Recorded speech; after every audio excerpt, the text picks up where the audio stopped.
Davis, Durst, Fulcher, Getty, Guthrie, Hagedorn, Hyder, Hill, Here.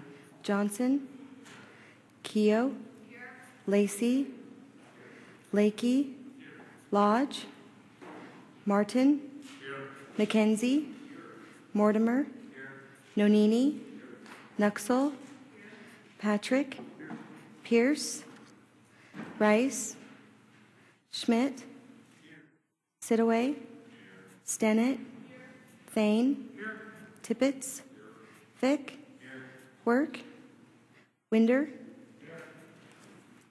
Bayer, Brackett, Cameron, Johnson, Lodge, Pierce, Rice, Work,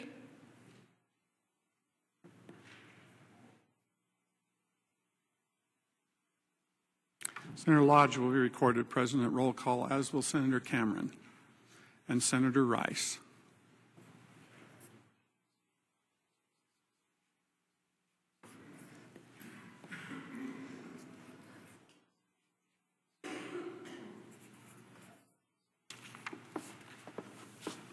Roll call shows 32 present, 3 absent or excused. A quorum being present, the Senate is in order. The Senate will advance the second order of business, prayer and pledge of allegiance. We'll be led in prayer today by our Senate Chaplain, Jim Wibberding. We invite our guests in the gallery to stand and join with us in prayer.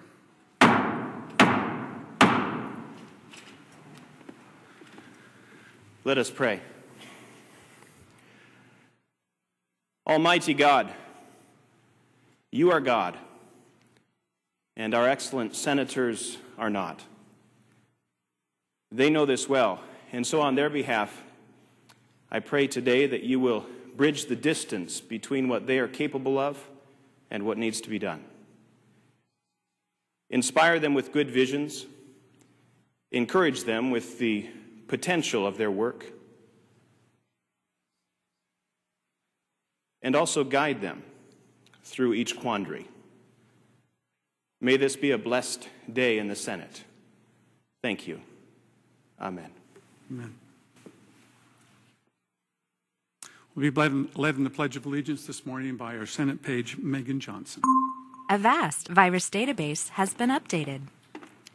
I pledge allegiance to the flag of the United States of America and to the republic for which it stands, one nation under God, indivisible, with liberty and justice for all.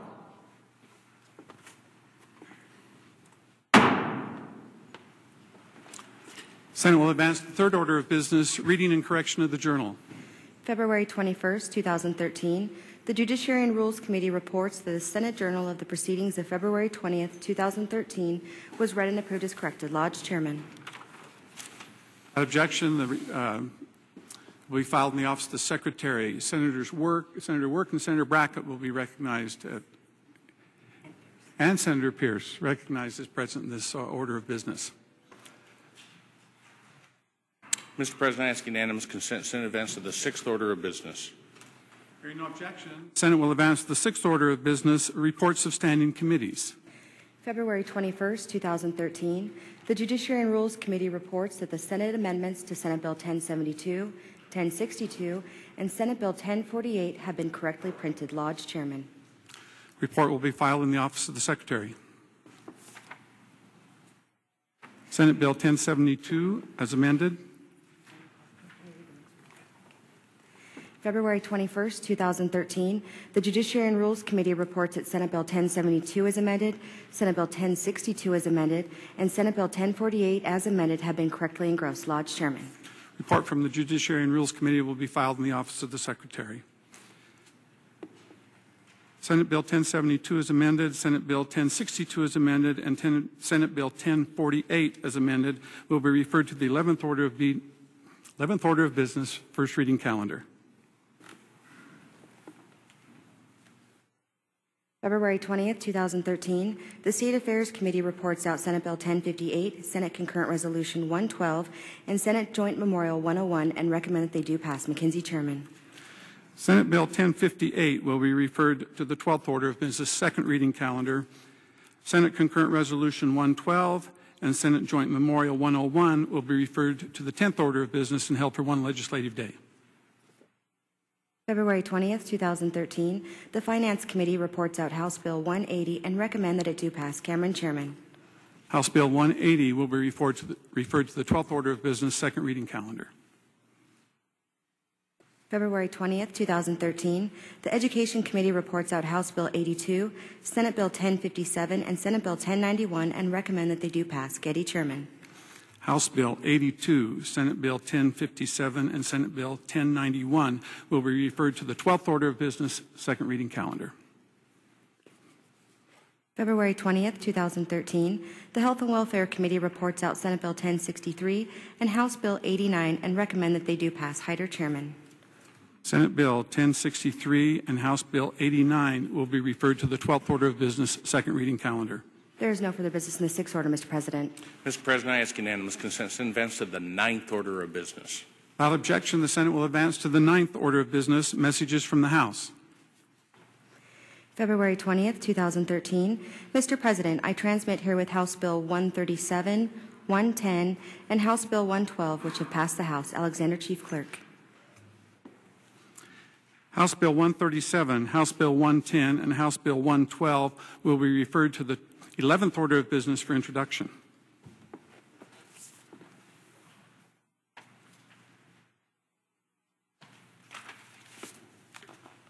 February 20th, 2013. Mr. President, I return herewith Senate Bill 1076 and Senate Bill 1077, which have passed the House. Alexander, Chief Clerk.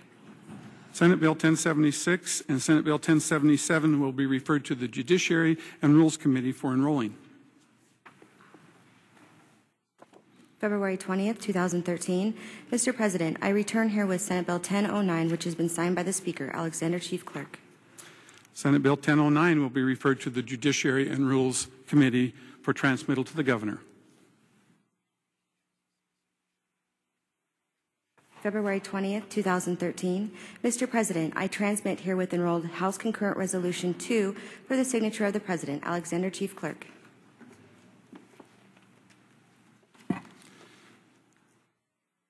House Concurrent Resolution number 2 has been signed by the President and will be returned to the House of Representatives.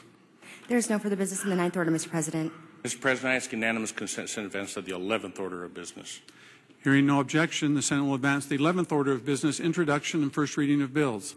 Senator Davis. Mr. President, I ask unanimous consent that all bills on first reading be read by number, author, and title only in the journal show they've been read at length. Hearing no objection, is so ordered. In the Senate, Senate Bill number 1113 by Finance Committee, an act relating to the appropriation to the Department of Self-Governing Agencies for the medical boards. In the Senate, Senate Bill number 1114 by Judiciary and Rules Committee, an act relating to behavioral health services, to provide declaration of policy, to provide definitions, to revise terminology, and to provide for state substance use disorder authority. In the Senate, Senate Bill number 1115 by Judiciary and Rules Committee, an act relating to radiologic imaging, to define terms, to provide that a license is required to perform radiologic imaging or radiation therapy. In the Senate,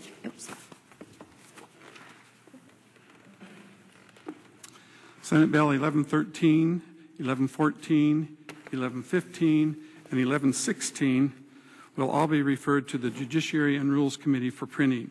Senator Lodge will be recognized as President in this order of business. In the Senate, Senate Bill number 1072 as amended by Health and Welfare Committee, an act relating to Organ Donation Contribution Fund. In the Senate, Senate Bill number 1062 as amended by Resources and Environment Committee, an act relating to trespass, to provide for the use of high visibility shades of orange paint and postings associated with trespassing prohibitions. In the Senate, Senate Bill number 1048 as amended by Judiciary and Rules Committee, an act relating to driver's license, to provide that Idaho Transportation Department may not suspend a driver's license for a parking violation. Senate Bills 1072 as amended, 1062 as amended, and 1048 as amended will be referred to the 12th order of business, second reading calendar. In the House of Representatives, House Bill Number 137 by Local Government Committee, an act relating to urban renewal law to remove language relating to certain urban renewal agency powers. In the House of Representatives, House Bill Number 110 by Agricultural Affairs Committee, an act relating to dairy products. In the House of Representatives, House Bill Number 112 by Agricultural Affairs Committee, an act relating to the Honey Advertising Commission to revise compensation provisions regarding the commission.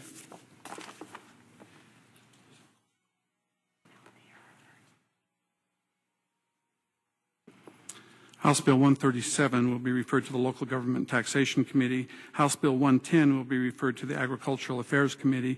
And House Bill 112 will also be referred to the Agricultural Affairs Committee. There is no further business in the 11th order, Mr. President. Mr. President. Senator Davis. Mr. President, I ask unanimous consent that all bills on second reading be read by number and author only, and the Journal show they've been read at length. First of all, the Senate will advance to the 12th order of business, second reading calendar. Senator Davis, if you wouldn't mind. I ask unanimous consent that all bills on second reading be read by number and author only, and the Journal show they've been read at length. That objection is so ordered. In the Senate, Senate Bill Number 1014 by Health and Welfare Committee. In the Senate, Senate Bill Number 1100 by Health and Welfare Committee. In the Senate, Senate Bill Number 1089 by Education Committee. Senate Bill 1014, Senate Bill 1100, and Senate Bill 1089 will be referred to the 13th order of business, third reading calendar. There is no further business in the 12th order, Mr. President. Senate will advance to the 13th order of business, third reading of bills. Senate now has before it for final consideration Senate Bill 1042. Secretary will read the bill. In the Senate, Senate Bill Number 1042 by Commerce and Human Resources Committee, an act relating to the Health Insurance Exchange. To provide a short title. Mr. President. Senator Tippett. Mr. President, I ask unanimous consent that further reading of Senate Bill 1042 to be dispensed with, and the Journal show it's been read the third time at length, section by section, and placed before the Senate for final consideration. You've heard the unanimous consent request. Is there objection? Hearing none, it is so ordered. Senator Tippett is recognized to open debate on the bill. Thank you, Mr. President. Senators, here we are. We're going to vote today. At least I hope we're going to vote today. Others may have a different idea. On an issue that we've been studying for months. It's a complicated issue. And it's a very contentious issue. I understand that, and I appreciate the fact that we have a long history of debating very divisive issues in a respectful and deliberative way in the Idaho State Senate. I expect it to be no different today. Most of us don't want an exchange under the terms of the Affordable Care Act. If we had the ability to opt out, most of us would, but we don't have that option. Given the options we do have, I believe that a state-based exchange is a better choice than a federal exchange for Idaho. Let's first look at what the bill does and doesn't do, then we'll talk some more about our options or lack thereof under the Patient Protection and Affordable Care Act. I'd like you to pay particularly close attention to the stated purpose and intent found on page 1, lines 18 through 32. Some may say that such a statement is superfluous. I believe it is much more, because it explains what we intend by passage of this legislation. It's important enough to me that I want to read that to you. Mr. President, may I read from the bill? Senator may read from the bill. It's the public policy of the state of Idaho to actively resist federal actions that would limit or override state sovereignty under the 10th Amendment of the United States Constitution. Through this legislation, the state of Idaho asserts its sovereignty by refusing to surrender decision-making authority over health care issues, which are matters appropriately left to states and individual citizens. The purpose of this chapter is to establish a state-created, market-driven health insurance exchange that will facilitate the selection and purchase of individual and employer health benefit plans. The creation of a state-based health insurance exchange will provide an Idaho-specific solution that fits the unique needs of the state of Idaho. Participation in the exchange is voluntary in that no Idaho citizen or employer shall be required by this chapter to purchase a health benefit plan through the exchange. Creation of the exchange and its operation is deemed a public purpose intended to enhance Idaho residents' choice regarding options and access to health insurance. That is our statement of purpose and intent. And it makes it clear that the state of Idaho intends to actively resist federal actions that infringe on the rights granted to the states under the 10th Amendment of the United States Constitution. Now let's look at the rest of the bill. Section 41-6103 contains definitions that are used throughout the chapter, so let me mention just a couple of those specifically. When the word director is used in the bill, it refers to the director of the Department of Insurance of the state of Idaho. The definition of producer in the bill merely refers us to a code section. The definition that's found there is that producer means a person required to be licensed under the laws of the state to sell, solicit, or negotiate insurance, essentially an insurance agent. Section 41-6104, which begins on line 15 of page 2, creates the exchange and the board. The exchange is to be known as the Idaho Health Insurance Exchange and is established as an independent body, corporate and politic. This structure allows us to maintain appropriate control over the exchange while providing significant independence for the exchange. Further, it isolates the exchange in the state so that the state is not responsible for the liabilities of the exchange. And I think that's an important consideration. We had the option to make the exchange part of state government. The gentleman on the second floor did not want to grow state government and wanted to keep the cost to the state as low as possible. The federal law allows for the exchange to be a nonprofit, but the state can't create a corporation, so a model was chosen that's similar to other quasi-state entities like the State Insurance Fund, the Idaho Housing and Finance Association, and the High Risk Pool. You'll note in subsection 2, beginning on line 20, that the exchange is not a state agency, but will operate subject to the supervision and control of its board. Subsection 3 describes the makeup of the board. The board consists of 16 members total. 14 are voting members, the director of the Department of Health and Welfare or his or her designee, and the director of the Department of Insurance or his or her designee are ex officio, non-voting members of the board. The exception is that in the case of a tie vote, the director of the Department of Health and Welfare is entitled to vote to break a tie. The 14 voting members of the board are appointed by and serve at the pleasure of the gentleman on the second floor. Another important control measure, I think, in the legislation. And you will find specifics regarding these board members beginning on line 39. 3 members will represent different health carriers. 2 members represent producers. 3 additional members will represent individual consumer interests. 4 members will represent small business interests, with one of the 4 representing employers with between 1 and 10 employees. Another will represent employers with between 11 and 25 employees.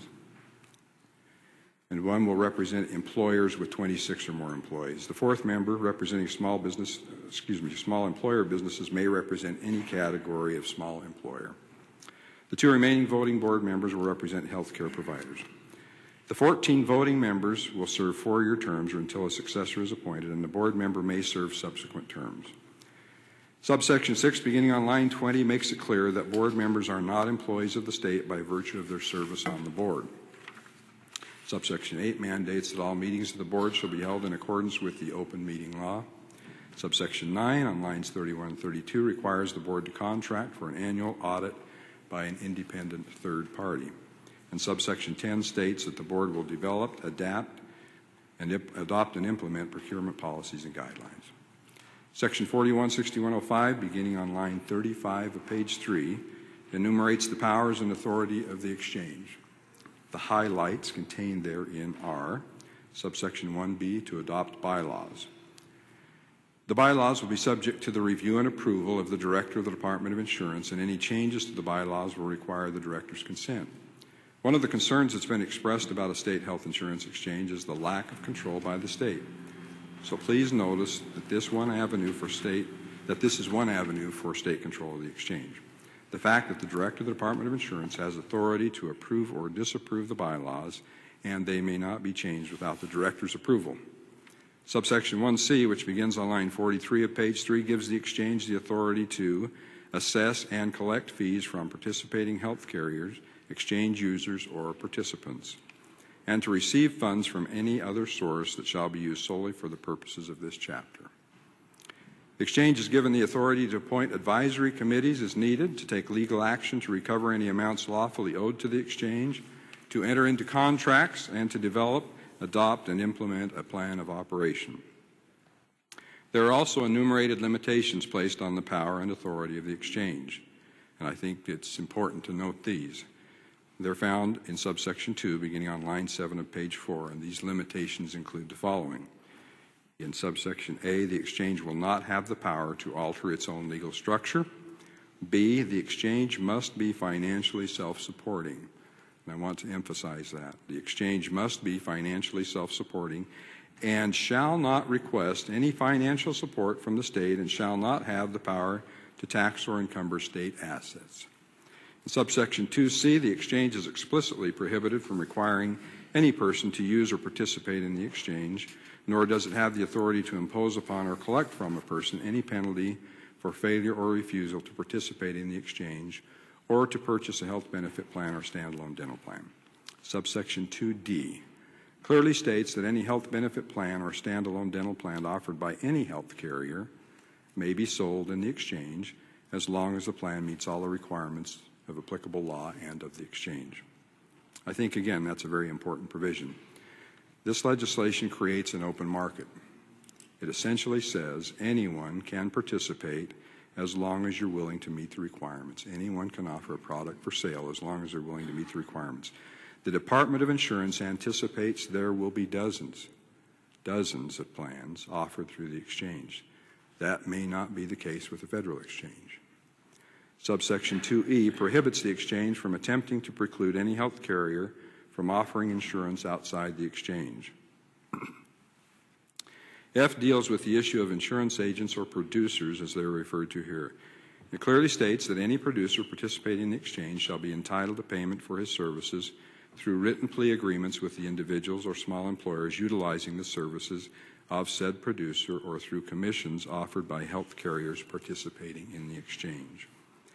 G states that the state of Idaho shall not be liable for any obligations of the exchange. And H makes it clear that the board is not liable for obligations of the exchange. Further, it exempts board members from liability for any acts or omissions related to the performance of their powers and duties unless those acts or omissions constitute willful or wanton misconduct. Section 41-6106, starting at the bottom of page 4, requires the exchange to submit a written report of its activities and the condition of the exchange to the director, the gentleman on the second floor, and the director of Legislative Services Office for distribution to all legislators on or before January 31st, 2014, and on or before January 31st, in subsequent years. Section 41-6107 is found on page 5. Allows the exchange to rely upon work performed by the directors of the Department of Insurance and the Department of Health and Welfare, and makes it clear that no action taken by the exchange pursuant to this chapter shall be construed to preempt or supersede the authority of the director of the Department of Insurance to regulate the business of insurance within the state. Additionally, the bill includes a severability clause and declares an emergency, which means that the bill would be in effect upon its passage and approval. So, Senators, that's the bill. Now let's discuss some of the issues related to health insurance exchanges. Senate Bill 1042, in my mind, is rather unique in that most of the discussion and maybe most of the opposition to the bill is not found in the bill itself, but rather in the idea of establishing a state-based health insurance exchange at all. So let's talk about those issues a bit. First, let me say that I personally am opposed to the federal government mandating that every state have a health insurance exchange and mandating to a great extent how the exchange will operate. I personally oppose the Affordable Care Act. I hoped and believed that the U.S. Supreme Court would declare the law unconstitutional. When I first heard about the provision in the law that required private citizens to purchase insurance or face a penalty, my initial reaction was that that could not possibly be constitutional. I still believe that. But the U.S. Supreme Court upheld the constitutionality of the law. I don't personally agree with their decision, but the U.S. Constitution gives the Supreme Court the authority to determine the legality of the actions of Congress, and not me. I then hoped we would have a change in administration at the federal level that would facilitate repeal of the law. That didn't happen either. So here we are. On January 1, 2014, we will have a state health insurance exchange a federal exchange, or some combination of the two. That is a fact. The federal government has been preparing to implement a federal exchange in Idaho if necessary, and if we do not create a state exchange, they will create a federal exchange for us. They will create a federal exchange for us. They're already working on it. So let's talk about some of the many issues that we should carefully consider when deciding whether Idaho should have a state exchange or default to a federal exchange. There are those who would say we should just wait and let the dust settle a bit before we make a decision on an exchange. Typically, that argument would be persuasive with me. I like to have all the facts I can get before making a decision, almost to a fault. And I understand the benefits to watching and waiting and learning from others going through a process so that we can avoid making the mistakes that they make along the way. In this case, however, I don't believe we have that luxury. As previously mentioned, if we don't establish an exchange by the end of the year, we will have a federal exchange imposed upon us. The argument's made that we could always change our minds if we default to a federal exchange and later implement a state exchange. That is true. That option is available. However, in order to do so, we would have to give the federal government notice more than a year in advance, and we would then be required to pay the cost associated with establishing a state exchange ourselves. The final date to apply for federal funding of a state-based exchange is October 15, 2014, middle of October next year. After that date, we are on our own as far as funding the exchange. Now, I admit I'm not a fan of taking federal funds simply because we can. I know we rely on federal funds for many of the programs that we operate at the state level. And I know the argument can be made that we shouldn't be reluctant to accept funds because they really belong to us anyway. My concern is, and always has been, that federal funds typically come with lots of strings attached. And we know that over 40% of the funds the federal government spends are simply borrowed. That worries me. In fact, it worries me a lot. I do think in this situation, however, that since the federal government is mandating that we establish an exchange, either a federal or a state exchange, against our better judgment, that it is appropriate that they provide the funding. And I believe that either we will spend federal dollars establishing a state fund, a state exchange, or they will spend a significant portion, if not all of those same dollars, establishing a federal exchange for us. And I want to say that one more time. I believe that either we will spend federal dollars establishing a state exchange for Idaho, or they will spend a significant portion, if not all of those same funds, establishing a federal exchange for us. How much is it going to cost to set up a state-based health insurance exchange? That's a legitimate question. The exchange will have access to the $20.3 million grant already obtained by the state, and the department tells me they could need up to another $10 million, which would also come to the state in the form of a grant. That's why the fiscal note was revised to indicate a fiscal impact of $30 million. We do believe that's the upper end of the cost. That's a lot of money. 2 years ago, I voted against the appropriations bill for the Department of Insurance, as did many of you, because it included a $2.5 million grant to be used in planning for an exchange. If I thought we could save the $30 million by not establishing an exchange, that would be tempting to me. But there are costs associated with establishing an exchange, whether it's a state exchange or a federal exchange. And if Idaho does not establish a state exchange, the federal government will spend a considerable amount of money establishing a federal exchange for Idaho. I don't know the exact figure. Nobody does. We've tried to get that. They don't know. But it's going to be something on the order of what we'll spend as a state. I can't tell you how their costs would compare to ours. But again, it's very expensive to create an exchange at either level. In addition to shifting the cost from the federal government to the state, defaulting to a federal exchange would likely have other consequences, such as limiting access to the exchange by qualified providers and thus limiting consumer choices. Senate Bill 1042 explicitly provides for an open market where all qualifying health carriers may participate inside and outside of the state exchange. There is no similar assurance with a federal exchange. It is likely that a federal exchange will impose a restricted market or active purchaser model, contracting with only selected carriers, particularly after the initial setup year. We believe there's more flexibility going to be allowed initially, but then there will be a review, and it's likely, or at least possible, that they'll trim the number of providers allowed to participate in the exchange back significantly. Defaulting to a federal exchange may also impact the ability of agents and brokers to participate in an exchange, as the federal exchange is expected to be designed to primarily use navigators to assist consumers, whereas it's the intention of the Director of the Department of Insurance to design the system in the state exchange in a way that allows us to use the experience of the nearly 5,600 insurance agents in the state. And Senators, I would say that's significant. The Director of the Department of Health and Welfare, Dick Armstrong, tells me that the state will be able to do a much better job of administering a state-based exchange than the federal government will do with the federal exchange. We're confident the state will be able to operate with lower administrative costs than a federal exchange, and we believe the citizens of the state of Idaho would prefer to talk to someone in Idaho when they have a problem as opposed to talking to someone outside of the state working for a federal exchange.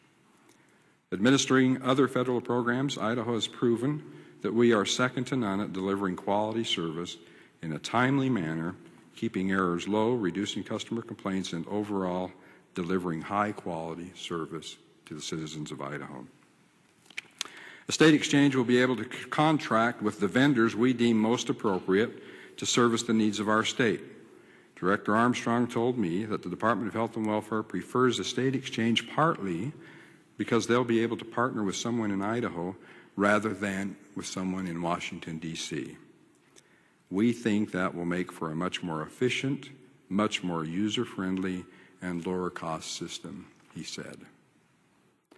There are other advantages of a state exchange over a federal exchange. Director Deal has provided me with a list of advantages they see in establishing a state-based exchange rather than defaulting to a federal exchange. Let me hit some highlights. Some of those advantages are pretty technical and get into the operation and administration of insurance. I'm going to hit a few highlights is all.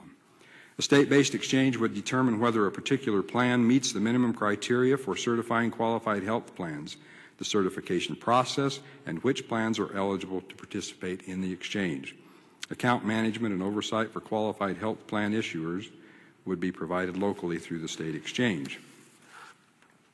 With a federal exchange, the federal government would determine whether a plan met the criteria for certifying qualified health plans, and we believe they could add additional criteria a state exchange would not be required to include.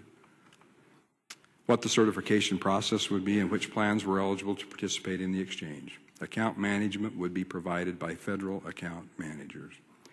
State-based exchanges will have the ability to review rates, consider rate increase justifications, policy forms, benefit levels, actuarial plan values, and compliance with market reforms.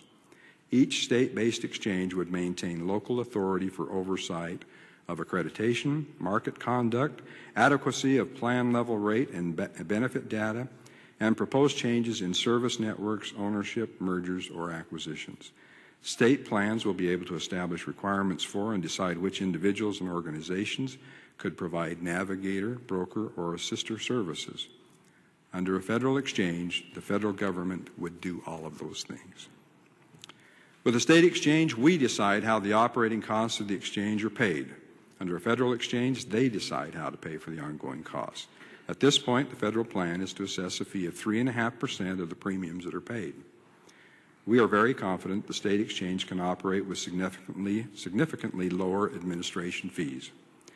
A state-based exchange would have the flexibility to design and operate customer services to best meet the needs of the residents of the state and to develop customer satisfaction and outreach systems to receive input from consumers in an effort to improve the service they receive from the exchange. Now, Senators, I haven't talked about the advantages of a state-based exchange over a federal exchange in an effort to convince you that an exchange is a good idea. I will repeat what I said at the beginning of my opening debate. I did not want an exchange from the beginning, and I don't want one now, at least not on federal terms. But we will have an exchange on January 1st of next year. The only question is, will it be a federal exchange, a state-based exchange, or some combination of the two? The Idaho Hospital Association commissioned a survey that I just saw yesterday for the first time that was conducted by GS Strategy Group. The survey was conducted on the 4th and 5th of this month. They asked this question. The Affordable Care Act establishes a new way for individuals and small businesses to purchase insurance through health insurance exchanges. These are essentially marketplaces where people can compare insurance plans and choose the one that's right for them. If Idaho doesn't implement its own health insurance exchange by 2014, the federal government will institute a plan for Idaho. Knowing this, would you want Idaho to move ahead now with creating the exchange or wait for the federal government's plan? When responding to that question, 74.4% of Idahoans said their preference was to move ahead with a state plan. 16% said their preference was to wait, and 9.6% didn't know or refused to answer. Now, I know it's important how you ask the question when you're conducting a survey.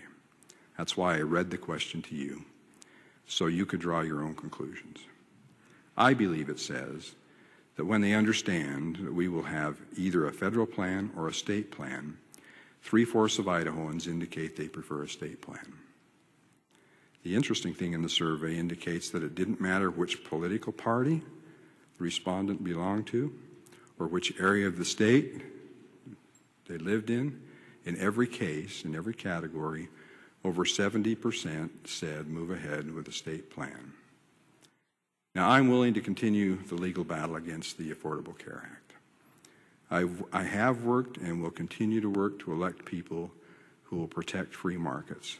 Today, the choice is federal exchange or state exchange. I choose a state exchange because I truly believe it best serves the citizens of the state of Idaho. Senators, thank you for your time. I know that was a little long-winded. Felt it was important we go through the bill pretty carefully. Mr. President, with that, debate is open. Debate being open, is there further debate? Senator Thane. Thank you, Mr. President, to debate against the bill. Senator has the floor. I appreciate the senator from 32 and his explanation on what the bill contains and the purpose of the bill. You know, there's an argument to be said that, a state exchange actually could be a vehicle to resist federal enlargements, blandishments. I would maintain that this is not the bill. Let me just ask a few questions that I hopefully will be answered in the course of the debate. The good senator from 32 touched on a couple, but not all of them. He mentioned that the cost to develop the exchange was probably about $30 million. At one time this summer, it was $77 million, and it dropped back to $20 million.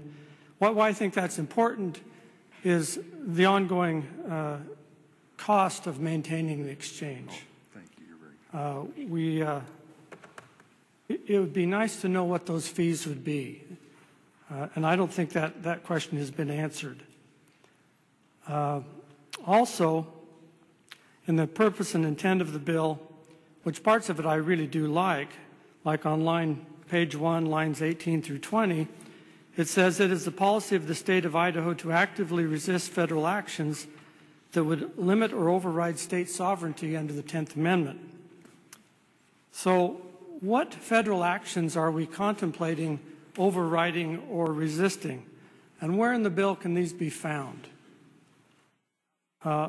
Likewise, on page 1, lines 21 through 23, through this legislation, the state of Idaho asserts its sovereignty by refusing to surrender decision-making authority over health issues, which are matters appropriately left to the state's individual citizens. Are we contemplating a nullification strategy here? If so, in what areas and what issues, and where in the bill can these be found? Because this bill gives direction to a health insurance exchange. And I don't see the direction being given to them by the legislature on how they're going to accomplish these lofty goals. do we have a strategy to get out of the exchange if the federal government rules that we no longer agree with them, that changes the rules? And what rules would be changed to prompt us to take such an action? Then on that those same lines 21 through 23, where are these health care issues listed that should be left appropriately to the states and the individual citizens? I'm curious as to what we're talking about, because I don't see them listed, at least not in the bill, and I'd like to know where they are listed. On lines 24 through 25 of page 1, it says that Idaho will have a state-created, market-driven health exchange. I'm not even sure what this means. I'm not so sure the state creates market-driven anything, but it would be nice if someone could respond to that. Because in a free market, usually transactions are voluntary. And page 1, lines 28 through 23, it talks about no employer or citizen being required in this bill to purchase a health benefit through the exchange, which is good. But I'm wondering, when it talks about a level playing field, how level this is going to really be if within the exchange is the only place you can get the subsidy. Because the subsidy applies to those between 138% of poverty and 400% of poverty. And speaking of subsidies, I've tried to ask several people what the size of the subsidies might be. And the best I've been able to come up with from some research I've done in a book called the Obamacare Survival Guide, Idaho could receive up to $225 million of subsidies. And my understanding is those subsidies goes to eventually end up in insurance companies to provide health care. So this is a fairly large amount of subsidies, but what if they go away in the future? Will Idaho be required to replace them? Are we building expectations that cannot be sustained? You know, we just had a meeting here with Senator Crapo and Representative Simpson, and they felt quite confident that sequestration was going to take place in a couple of weeks. What impact is that going to have on these funding streams? Some of these questions maybe no one can answer, but I'm concerned about creating a new entitlement when we really are not able to pay for the entitlements we currently have.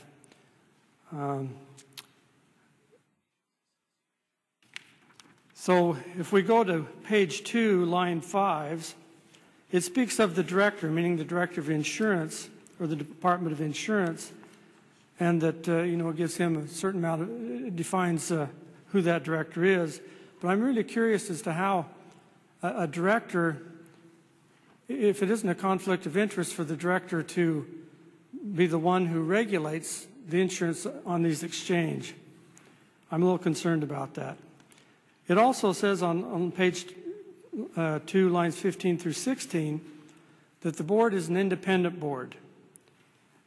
Independent from what? Now, if we go back to the intent of this bill, the intent was to have a vehicle to maintain states' rights and states' decision-making.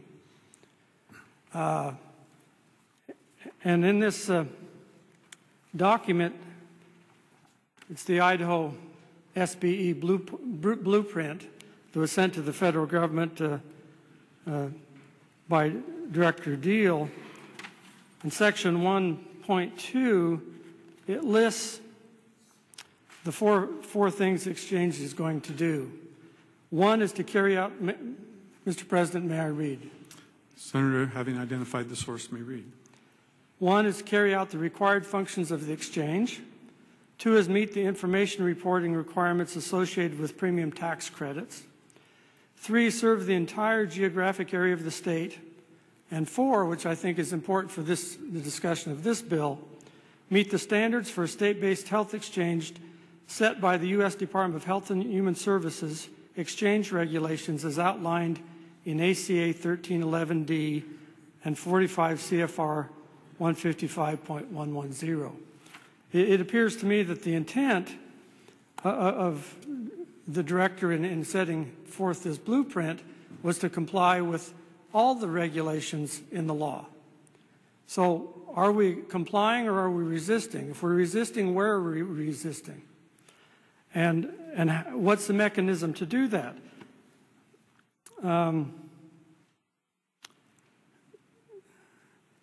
On page 2, lines 23 through 24, the exchange shall operate subject to the supervision and control of the board. What is the role of the legislature in overseeing this board? As I read it, we don't really have any oversight. We've made an independent board. Here's another critical point in my mind. On page 2, lines 31 through 32, it says the majority of the board shall not collectively represent health carriers and producers. I think this is important because health carriers and producers operate, in my mind, in a cost-plus environment. They're not as interested in keeping costs down as if medical costs continue to go up, they just need a little bit more to run the organization. What I'm interested in seeing is that costs go down for the consumer. So you have actually 10 of the 14 members that I could see would be operating with this mentality. And I'm not sure how we're going to provide good medical care to the state of Idaho when you have a majority of the board that operates under a cost-plus philosophy. It's not how I would make up the board. And then on line 20, page 2, lines 33 and 34, it says the board shall serve at the pleasure of the governor, which is common. However, I feel really uneasy ceding this much authority to an independent board and to the governor. On page 3, lines 38, it talks about all the powers of the board. They have all the powers to perform duties that are necessary and proper. Now, I don't want to get too paranoid or anything, but this sounds a lot like the necessary and proper clause of the U.S. Constitution that has been expanded. What are the limitations on necessary and proper to fulfill their duties? And then I'm wondering why the bylaws are not subject to legislative oversight. At least it seems like they're not to me.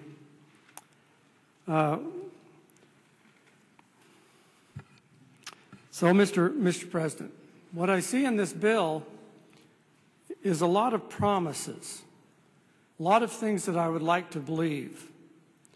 In fact, I could even understand an argument that a state exchange could do what the intent of this bill says it could do. I am not convinced in the body of this bill that any of those intents are able to be fulfilled, and I would urge you to vote against this bill. Thank you, Mr. President. Is there further debate? Hearing none. Senator McKenzie. Thank you, Mr. President. This is not one of those issues that I wish to debate, but because the decisive or divisive nature of this, I feel I owe an obligation to those who on both sides of this issue. First, I want to say thank you to the gentleman on the second floor, to leaders in the legislature, and those who represent the affected industries in the state for their role in this. Almost none of those supported the Affordable Care Act, in particularly the gentleman on the second floor in this body who directed our Attorney General to join the states in the legal case that challenged it. I think they are making the best of a bad situation, trying to keep down costs for Idaho citizens and to retain local control of this, which is going to be a very expansive issue in lives because of the requirement to buy the insurance. But here's why I cannot join them, though. The heart of that Affordable Care Act is this notion that our federal government has the right to force individual citizens to purchase a certain product. When the Supreme Court brought down and issued their opinion on June 28th of last year, they upheld that mandate under the federal taxing authority. But I believe that it clearly exceeds the federal government's powers under the Constitution, and I cannot go along with that. I didn't reach this decision lightly or easily. I thought about this extensively, but I think when the federal government oversteps its bounds, I have a duty to resist that within the constitutional powers that I have. We've done that at each step of this, and now we're presented with another decision on that, and I just can't be a part of it. And Mr. President, I'd like to leave you with this thought. It's a quote from Louis Brandeis, who was a Supreme Court justice, and it's a dissent in an opinion called Olmstead versus United States, and it's from 277 U.S. 479 from 1928. Having identified the source, the Senator may read. It says, experience should teach us to be most on our guard to protect liberty when the government's purposes are beneficent. Men born to freedom are naturally alert to repel invasions of their liberty by evil-minded rulers. The greatest dangers to liberty lurk in insidious encroachment by men of zeal, well-meaning, but without understanding. Thank you, Mr. President. Is there further debate? Mr. President. Senator Mortimer. Thank you, Mr. President. Would the senator from 32 yield to a few questions, if I could? Senator Tippett, would you yield?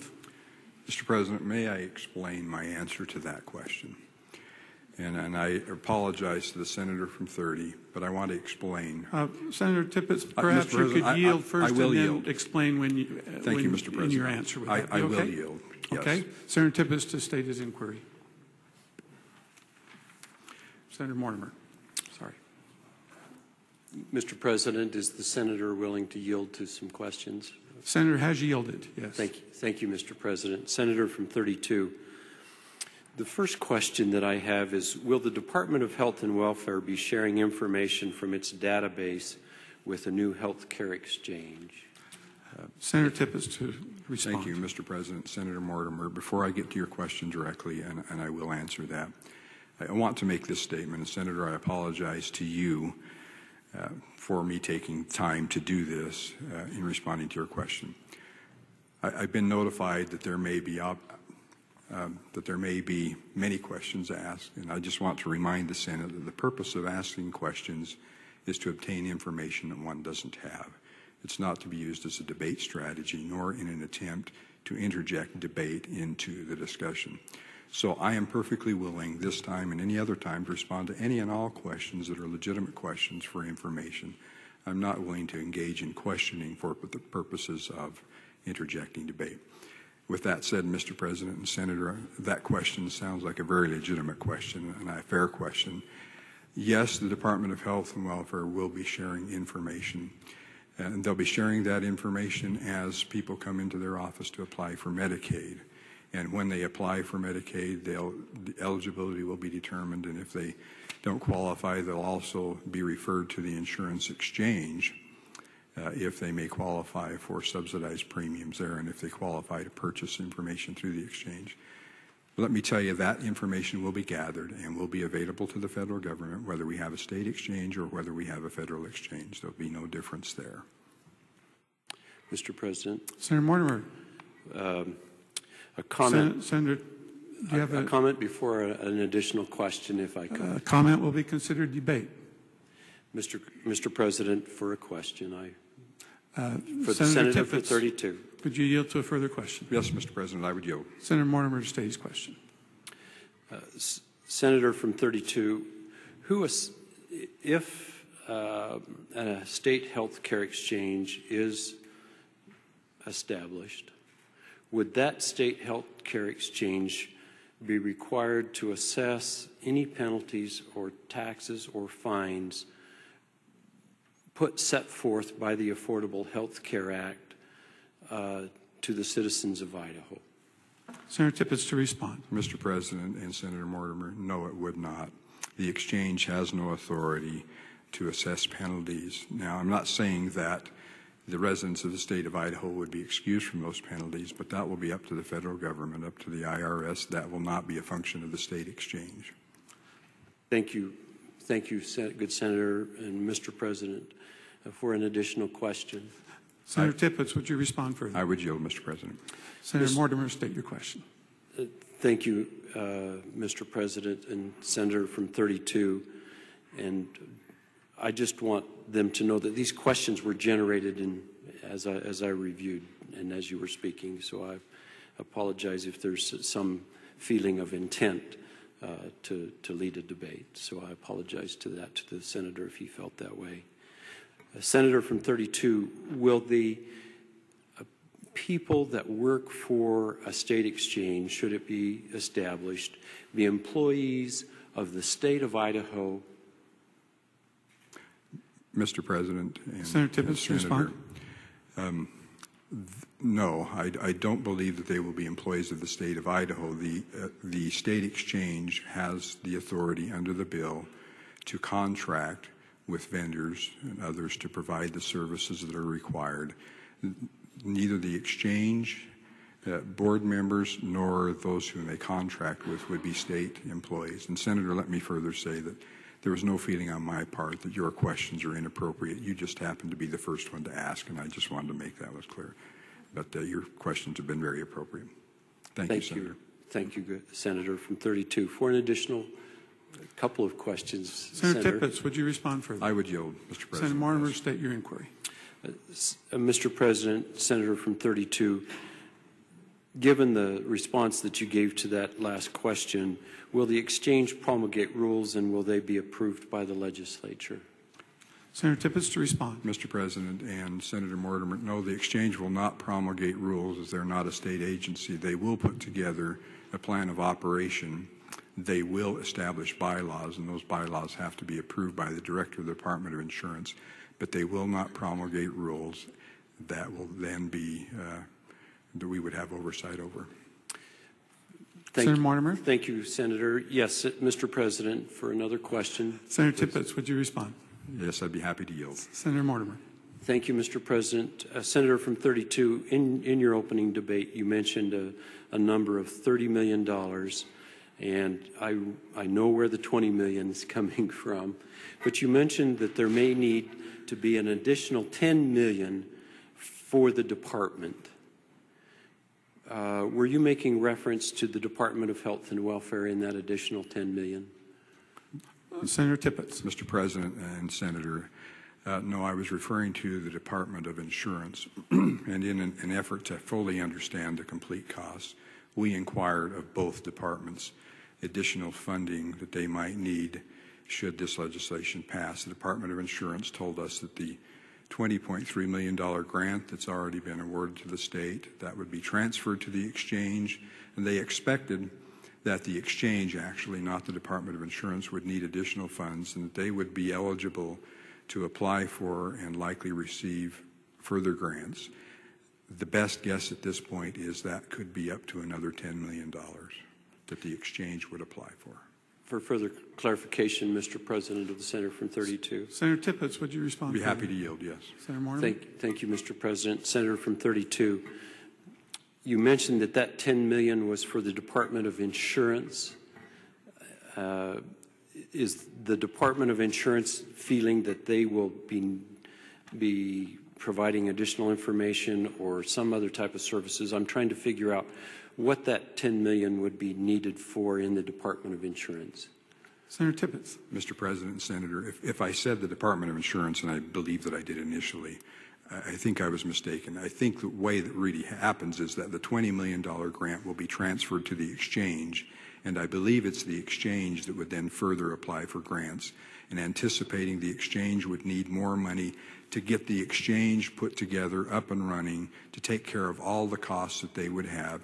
After the first year, it's got to be totally self-supporting, but in that first year, there are lots of startup costs, and the list of those would be very long, and I'm not familiar with all of those costs, but they tell me that the cost of the exchange would have for that initial startup would be potentially another $10 million. Thank you, Senator from 32, for an additional question. Senator Tippett to respond. Mr. President, I respond. Senator Mortimer. Thank you, Mr. President, and Senator from 32.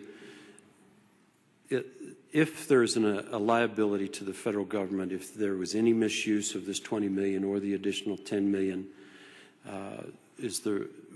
who would it have? Do we have any knowledge of any expectation by the federal government for that to be repaid to them in any way, or if there's some type of inappropriate activity or insufficient funds to complete the project?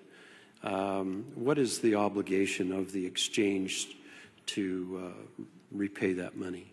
Senator Tippett. Mr. President and Senator, we don't believe there's any obligation to repay the funds. Now, if the funds are insufficient, they could apply for additional grants. An additional $10 million above the 20 that we talked about, it's not a cap. That's just the best guess of what they might need. So they could obtain additional funds if they need it. But it's our understanding there's no obligation to pay those funds back. If, for example, we at some time down the road decided that we would rather default to a federal exchange as opposed to a state exchange, those funds would not be required to be returned. Thank you. One additional question, please. Senator Tippett, would you respond once more? Yes, Mr. President, I will respond. Senator Mortimer. Thank you. And it has to do with the expenditure of funds again for the exchange, if that exchange is set up. Mr. President, Senator from 32, any excess funds generated by the exchange, what would they be used for, or where would they go? Senator Tippett. Mr. President and Senator from 30, I'll tell you what I believe, and I hope that it's accurate, and the department can let us know. We've got someone that's able to visit with them. I believe that the funds are only, even though there's a grant given, those funds are only awarded as they're expended. So I don't believe that there's a possibility that they will overexpend. That we'll have additional funds that aren't expended because they're only given, I believe, as they're used. Mr. President, for a clarification of that answer, please. Senator Tippett. I would yield again. Okay, Senator Mortimer. Thank you, Mr. President. Senator from 32. The question that was probably not asked properly was not necessarily in regards to the initial monies required by the exchange to set it up, but once the fees are starting to be assessed and it's in a normal operating basis, if there were excess fees generated, what would be, what would be used, those funds be used for? Senator Tippett to respond. Mr. President and Senator from 30, if I understand the question correctly, it's if the fees that were assessed for administrative costs end up being more than was necessary for administration of the exchange, then my guess would be, of course, this would be up to the exchange, but we would expect them to adjust the rates that they're charging for administrative fees so that we don't end up with that situation. I don't know of any other use that those funds could be put to. Thank you, Mr. President and Senators and Senator from 32. Thank you for your answers and your indulgence. Thank you so much. Certainly. Yeah. So further debate.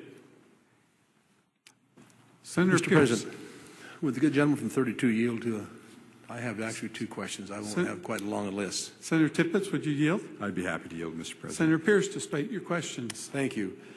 My first one is, in the event that Senate Bill 1042 passes and is presented to the HHS for approval, and they require changes in what we have passed here, will have passed here today, who will make the decision of whether we accept the changes that they say are a problem to keep us from qualifying with what they require? Now, before you answer that question, I asked that question of the Attorney General. I want you to know that it's not a frivolous question. And the answer I got was it depends. And so I'm asking you that question now because I need an answer. Senator Tippett to respond. Mr. President and Senator, I hope that I understand the question. You first of all referred to the legislation. I've been told by the department that the Department of Health and Human Services has reviewed the legislation, and they think that that meets the criteria that they've set up. So I don't think they're going to be asking us to make any changes to the legislation. Obviously, they can't do that. We're the only ones that can impact the legislation that's passed here. Now, if there are questions about the plan that's established by the exchange, we expect that there'll be some back and forth with the exchange and the folks at the federal level on various issues that may not be decided at this point. There'll be some give and take. And frankly, we think that's one of the advantages to having a state exchange, that we'll be able to say, the folks on the exchange will be able to say, we want this to work this way. Would that meet the criteria, and would we have approval to do that? And there'll be some back and forth in an attempt to make sure that we get all of the protections that we can for the state.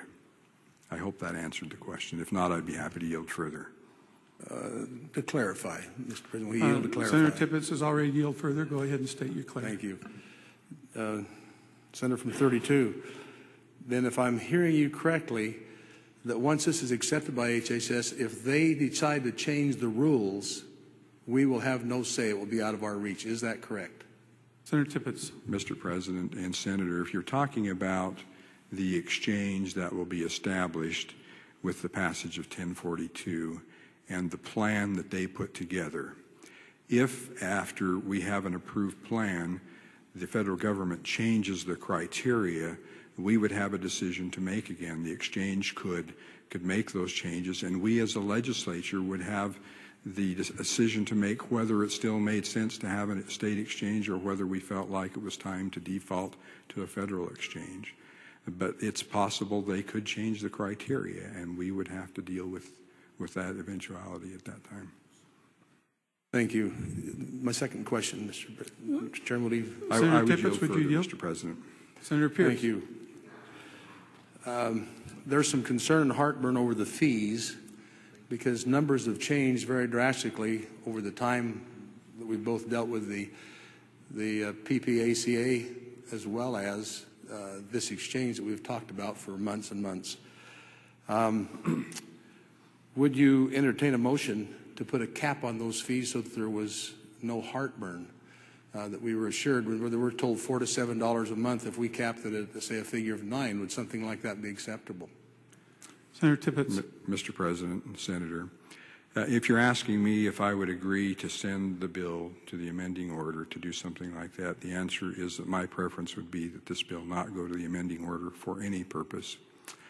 I know that that's a useful tool, and we often need to do that. I don't believe that legislation that's this complicated is well served by going to the amending order when you have only 5 minutes for opening debate. Two people can oppose the amendment, 5 minutes apiece, and then 5 minutes to close debate. So you're limited to a total of 20 minutes for debate on the amending order. So I would prefer not to see this legislation on the amending order, but certainly there are many things that we may want to do to put further restrictions on what's contained in this bill.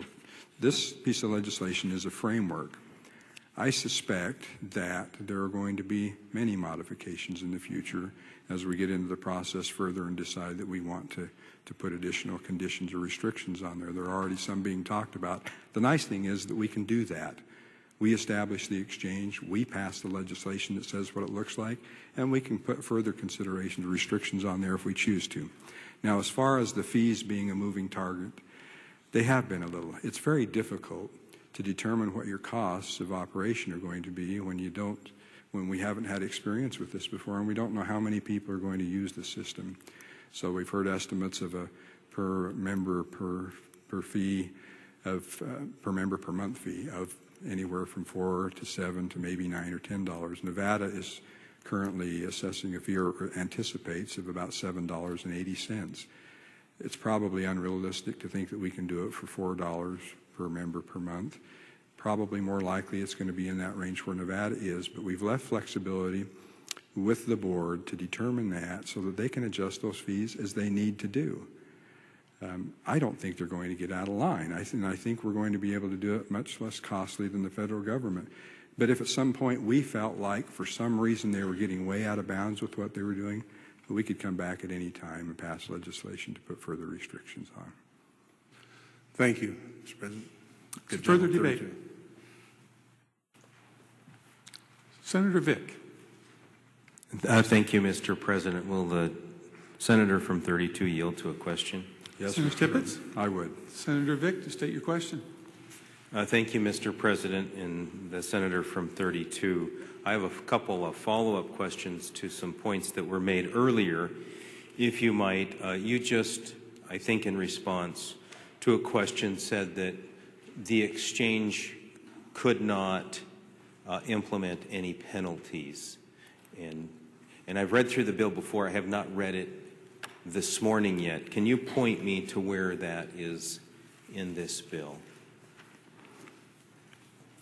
Senator Tippett. Mr. President, Senator, if you'll give me a moment, I'll try to find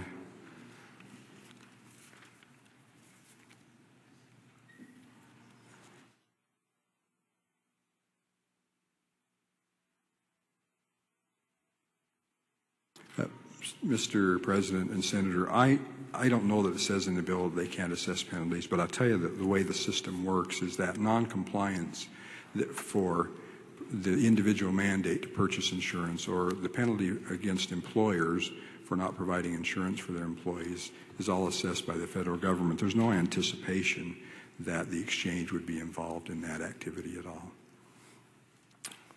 Will he yield for a further question? Senator Tippett, would you yield further? Yes, I will yield further, Mr. President. Senator Vick. Mr. President and the senator from 32, on line 43 and 44 of page 3, it says one of the duties of the board is to receive funds from any other source. And my question is, does that mean that when they apply for federal grants, that money will not come through the legislature for approval? Senator Tippett. Mr. President and Senator, I believe, and again I'm just telling you my perception, is that the exchange would be able to apply for a grant and that would not come to the legislature for approval. Let me make one further comment on your previous question. There's no authority granted in this bill for the exchange to levy penalties as well. Mr. President, thank you. And will you yield to another question? I will yield, Mr. President. Senator Vick. That was a follow-up because of I believe it was the senator from 8's comment that they have any authority necessary and appropriate to implement the exchange. So if it wasn't prohibited, I thought maybe it was included. But that's not how you see it? Senator Tippett. Mr. President and Senator, you're talking now about the authority to levy penalties? Yes. Senator Vick, yes. Mr. President and Senator, it's my understanding that it's not anticipated they would levy any penalties or assess any penalties, and it's my understanding that they do not have that authority. Okay, thank you. Will the gentleman yield to another question? Senator Tippett. I would yield, Mr. President. Senator Vick. Some of the other agencies or boards that we have like this have rules onto how the fee is determined. Why did you decide that it was not appropriate to include language that would either restrict fees or determine how they are determined, any sort of sideboards in this legislation? Senator Tippett. Mr. President and Senator, I would not say that there are no sideboards. As far as the determination not to put some restrictions on the amount of fees, certainly wasn't my decision. But those who were making that decision, I'll speak for what I believe they intended. And that was not knowing what the fees were going to need to be. They decided to leave that up to the exchange to allow them to operate as independently as possible but with the understanding, again, that this legislature can always go in and impose those restrictions if we need to. We could even do that this session if we chose to do that.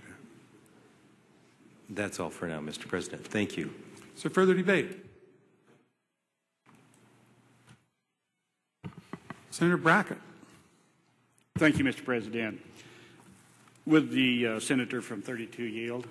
Senator For a Tippett. question. I would be happy to yield, Mr. President. Senator Brackett, state your question. Thank you, Mr. President. Senator from 32. Would spending authority be required to spend the $20.3 million grant in the event that Senate Bill 1042 passes? Senator Tippett. Mr. President, Senator from 23, I believe that they would not require additional approval from the legislature and that that money would not need to go through the normal appropriation process. Mr. President, could I ask, or would the gentleman yield for a further question? Senator Tippett, would you yield further? Mr. President, I would yield. Senator Brackett. Thank you, Senator from 32. What is different today than 2 years ago when this same subject was before us in an appropriation bill? Mr. President and Senator from 23, what's different, what's different in my mind, Senator, is that now I understand that we are going to have either a state exchange or a federal exchange, and that either way a large amount of money is going to be spent to establish that exchange. I now understand, as I didn't 2 years ago, that there's no way out of this, that those are the options.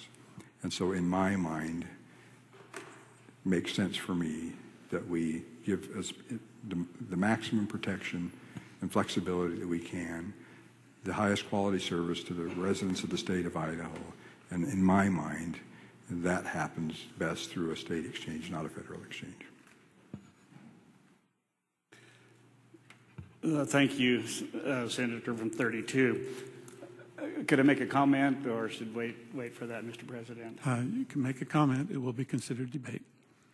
To debate the bill. Senator has the floor. And thank you, Senator from 32. And I understand, and I share your concern about the, the whole issue that we're facing. I guess I do not see the difference between 2 years ago and today. It seems to me that we still may be required to have spending authority. If we were required 2 years ago, we still, despite our philosophy, we still may be required to have spending authority today. Thank you, Mr. President. Thank you. Is there further debate? Senator Pierce. Thank you, Mr. President. To debate the bill? Senator has the floor. You know, fellow senators, I know there's a lot of work has gone into this by a lot of people. And it'd sure be easier to say, I really like this and go along, but I think there's a lot of problems in it. We've been told that Obamacare is constitutional. Let's really say it the way it really is. Only one issue. The individual mandate has been declared by the Supreme Court. The rest has not been adjudged. So Obamacare is not constitutional. One part of it is, and that's the individual mandate. I think, too, I'd like to give some definitions today before I dive in. Liberty is the right to choose. Freedom is the result of a right choice. Freedom is also a state in which a person is able to act and live without being subject to any undue restraints or restrictions. It's an Oxford Dictionary definition. The other one I think it's important that we think about as we consider this bill is the word sovereignty. We're told states are sovereign. That means supreme in power. Sovereignty is supreme power, supremacy. So when we're told that states are supreme, I ask the question, what are we doing? You know, I stood before you here 3 years ago, and I think those of you still here, the bulk of you, supported the Idaho Health Freedom Act. Mr. President, may I read from that act? Senator may read.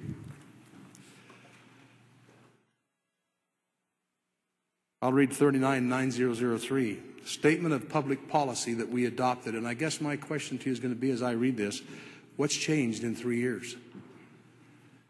The power to require or to regulate a person's choice in the mode of securing health care services or to impose a penalty related thereto is not found in the Constitution of the United States of America, and therefore a power reserved to the people pursuant to the 9th Amendment and to several states pursuant to the 10th Amendment. And to the several states, pursuant to the 10th Amendment. The state of Idaho hereby exercises its sovereign, in that word supreme, power to declare the public policy of the state of Idaho regarding the right of all persons residing in the state of Idaho in choosing the mode of securing health care services free from the imposition of penalties or the threat thereof by the federal government of the United States relating thereto. It is hereby declared the public policy of the state of Idaho consistent with our constitutionally recognized and inalienable rights of liberty is that every person within the state of Idaho is and shall be free to choose or decline to choose any mode of securing health care services without penalty or threat of penalty by the federal government of the United States of America. And then there's an enforcement clause where no public official will do. You know, I think that there will be some discussion in the courts, maybe even here in Idaho, over whether these two acts, the one we're considering today and the one we passed 3 years ago, I just read to you, are in conflict. And that will likely have to be decided in the court. You know, states are not agents of the federal government. We created the federal government. They should be our servant, not our master. But this bill, if it's truly accepted by HHS, we will have to implement the very things that we're opposed to, and we will become an agent of the federal government. You know, a number of years ago, the Real ID came up in this nation. Today, 37 states are out of compliance, and I don't see one of you here anywhere carrying a bill saying that we're out of compliance with federal law. Not one of you are here doing that. 13 states are complying in the nation, the rest aren't. That's supposed to happen in 2008. 5 years we've been out of compliance, and nobody's worried about it. So I don't know why we're worried about this. This is our role. We are the final voice in that regulation. I love the quote that came out of the Obamacare Supreme Court thing that says, the independent power of the states also serves as a check on the power of the federal government. And we look to the states to defend their prerogatives by adopting the simple expedient of not yielding to federal blandishments when they do not want to embrace the federal policies as their own. Now get this, the states are separate and independent sovereigns. Sometimes they have to act like it. You guys, this is Idaho. You know, a number of years ago, I took a set of boys in the mountains. And it took a while to gather them up and to gather all the horses up and get the packs done and get everything done. And we crossed the Salmon River and went into kind of a rugged area. We were late. Some of the boys were a little slow and we didn't get there where we were supposed to be. And the initial part was very steep, very loose, and we got there at dark. And we said, what do we do? You know, for somebody very experienced, would have gone right through it and gone into where we had planned the camp. But we said, no, maybe we better just stay right here for the night and wait till daylight when we can see what we're doing. And I ask you the same question today. We're in the dark. We don't really know where we're going. We think we do. We've been told all kinds of figures. And we're in the dark. We're still in the dark. There will be a feasibility study on cost done that will be done in May of 2013. That's a few months away from now. And we'll have already pulled the trigger on this. You know, we ought to wait and see what the rules are, what the real costs are. You know, I can remember when, as we called Obamacare first came out, it was going to cost us, was it $900 billion? And now they're telling us $2.7 trillion. And I'm not sure that's accurate, yet it may change again. And so here we are at the edge of a steep, dangerous pass, and we're going to go ahead and charge on through in the dark? No, I think it's wise we wait. I've often referred to this as being Idaho's Pelosi moment. Vote for this now, and we'll find out later what the rules are. I think that we need to be very cautious and careful here. You know, again, I ask that question, why would we bring the feds in and invite them to come into our state and run health care? You know, there's 25 states that are standing in opposition to this. Mr. President, may I read the message from a couple of governors? Governor of Georgia. Could you help me know the source of that, Senator?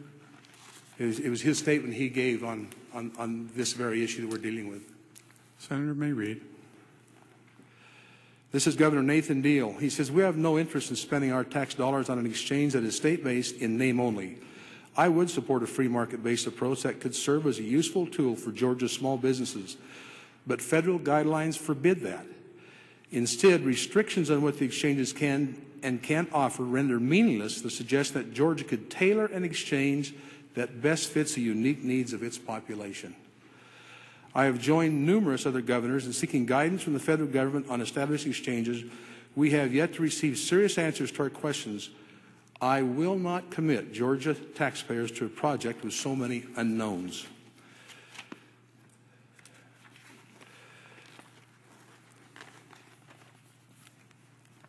Mr. President, to read from the Governor of Maine. Senator, there must be a source of these comments. They were news releases. Thank you. Senator may read. Maine will not build a state health exchange except as outlined by the ACA. We are not going to assist in the implementation of this bill in its current form. The ACA is full of federal mandates. As such, even state-based health insurance exchange is actually controlled by the federal government. In the end, the state exchange puts the burden onto the states and expense onto our taxpayers without giving the state the authority and flexibility we must have to meet the needs of the people of Maine. The next one I'd like to share with you is from Oklahoma. Can I read that, Mr. President? Also from a news release. Senator may read. News release. The Governor Mary Fallin said, after careful consideration, I have today informed the U.S. Secretary of Health, Kathleen Sebelius, that Oklahoma will not pursue the creation of its own health care exchange. An exchange that is PPACA compliant will necessarily be state-run in name only and require Oklahoma resources, staff, and tax dollars to implement. It does not benefit Oklahoma's taxpayers to actively support and fund a new government program that will ultimately be under the control of the federal government. That is opposed by a clear majority of Oklahomans, and that will further the implementation of a law that threatens to erode both the quality of American health care and the fiscal stability of the nation. The last one I'll read is from Texas. May I read Governor Rick Perry's? Also from a news release, Senator may read. I think you all recognize his name. Texas will not implement a so-called state exchange. In its current form, under the Patient Protection and Affordable Care Act, and through the yet undisclosed rules set forth by CMS, the exchange presents an unknown cost to Texas taxpayers. It would not be fiscally responsible to put hardworking Texans on the financial hook for an unknown amount of money to operate a system under rules that have not even been written. It is clear there is no such thing as a state exchange. Instead, this is a federally mandated exchange with rules dictated by Washington. As long as the federal government has the ability to force unknown mandates and costs upon our citizens while retaining the sole power in approving what an exchange looks like, the notion of a state exchange is merely an illusion. Your agency has broad rulemaking authority, including the ultimate decision on what is an essential health benefit, which plans can operate in exchange, and the ability to establish both price controls and cost-sharing limits. Our state will not be a party to helping facilitate the taxation of millions of Texans at an unknown cost to implement bad public policy. Senators, there's a whole list of other governors. I won't bore you with the details, but I think they each one point out very plainly and very clearly what we seem to think we can get by with. Recently, our neighboring state, Utah, went through an experience. They have their own exchange, been operated, it's been touted to us, been held up to us as an example. And they took it into the HHS, and the governor came out and he simply said, Utah will not enforce the individual mandate. Utah will not administer the Medicaid through the Utah Exchange, and they will not administer the premium tax credit. They don't want to turn over the records on their citizens. They don't want to have that happen. And so they walked out of the office, and they're not implementing a state-run exchange with federal approval. I think we should wait. I think we should wait and see what develops. I think in the American, the total role of the Americans, you know, Mr. President, may I read from the Federalist Papers? Certainly may. This is James Madison, the father of the Constitution. He said, the federal and state governments are in fact but different agents and trustees of the people, instituted with different powers and designated for different purposes. The adversaries of the Constitution seem to have lost sight of the people altogether in their reasonings on this subject, and to have viewed these different establishments not only as mutual rivals and enemies, but as uncontrolled by any common superior in their efforts to usurp the authorities of each other. These gentlemen must here be reminded of their error. They must be told that the ultimate authority, wherever the derivative may be found, resides in the people alone. You know, I heard some statistics earlier, and I report to you that I have heard from many of my citizens in my district, and I've only had agents, insurance agents, say, please pass it. And one doctor, one medical, he's not a doctor, he's a medical worker. And everyone else has said, don't do it. I don't know why the statistics in my district are so much different than what has been told to us about people's feelings, but they have said, do not do it. Mr. President, one more quote from the Federalist Papers. Senator may read. This is the Federalist paper by James Madison, number 57. In it, he said, a particular class of society asks the question, I answer. The genius of the whole system, the nature of just and constitutional laws, and above all, the vigilant and manly spirit which actuates the people of America, a spirit which nourishes freedom and in return is nourished by it. I hope that we as legislators will feel that American spirit. The gentleman from 13, I think, said it so well. There is and should be a love of freedom and a demand that we retain it, that we don't subject ourselves. We don't have to. They can't do it as rapidly as they think they can. They don't want to do a federal exchange, or the feds don't. They want us to do their dirty work for them. And for us to just simply, with a little bluff, they lay out there and say, either you do it or we'll come and do it to you. And for us to give up the freedoms that we're going to give up and move down that road is a mistake. With that, Mr. President, I'll be voting no. Thank you. So further debate. Mr. President. Senator Getty. Would the good senator from 9 yield to an inquiry? Senator Pierce, would you yield? You'll yield. Senator Getty, to state your inquiry. Thank you, Mr. President. Good senator. You indicated that Senate Bill 1042 may have a conflict with existing statute. Did you seek an AG's opinion on that? I did.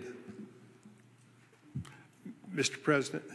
Would you like the senator to yield further? Senator Pierce, would you yield further? I'll yield. Senator Mr. Getty. President, good senator, would you share to yield that with the body? Senator Pierce. I'd be happy to, but you have to give me some time to search it out. It's stacked under some stuff here. I think it's either here or in my office. Thank you, Mr. President. Yes. Further debate. Senator Rice. Mr. President, fellow senators, I'll start with Chief Justice Roberts. I have great respect for the courts. However, I would submit that he is a Supreme Court justice and needs to act like it. For the first time in our history, the Supreme Court has said that something labeled a penalty by the Congress of the United States and the President isn't a penalty because there's not a mechanism for enforcing it. That's ridiculous. Now I'll talk about a few other things. I enjoyed listening to the opinions of various governors who talked about the spending of tax dollars. This bill doesn't spend any tax dollars. The Real ID Act is a completely different kind of animal. We can resist it by not doing anything, and it doesn't happen because we can issue our own driver's licenses, which is all that does. This is a different animal. If we don't create a state-based exchange, the federal government will create a federal exchange in Idaho that does exactly the same things. There's some discussion of subsidies and tax credits. They are two different things in the Affordable Care Act. The tax credits are available within or outside the exchange on policies. There is a difference. Those who purchase through an exchange, they get their tax credit on an ongoing basis. Those who purchase outside the exchange get their tax credit when they file their return. The subsidies have to do with the out-of-pocket expenses. Those are only available to those who purchase within the exchange. The interesting thing is, and the question we need to ask ourselves is, what difference does it make as far as this bill's concerned? And the answer is none, because there will be an exchange administering the subsidies with insurance policies, whether we pass this bill or reject this bill. There's been talk out in the community that somehow there's the idea that the employer penalty somehow doesn't exist if it's a federally created exchange. That's not true. It's bad legal advice. It's the kind of advice that just causes people to, I've watched people on similar types of advice end up in federal prison on tax protest reasons, because the Act specifically states that if the state doesn't create the exchange, that the federal government will create such exchange. That means it's the exact same one with the exact same authority, powers, and consequences. There is a difference. The difference is we can control the cost to Idaho taxpayers. We can control and have some ability to affect in a positive way how much is taken off their dinner tables to pay for something that's a bad idea. I don't like the Affordable Care Act. It's horrible public policy. It doesn't make health care more affordable for anybody. It will create shortages. It doesn't address the causes of escalating health care costs. But the exchange piece isn't where we can fight that. James Madison talked about the ultimate authority in the United States being the people. We discussed this much in the last election cycle. And the American people as a whole voted to send people back that would maintain this bad policy. Maybe they will be smarter the next election when some of the things that haven't hit yet do. And I hope they do. The portion of this bill that says that it's the public policy of the state of Idaho to actively resist federal actions that would limit or override state sovereignty, and talks about this very issue, that gives us ongoing standing. 3 years ago, we passed that other act that gave us standing to challenge the federal government in court. We now have things going into effect that are going to spawn additional lawsuits, additional challenges to the constitutionality. In the meantime, we should protect the family budgets of Idahoans to the extent we can from this bad federal policy. And that's what we accomplish. Another thing that we may accomplish with this act is that we get to make sure that all over 700 insurance agents, companies that are licensed to sell insurance in the state of Idaho are allowed to participate. We have no such guarantee with a federal exchange. I don't support this bill because I think it's good policy to have exchanges, or because I support any part of the Affordable Care Act. It's bad policy. I support this act because this is an area where we have no ability to win, but we have some ability to defend our citizens. And they elected us to defend them. They elected us to protect their rights in the ways that make the most sense, the ways that are the most effective, the ways that work. And what works in this context is protecting their dinner table, protecting that little bit extra of their funds from the additional costs that will be imposed by the federal government if we default to them. And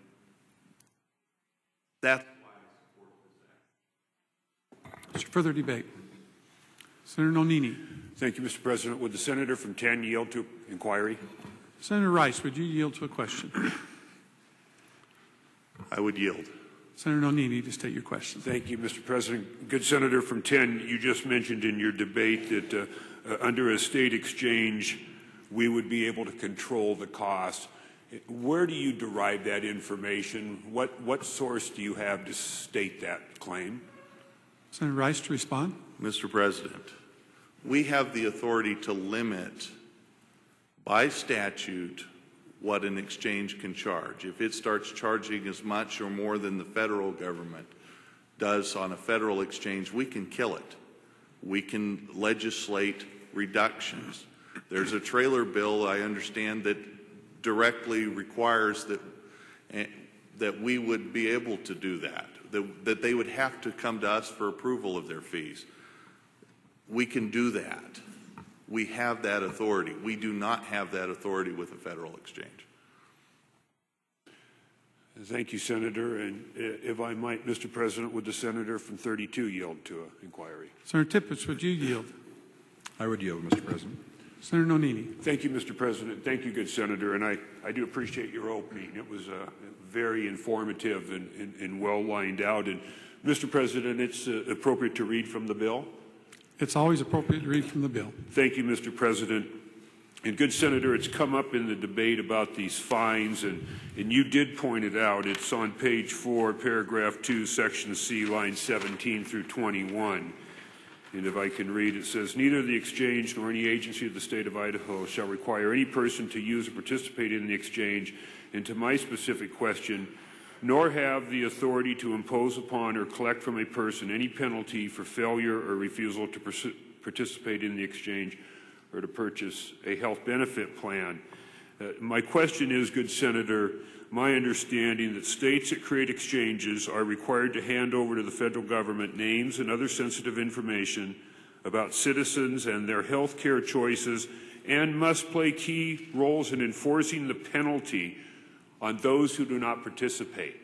So if the legislation doesn't allow for that for the exchange, who will be enforcing that penalty and turning those names over to the federal government? Senator Tippett to respond. Mr. President and Senator from 3, I guess I don't know exactly how that's going to work, but I do know that this bill specifically says that it will not be the exchange. And Mr. President, Senator for Nannini? another inquiry. Senator Tippett, would you respond further? I would yield, Mr. President. Senator Nannini. Thank you, Mr. President. Thank you, Senator. You also mentioned that this draft has been put forth to HHS, and it looks like it could be approved. And so I would really like, and maybe before our debate's over, someone could get a phone call or a report to that, but I really need to understand that part of a state exchange is reporting those violators to the IRS and to HHS and to those federal agencies. And if the exchange isn't the ability to do it, then who will be doing it? Will it be the Department of Insurance? Will it be the Department of Health and Welfare? That's what I would like to know, Senator. Thank you. Thank you, Mr. President. Mr. President, Senator from 3. Senator Tippett to respond. Mr. President, Senator from 3 will try to find you an answer. Is there further debate?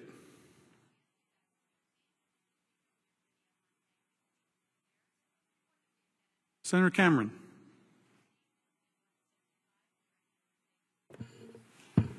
Yes, I double-clicked it. Mr. President, under Rule 39, I'd like to disclose that I am an insurance agent, a health insurance agent. I make a good share of my living off of selling health insurance. Although this act will not benefit me personally, in fact, it will take, in my opinion, take away income from my livelihood, give my wife less money to spend. I do need to make that declaration. Shall be recorded, Senator. Thank you. Thank you, Mr. President. Mr. President, I was given a lot of thought to what I wanted to say this morning. It is still this morning. And I've given a lot of thought to what I could say and the respectful kind of way. I want to do 3 things with you this morning. First, I'd like to talk to you about the impacts that this bill or a federal exchange has upon me and upon those in my industry and upon me as a business person and other business individuals. I'd also like to talk a little bit about a different perspective from that of what you may have heard. And lastly, I want to tell you why I think you should support the bill. In so doing, I'll also try and address some of the questions that the good senator from 32 has just done, in my opinion, a marvelous job in answering them and marvelous debate. I hope that you all listened very carefully to his debate. I, like all of you, or most of you on this floor, remain opposed to the Affordable Care Act. I don't like the way it was passed.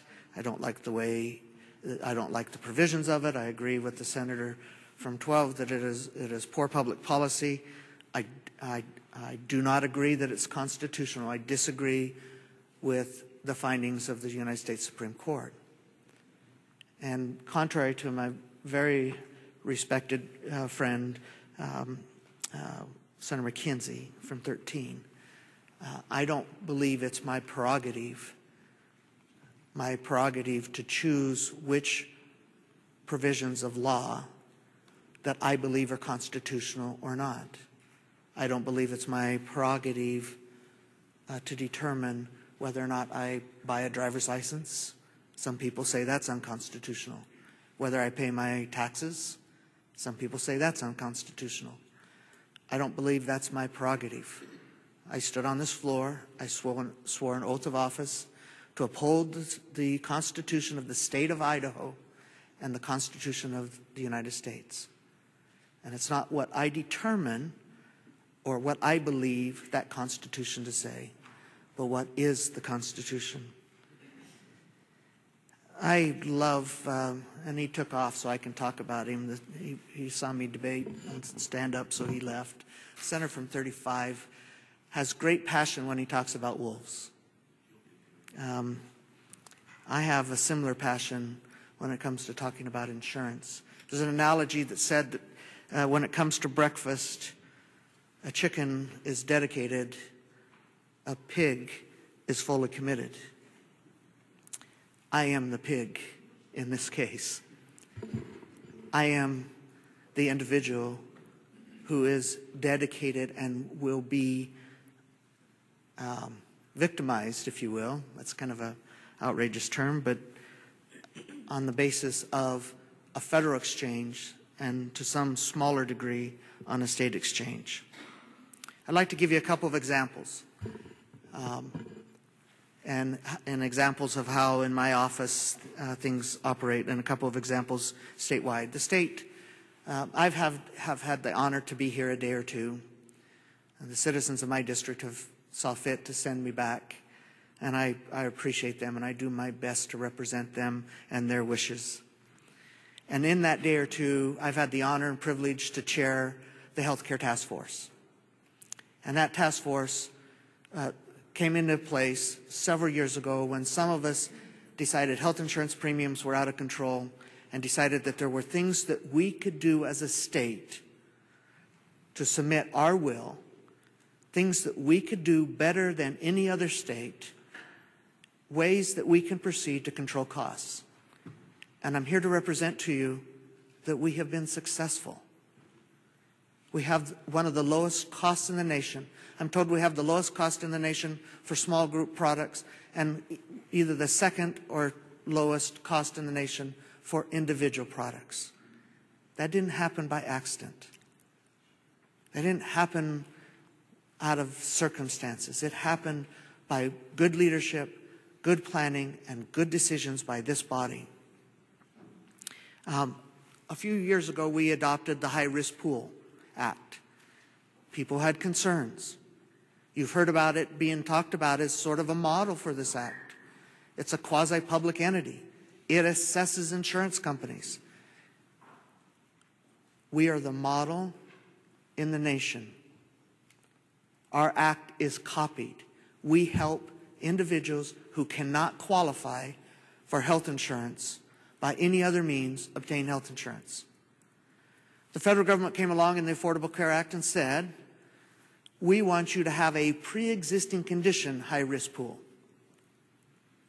And it required that we would make some changes, and we said, no thanks. We're doing it better.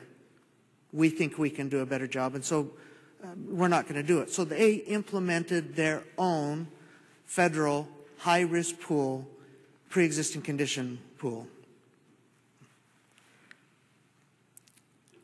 The way they enroll the individuals in Idaho is a call center, I think in Wichita, Kansas, contracted with a federal employees union. The Idaho citizens who want to participate in that pool get to call up and talk to somebody who's not licensed. They may be smart, but they're not licensed. They don't know Idaho law. They don't know any other provisions, but that's how they enroll. Some of the rest of you that do some business in the insurance arena know that a few years ago, the federal government passed the Medicare Part D Act. That's the prescription drug portion. Every year, from November to December, I have people come to my office. We help them go online, go to the exchange that's implemented by the federal government, and look at a plan and choose a plan that best suits them for either prescription drugs or Medicare Advantage plans or Medicare supplements. Do you know what I get paid for that? $0. I do that because I'm a community member and I want to help senior citizens. And so we have them, they come to our office, and we help them. I want you to think about how that might implicate if we were to go to a federal exchange. I certainly appreciate the opinions of those that are opposed to the exchange, and frankly, many of the concerns and issues that are raised have my heart. Many of them I can concur with, but they don't have my brain. I appreciate that some believe that there are other choices besides a state-based exchange or a federally based exchange. And it's pretty hard to get our minds around that that's really our only two choices, either a state-based exchange, an Idaho exchange, or a federal exchange, or a combination thereof. That's really our only choices. After the hearing, I was out in the hallway and I had a gentleman say to me, "Well, Dean, there's really another choice, a third choice." And I said, "Okay, what's that?" He said, "Rebellion." That's not a choice. That's not a choice for us.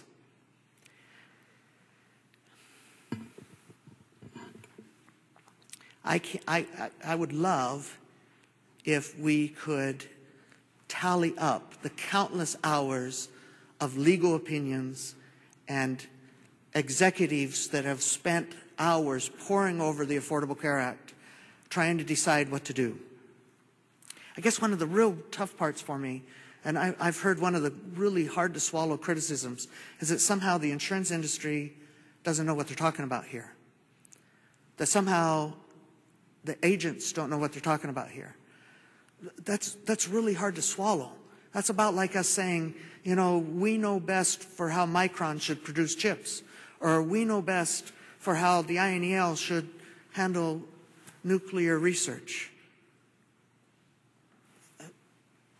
All of the insurance industry, all of the small business people that I talk to, all of the individuals, a number of them are saying we want a state-based exchange. We trust the state better. We want to deal with the state. It's clear, it's evident that by refusing to act, we default to the federal government. They already have a leg up. They are already working on establishing a federally based exchange. They are already working on it for those states that choose to go that direction. They already have the Medicare Part D model that I just talked about. They already have that blueprint. They don't have to reinvent the wheel. That's all there for them. They are already making progress. If Idaho were to choose to default,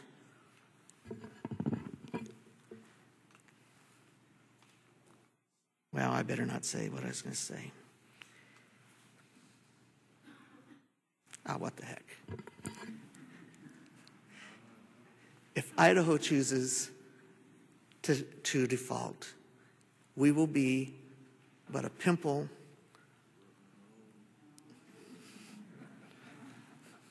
Okay, never mind. That's why I have good friends around me to help me stay out of trouble. Let's talk about, it's been alluded to, 26 other states. Let's talk about that for a minute. And you know, the good senator, who is my friend from 9, quoted some of the governors of those states. And I know it's hard to imagine that this issue would be politicized or that governors would try and make political statements. But sometimes their actions speak louder than words.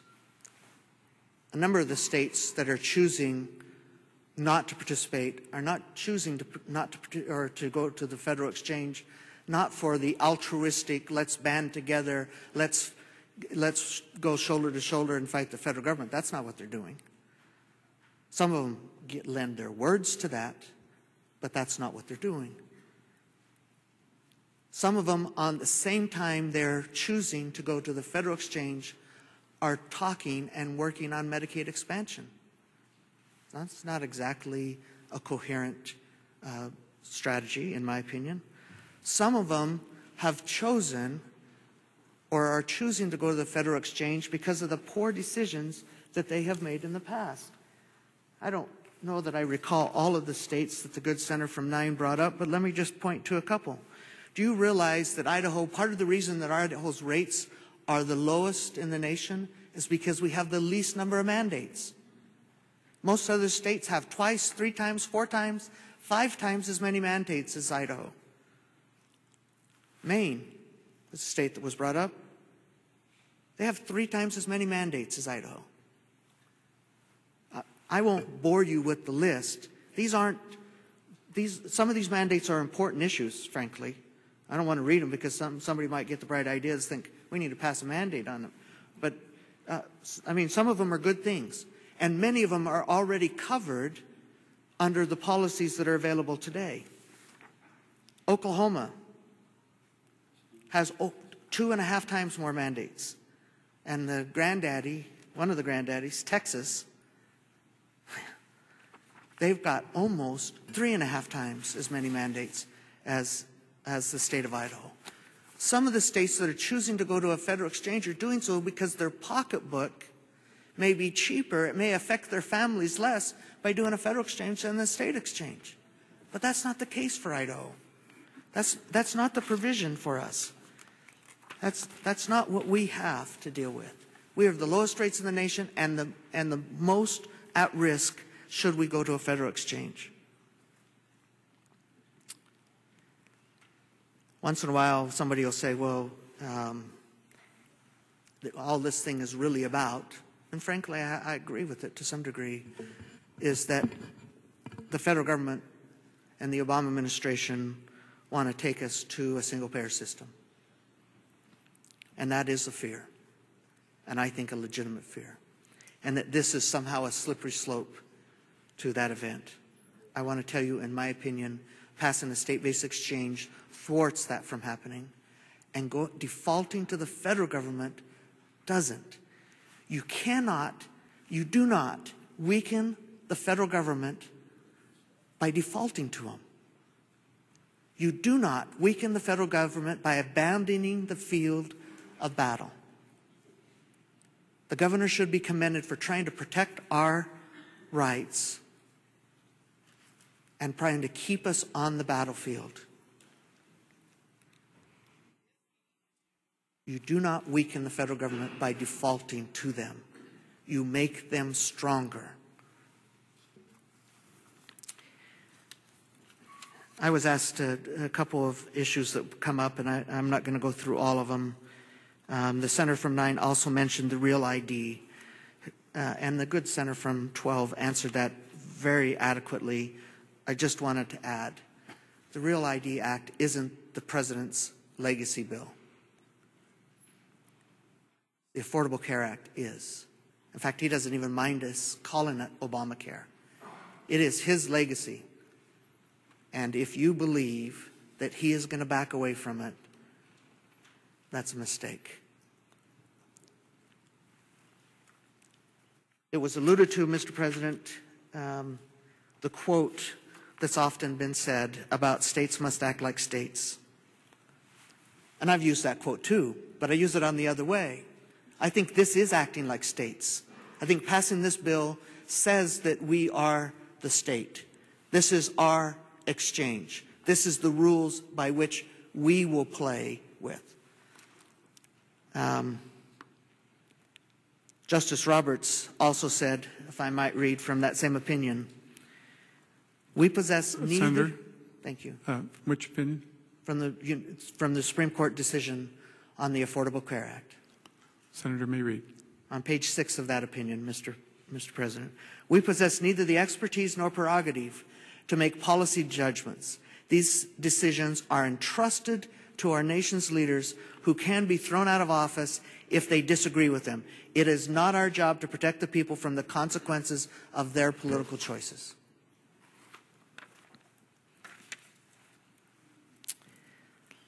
My friend from 23, who is also now left, but not before he called and talked to me about it.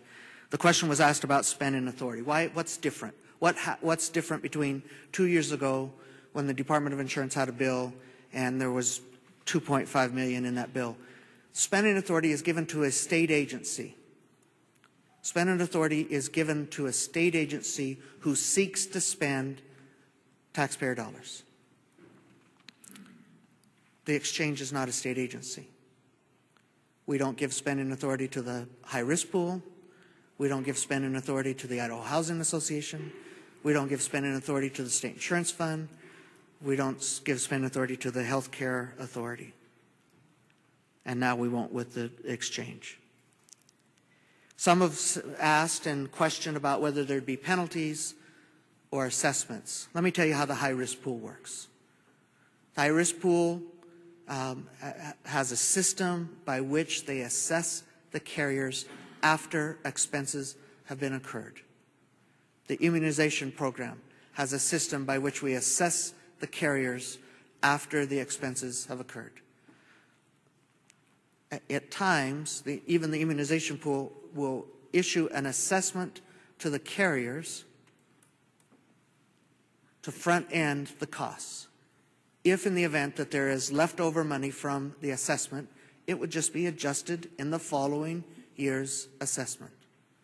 There's not going to be excess money, and there's every impetus and every indication why the board members of this body would want to control those costs and keep them low because it's their own pocketbook that's paying for them. Sometimes I think that we get confused as to what the exchange really is. It's not a regulatory body. That's left to the Department of Insurance in Idaho, and it's left to the federal government. It's not an enforcement body. That's left to others. Most likely, any enforcement, the good senator from 3 asked, where's the enforcement going to come from? Most likely, any enforcement is coming from the IRS. I think that's the reason for the way that the Supreme Court ruling was taking place. There's no violation. I don't know what a violation would be.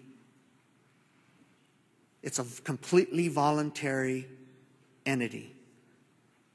If I want to go to the exchange, I can. If I don't want to, I don't have to. I'm not going to be penalized.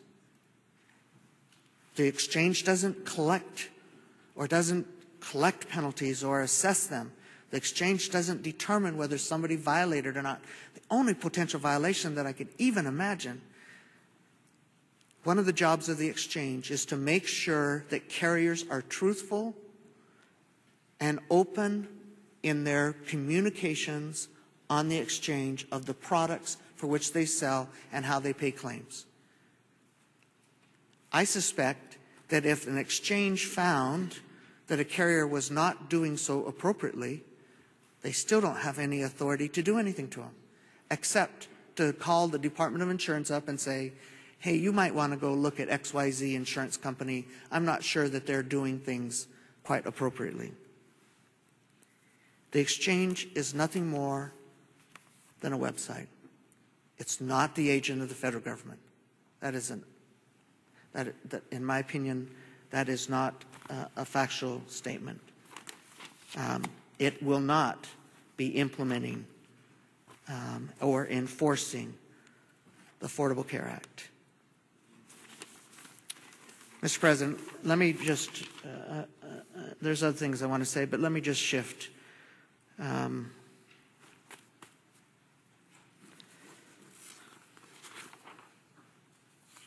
Let me just shift to why I think you should support this act. Number one, it protects Idaho citizens. It protects Idaho citizens from an unwilling, overreaching federal government. It protects Idaho citizens. Number two, it defends our 10th Amendment rights, and I believe the governor is correct, and I believe that we should be supporting him in trying every effort to defend our 10th Amendment rights. If at the end of the day we're unsuccessful, the only thing we've lost is being unsuccessful. We can then go the other direction. If, however, we decide to default to the federal government, we can never regain that lost ground. Number three, with an Idaho exchange, Idaho retains control. Idaho retains control of its regulatory markets. If we default to a federal exchange, we lose the ability for the state to regulate the small group and individual marketplace. That means when your constituents have complaints about how XYZ insurance company handled a claim or about what they're charging them, you have to file those complaints with a federal bureaucrat. You would not file them with the Department of Insurance if you default to a federal exchange. It will cost less. I know it's difficult to get our arms around what it's going to cost. Frankly, we don't know how many people are going to participate. The one bid said $4 to $7, $4 being the low end if we have a lot of people participating. We may not have a lot of people participating. Maybe closer to the $7 fee. Good Senator from 32 indicated what Nevada's doing. That may be closer to what the actual cost may be. But in either case, it is cheaper than the federal exchange. The federal government has already tipped their hand. They've said they're going to charge 3.5% of premium. That is significantly more expensive just to administer. They will administer the plan under their own whims without Idaho residents or Idaho consumers being on a board or Idaho carriers being on the board. It'll be under their own whims whether even Idaho carriers get to participate in the federal exchange. The federal law calls for one non-for-profit company and one for-profit company. HHS has said since then, yeah, we'll probably allow other carriers to play, but we don't know under what rules, and we don't know under what mandates. It is a fallacy for us to think under a federal exchange that some nationwide company will come into Idaho and offer a specific plan based on Idaho mandates. They're not going to do that. They're going to come in based on the mandates that they have from other states, which include a lot of egregious choices. And some I won't go into saying with you, but I know that you would be appalled at. Number 6, it will cost Idaho businesses and Idahoans less to participate under a state exchange versus a federal exchange. Let me talk about a little bit how a state exchange might work for a small business person.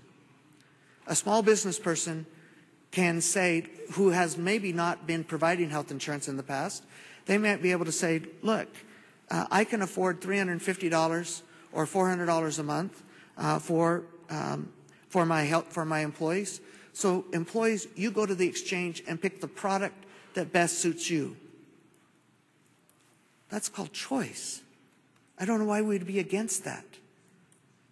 That allows the consumer, the employee, to choose the plan that best suits him. Sure, there may be plans that aren't as quite like we might like, but they might be an HSA plan, or they might be another plan. One employee might choose a high deductible HSA plan, another one may choose a plan that has full benefits and prescription drug coverage. That would be theirs. But the benefit to the employer is that those costs are then capped. He can then control his costs. There is no doubt in my mind, no doubt in the insurance industry's mind, that it will cost Idaho consumers less under an Idaho exchange versus a federal exchange. This goes back to my point a few minutes ago. The carriers, the insurance industry, consumers, small businesses are asking for you to pass this act. They're asking for that ability. The carriers are asking not because they will profit from it, because they won't, not because they get some advantage, because they won't, but because they're trying to survive. They're trying to stay alive and stay in Idaho and keep Idahoans employed at their place of businesses. Under a federal exchange, they'll use navigators. There will not be the need for agents. They might allow us agents to participate at my 0 commission rate. The good senator from 32 mentioned that Idahoans support this, and he mentioned a poll. I can tell you there were other polls done at the time of the election, and there are other polls done nationwide. All of them show between 68 to 75% of Idahoans, 70% of Idahoans, etc., want a state-based exchange over a federal exchange. Some nationwide polls even show 4-to-1 conservatives want a state-based exchange over a federal exchange. Mr. President and Senators,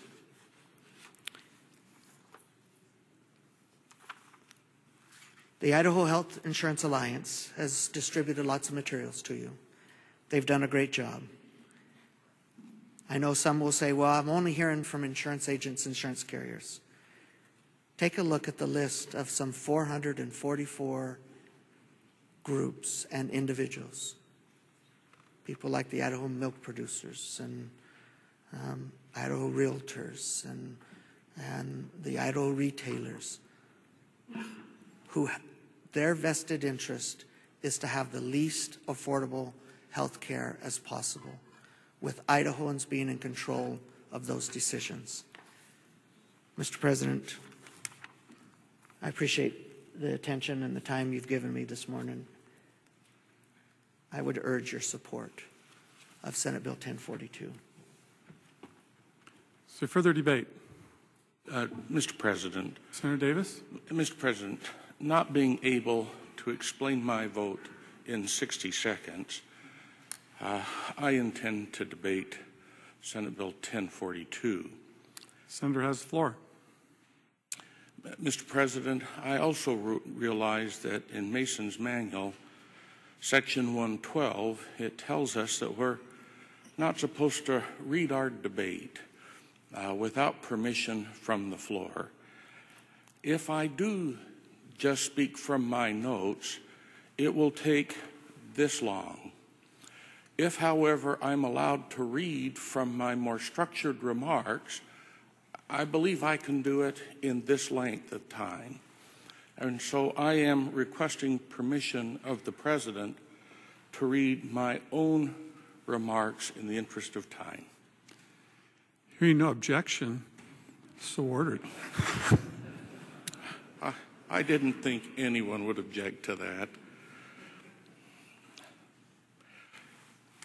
But before, I am proud to serve in this Senate with you. Today, I've been quite worried about today. I'm not worried anymore. Regardless of the outcome, this is the type of civil and thoughtful discourse I have literally prayed for today. And so I thank all of you who have spoken so far, and I have confidence that is how the rest of the debate over the next 10 minutes will go. Mr. President, Thomas Jefferson in his first inaugural address said, "Every difference of opinion is not a difference of principle." To those opposed to the bill, principally, I agree with you. But there are other factors that guide me to an initial different conclusion. Personally, like others, I believe that President Obama, Congress, and the United States Supreme Court got the health care reform wrong. This expansion of federal powers is inconsistent with what I believe are correct constitutional principles. As a result, Idaho fought the enactment in the United States Supreme Court with my support. I also worked and hoped for a new president and Congress that would repeal what I believed to be a dreadful law. Well, that did not happen. Late last fall, I met with Governor Otter regarding his decision to push for a voluntary and partial state-based insurance solution rather than cede full federal mandatory control in Idaho. I listened as he told Senate leadership that after much study and reflection, he determined to push for as much of a state-based solution as possible. I believe I know this governor's heart and struggle on this matter, his strong disappointment and disagreement with this law, his historic fight for state rights, and his personal belief in individual responsibility and liberty. At that time, I asked him something like, "Governor, other than death penalty cases, which you have had to make, other than death penalty cases, have you ever had to make a more difficult governmental decision?" With little hesitation, he confirmed that death penalty cases are his most difficult, but then quickly added, "Bart, my no vote on the Patriot Act was my most difficult, but this decision was a close second." Governor Otter's statements capture the struggle that others and I have had with this state-based exchange component of the Patient Protection and Affordable Care Act. During this year's State of the State address, Governor Otter said, "Rejecting the opportunity to assert ourselves into the state-based exchange will result in an unresponsive, one-size-fits-all federal exchange, wreaking havoc on some of America's most reasonable costs of coverage. At its core," he said, "it is a matter of states' rights. You all know how I feel about Obamacare," he continued. "I will continue encouraging and supporting efforts by our Idaho congressional delegation and many others to repeal and replace the law. But the fact remains that for now and for the foreseeable future, it is the law, and as responsible elected officials, we're sworn to uphold the rule of law, not just those laws that we support." Close quotes. Some Idahoans want Obamacare. I don't. Some Idahoans believe that Idaho has the power to nullify a federal law. I don't. Some Idahoans hope that if enough states say no, President Obama and Congress will repeal or substantially weaken President Obama's signature legislative success. I wish this was true, but every indication from the federal government says that it isn't so. The federal website, in preparation for the October 2013 enrollment, is already established. Idaho has lower health care costs than most states. Why? Idaho has fewer statutory insurance mandates. In my opinion, Idaho surrenders more than most other states, including many states that have declined participation by simply saying no. If Idaho does nothing, federal regulators will exclusively build Idaho's health care system. I worry what federally imposed insurance rates will be.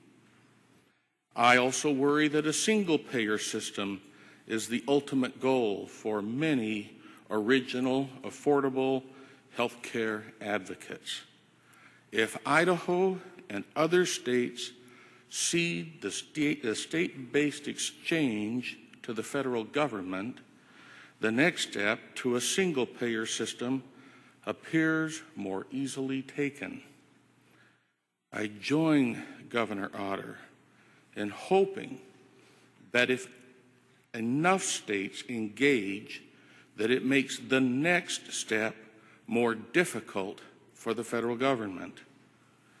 Finally, and this will come as no surprise to any on this floor, you know that pro-life issues and the protection of the free exercise of religion are of great importance to me. I know they are to you as well. I trust Idaho to protect life and liberty. The federal model will not. I genuinely pray this proposed voluntary state-created market-driven health insurance exchange will. I know that Senate Bill 1042 is an imperfect remedy. You've demonstrated that this morning. I realize that current federal requirements for the state-based exchange are restrictive and difficult.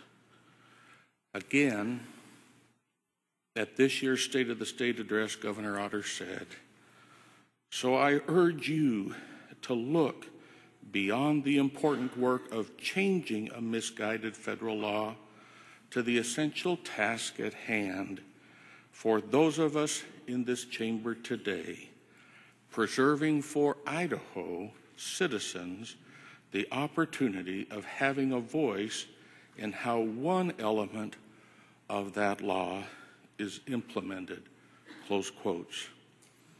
Our governor wants a seat at that table.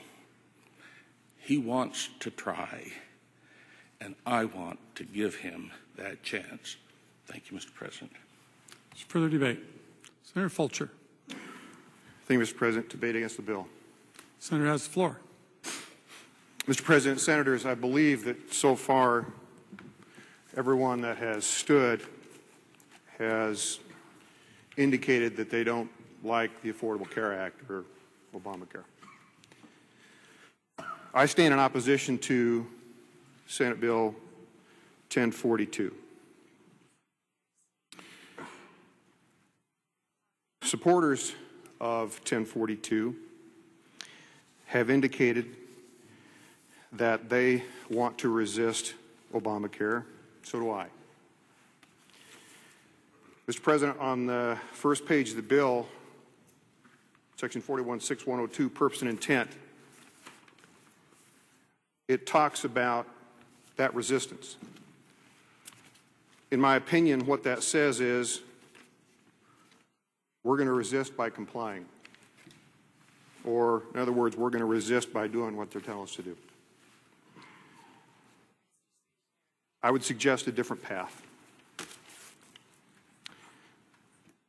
I oppose the exchange because it is the implementation of this.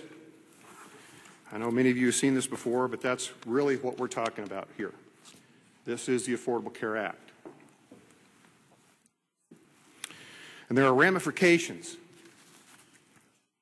for voluntarily complying with this bill and taking the money to voluntarily comply.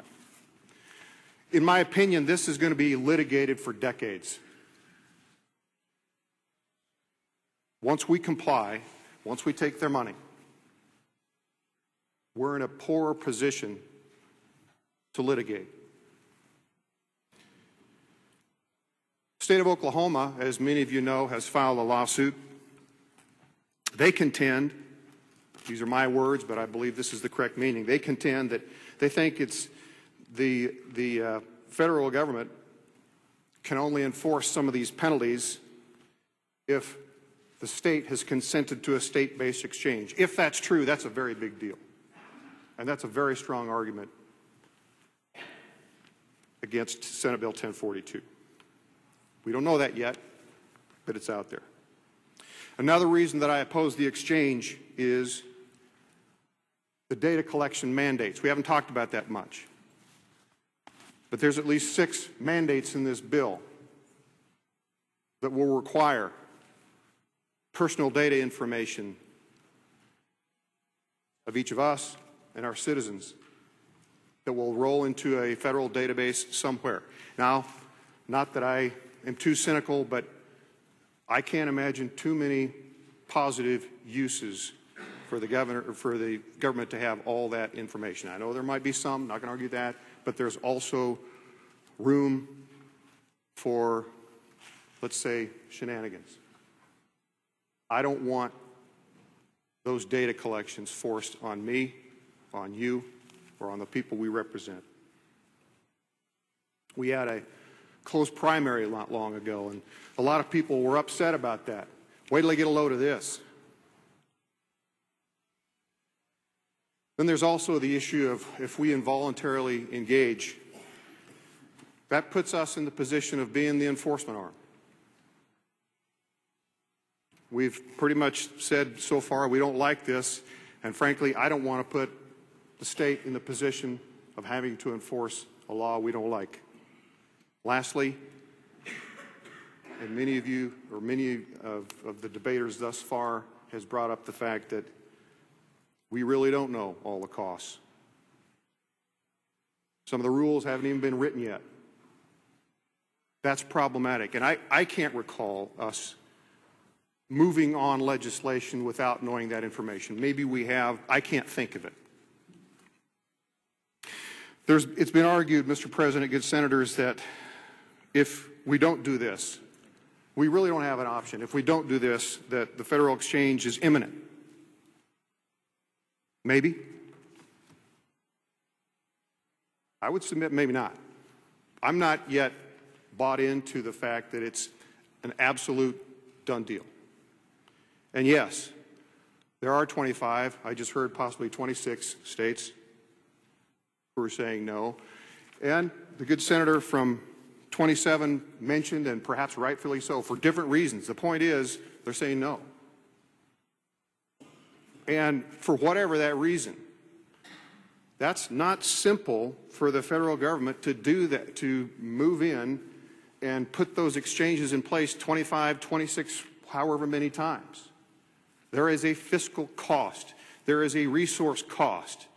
There is political capital spent. And quite frankly, they have got other problems way beyond what we're dealing with here.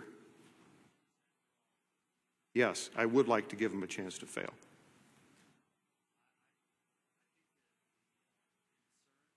Mr. President, good senators, I would also put up another argument that many of you may not agree with, but I think it's worth talking about. It is possible a federal exchange is better.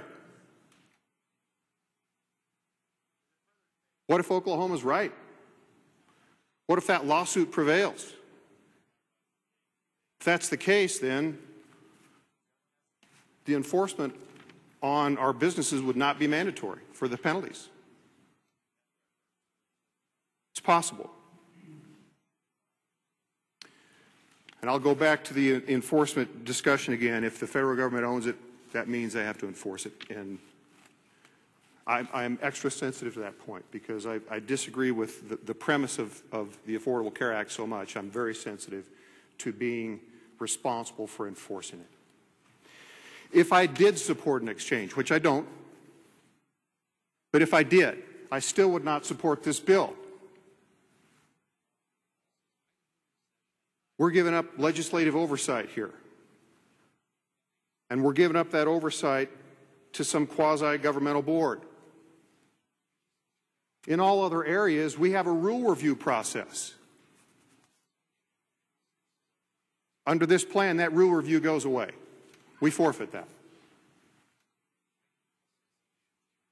There's no cap on the fees. We've been told that it's going to be cheaper. Well, it might be. But according to this legislation, it doesn't assure us of that.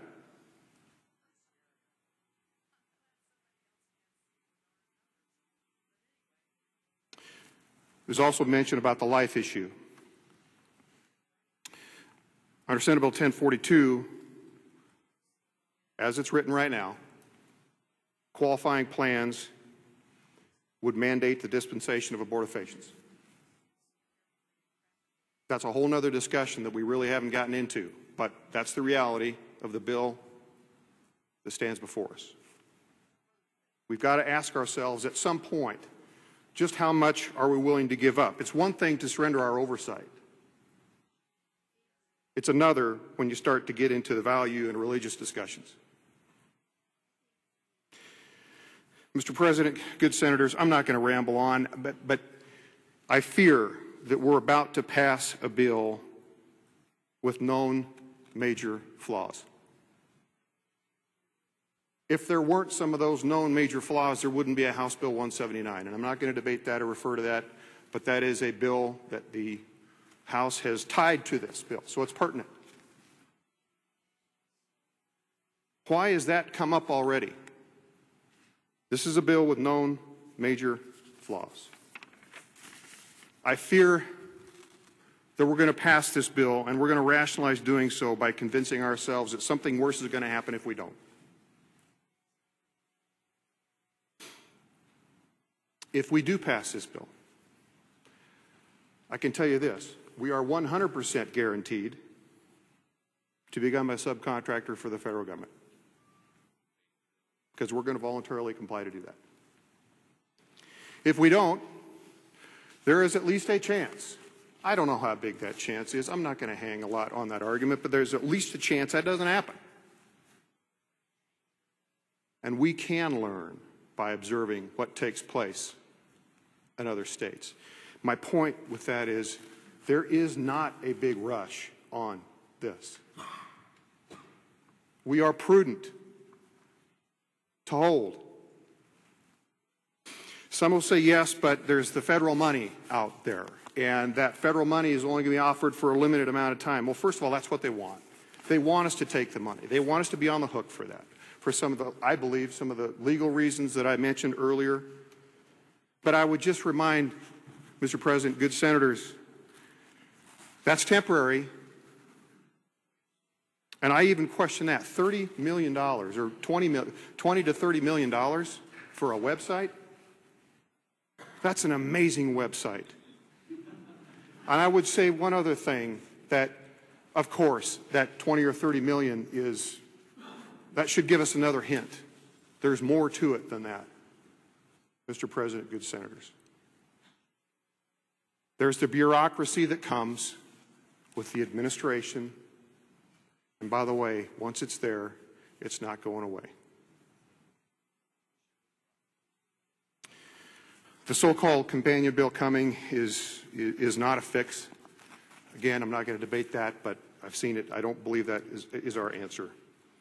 Plus, that's not what we're discussing. We're discussing the merits of Senate Bill 1042 on its own. You know, I just have to explain something personally here. I've been probably more visible on this issue than I'm really comfortable with. For those of you who know me, this is my 9th year in the Senate, and I think I just submitted my first guest opinion in 9 years. And I've kind of been out on front in kind of an uncomfortable way on this, and I've been asked, Fulcher, why are you so rabid on this issue? Why are you taking such a vocal stance on it? In my heart and my mind, I know where this leads. And I know that there's no turning back once we do it. Think Medicare, think Medicaid, Social Security. Folks, we pull the trigger, there's no turning back. I do believe that this puts us on an imminent path to a single-payer federal health care system, and I do believe that it puts our private insurance industry at risk, where over time they're either crippled or gone. And it's interesting because I've taken criticism from those entities, but I just give you my word. My intent and my strong belief is I'm attempting to be their best friend. I'm going to close things up with a personal story that may also share why I'm so sensitive to this particular bill, because I've lived one segment of my life that directly reflects my position on it. And this was several years ago, so I don't have all the facts directly right, but the story is pertinent, and hopefully it will share that insight. But it was about 1997. The company that I worked for purchased an electronics manufacturing company in Belgium. And I was part of that transaction. And it was a profitable operation. And the equipment was, for the most part, current. The employee base was educated and productive. Mr. President, good senators, we bought that plant for $1 US. $1 US. And I don't recall the exact amount of the assets, but it was somewhere around $500 million. The operator of that facility, it's my recollection at the time, only had one exit strategy, and that was to walk away because of the social costs that had incurred, and the mandates, the government mandates and the government mandated social costs were so heavy. Rather than continue to operate, they walked away. They did have the option of laying everybody off, which is the only reason we were interested in buying it, because we didn't have to take that obligation. And we did. And as I recall, we hired a fraction of the people back. But it was nothing what it was. I'm fearful that that's where we're going here. Mr. President, good senators, I'm one little state senator in one little state. But I'm trying to do anything I can to minimize the strings of the federal government being attached to me and my family. And I know they're already there. They're already on my car and my house and my job. But I'd really prefer to minimize the ones that get attached to my body. And with health care, that's what they're talking about. So with that, I stand with my political party. I stand with other strong supporters of Farm Bureau, Tea Party advocates, pro-life groups, and many others by saying we really don't have a rush here. Let's learn. Let's understand the costs. Let's understand the rules. We really don't have much to gain by moving now, but we've got a lot to lose. Mr. President, good senators, I will vote no. Mr. President. Senator Bayer. Thank you, Mr. President, to debate the bill. Senator has the floor. Thank you, Mr. President. Thank you, fellow senators. And my timing was not planned. I will be brief in the sense that the good senator from 22 has made several of my points. I won't be as candid as to say ditto, but I would like to make a few points, if I may, Mr. President. Mr. President, I've heard far more conjecture and opinion than fact, with all due respect, in regards to this measure. What that speaks to is a lack of appreciation for unintended consequences and the implications of this language.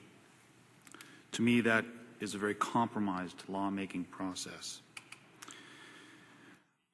I also take some issue with some of the proponents, and if I may read, Mr. President, from the Idaho Health Exchange Alliance sheet in support of this measure. Senator may read. Thank you. Simply one excerpt. Choosing to do nothing is a vote for a federal exchange. Mr. President, good senators, without drawing any criminal comparisons, if there was an act, or as has been stated on the floor, a violation that is inevitable upon my neighbor, and I am not willing to conduct that act or facilitate it or implement it, that does not mean that I condone others conducting that act or that violation. I don't think that that is a fair analogy whatsoever. It has also been stated that we are where we are through actions starting at the federal level, going through the courts, law of the land. Well, With some of that gnashing of teeth, Mr. President, I understand the frustration. I would like to point out the timeline, though, and Mr. President, if I may reference FY 2012 Idaho Legislative Budget Book. Senator may reference that and read. Thank you, Mr. President. That has been referenced in this debate. That was the Department of Insurance's budget request and the recommendation from the governor at that time for $2.5 million for a state health care exchange, and with the recommendation from the second floor of 3 FTPs for that department. That measure, carried by the good senator from 27, it failed in the long run in the entire legislative process. It did go through a legislative process. It failed. The legislature engaged one of the 3 separate but equal branches of government. I find it rather ironic that, and some with appreciation, but I do find it ironic that we have been asked as a legislature to be engaged in this issue. It was stated that this would not be through executive action solely. So here we are. Here we are with language that has been presented to us from the executive arena that allows us to take action to cut the cord from the legislature. The proponents of this bill recognize that and have very forthright pointed out that this is an independent body, corporate and politic. Legislative oversight, in my opinion, regardless of the results, is an important process. It is a process that I do not believe that we should, and I question if we have the authority to pass on those responsibilities. Whether things go up or down in the legislative process historically is no reason to take a different road and avoid those decisions in a formal, as an example, appropriation process or spending authority process. I believe that is the proper role of government for us to engage. Mr. President, if I may refer to the Idaho Legislative by Bill number 2012 session records. Senator may read. Thank you, Mr. President. Mr. President, this is in regards to a bill that was brought to us in 2012 from the Department of Insurance. I reference it for one simple reason. It has in it the language "or as otherwise provided by applicable law."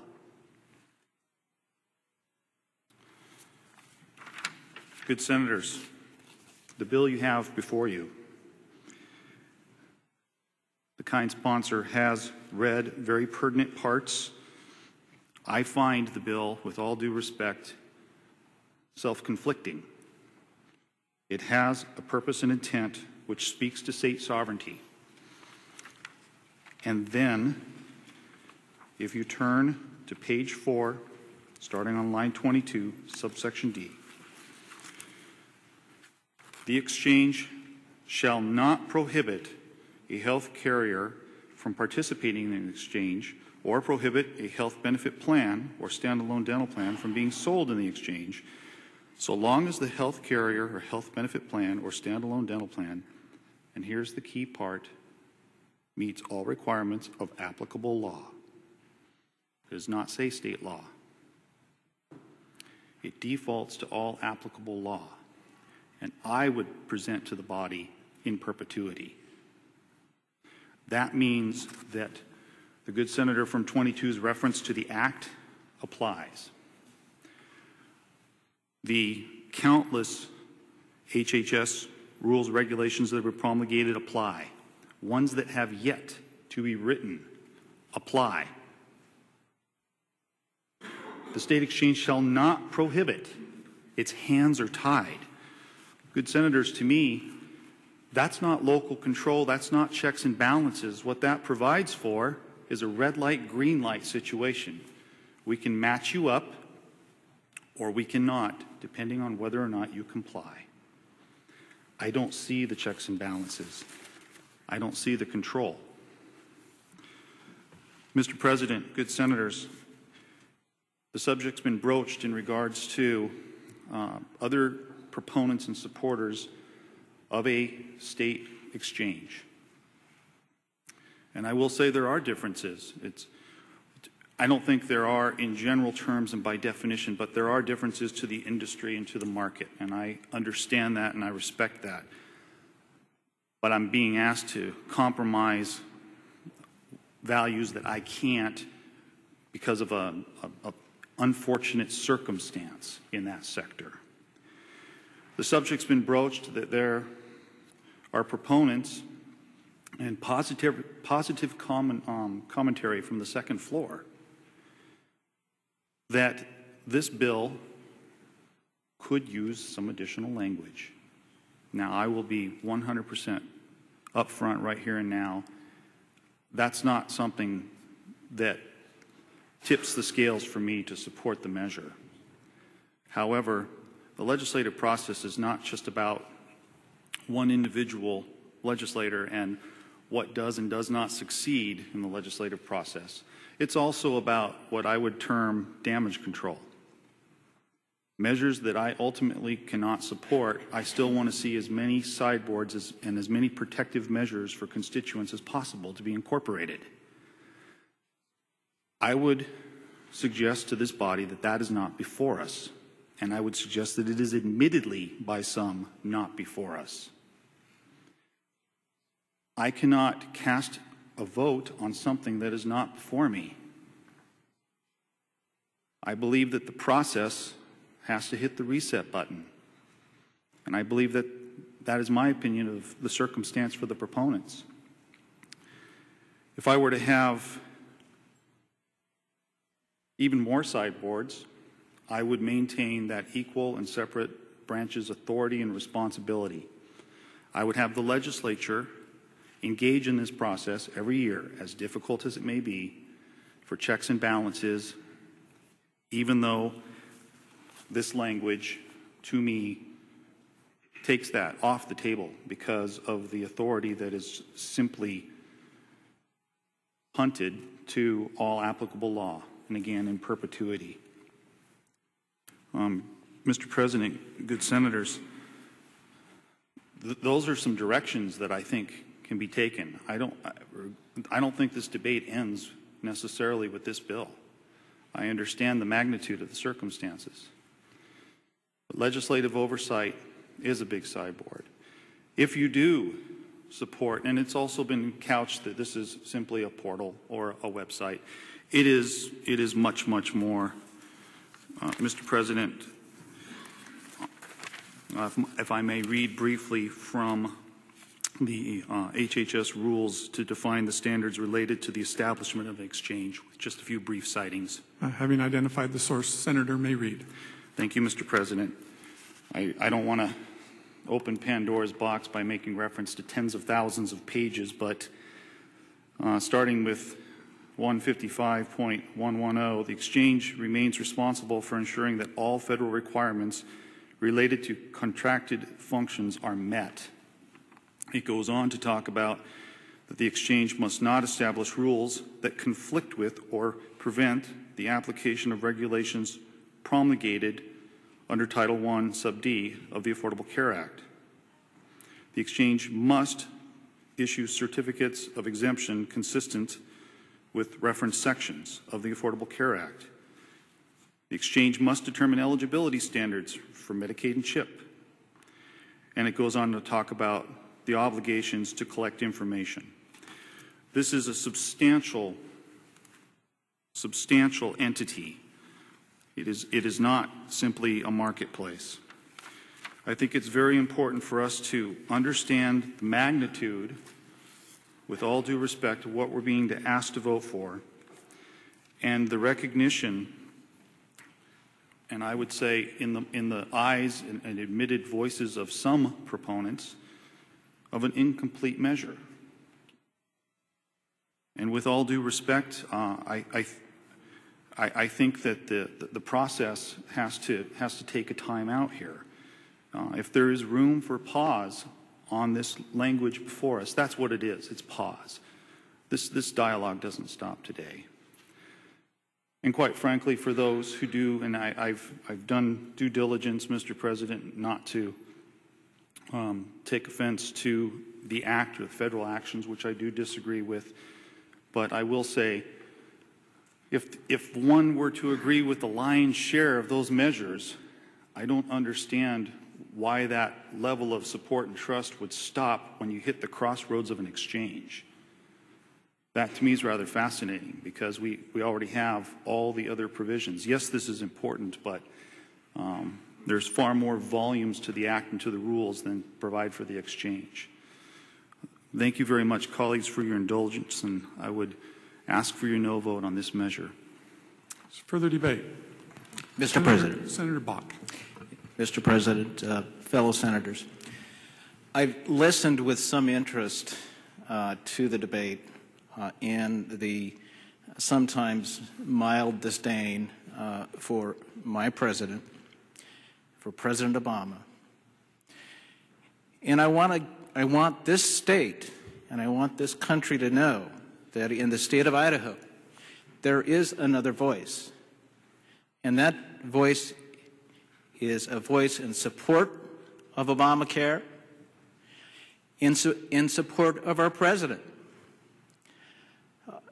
This bill, the Obamacare Affordable Health Care Act, may not have been the best possible solution, but it was the one solution that was possible. Contrary to the good senator who was concerned about a single-payer system, that's what I supported. I would have loved to see a single-payer system, but we didn't get that. We got what was possible. And we got what was possible because more and more the middle class, the poor, people who cannot afford health care day in and day out needed a solution to address their needs, not just the needs of the wealthy and those who are well-heeled. Obamacare was that solution, and I am so proud of my president that he was willing to say, gosh, I used to take that as an insult. And he started calling it Obamacare himself, because it is a credit to the president, it is a credit to this nation that we have actively tried to find solutions for people in the middle class and the poor who could not otherwise get health care.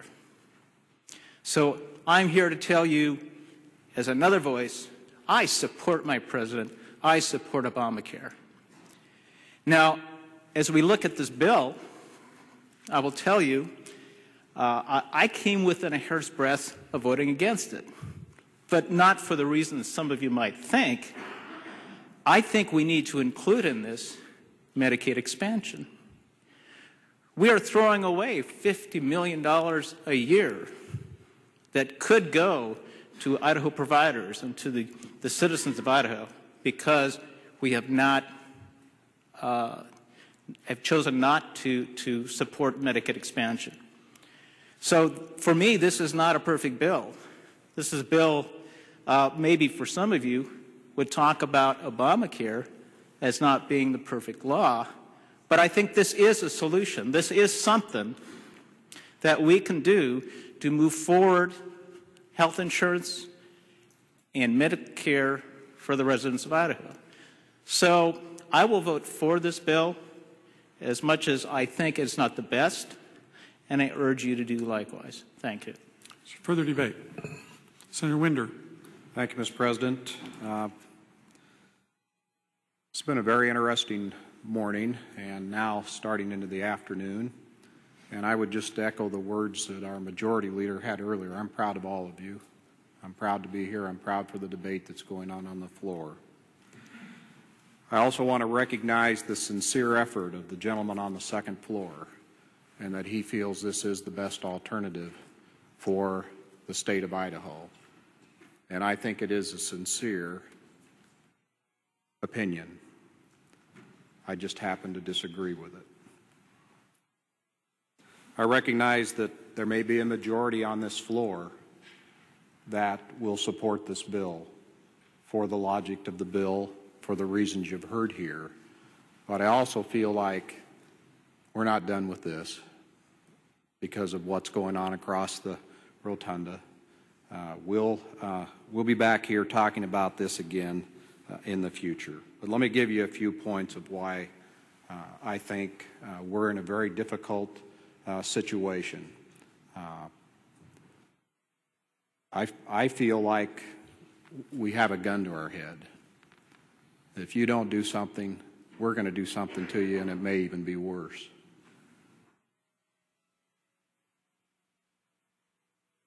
If it were about the exchange and the simple exchange and the ability of people to get good insurance quotes and to expand the ability for people to acquire insurance and to take care of some of the things that the good senator from 16 mentioned, I think we could probably all find a way to see that path forward. But this isn't about just an exchange or access to the market. This is about a whole lot of other stuff. 2,100 pages. Over 30,000 pages of rules, some of which are not even written yet. One of the things that has bothered me the most about if we don't do a state exchange is that our carriers and our vendors in Idaho will eventually lose out in the marketplace. And that's a very valid concern. I think we need to protect our insurance brokers. I think we need to protect our carriers in this state. They've done a great job of keeping our premiums low over the years. But I'll just share with you something from my history. As most of you know, I've been in the commercial real estate brokerage business for a long time. And I used to do a lot of work for the GSA, the General Services Administration. And one day they decided that it wasn't very efficient to use a bunch of independent brokers from all over the country to do work for them. So they decided they were going to have a national contract. That was almost 10 years ago.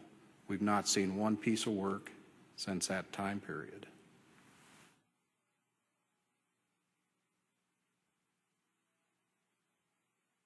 They're using threats against our businesses, that if you don't support a state exchange, you're going to potentially lose your right to be a vendor and to provide services.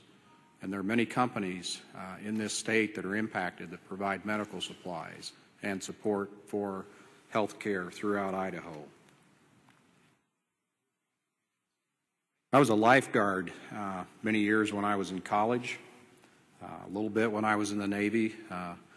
And one of the things that they taught us was when somebody's seriously in trouble and drowning in the water, you approach them in such a way that you control the situation, that you don't let them get a grip on you and take you down with them.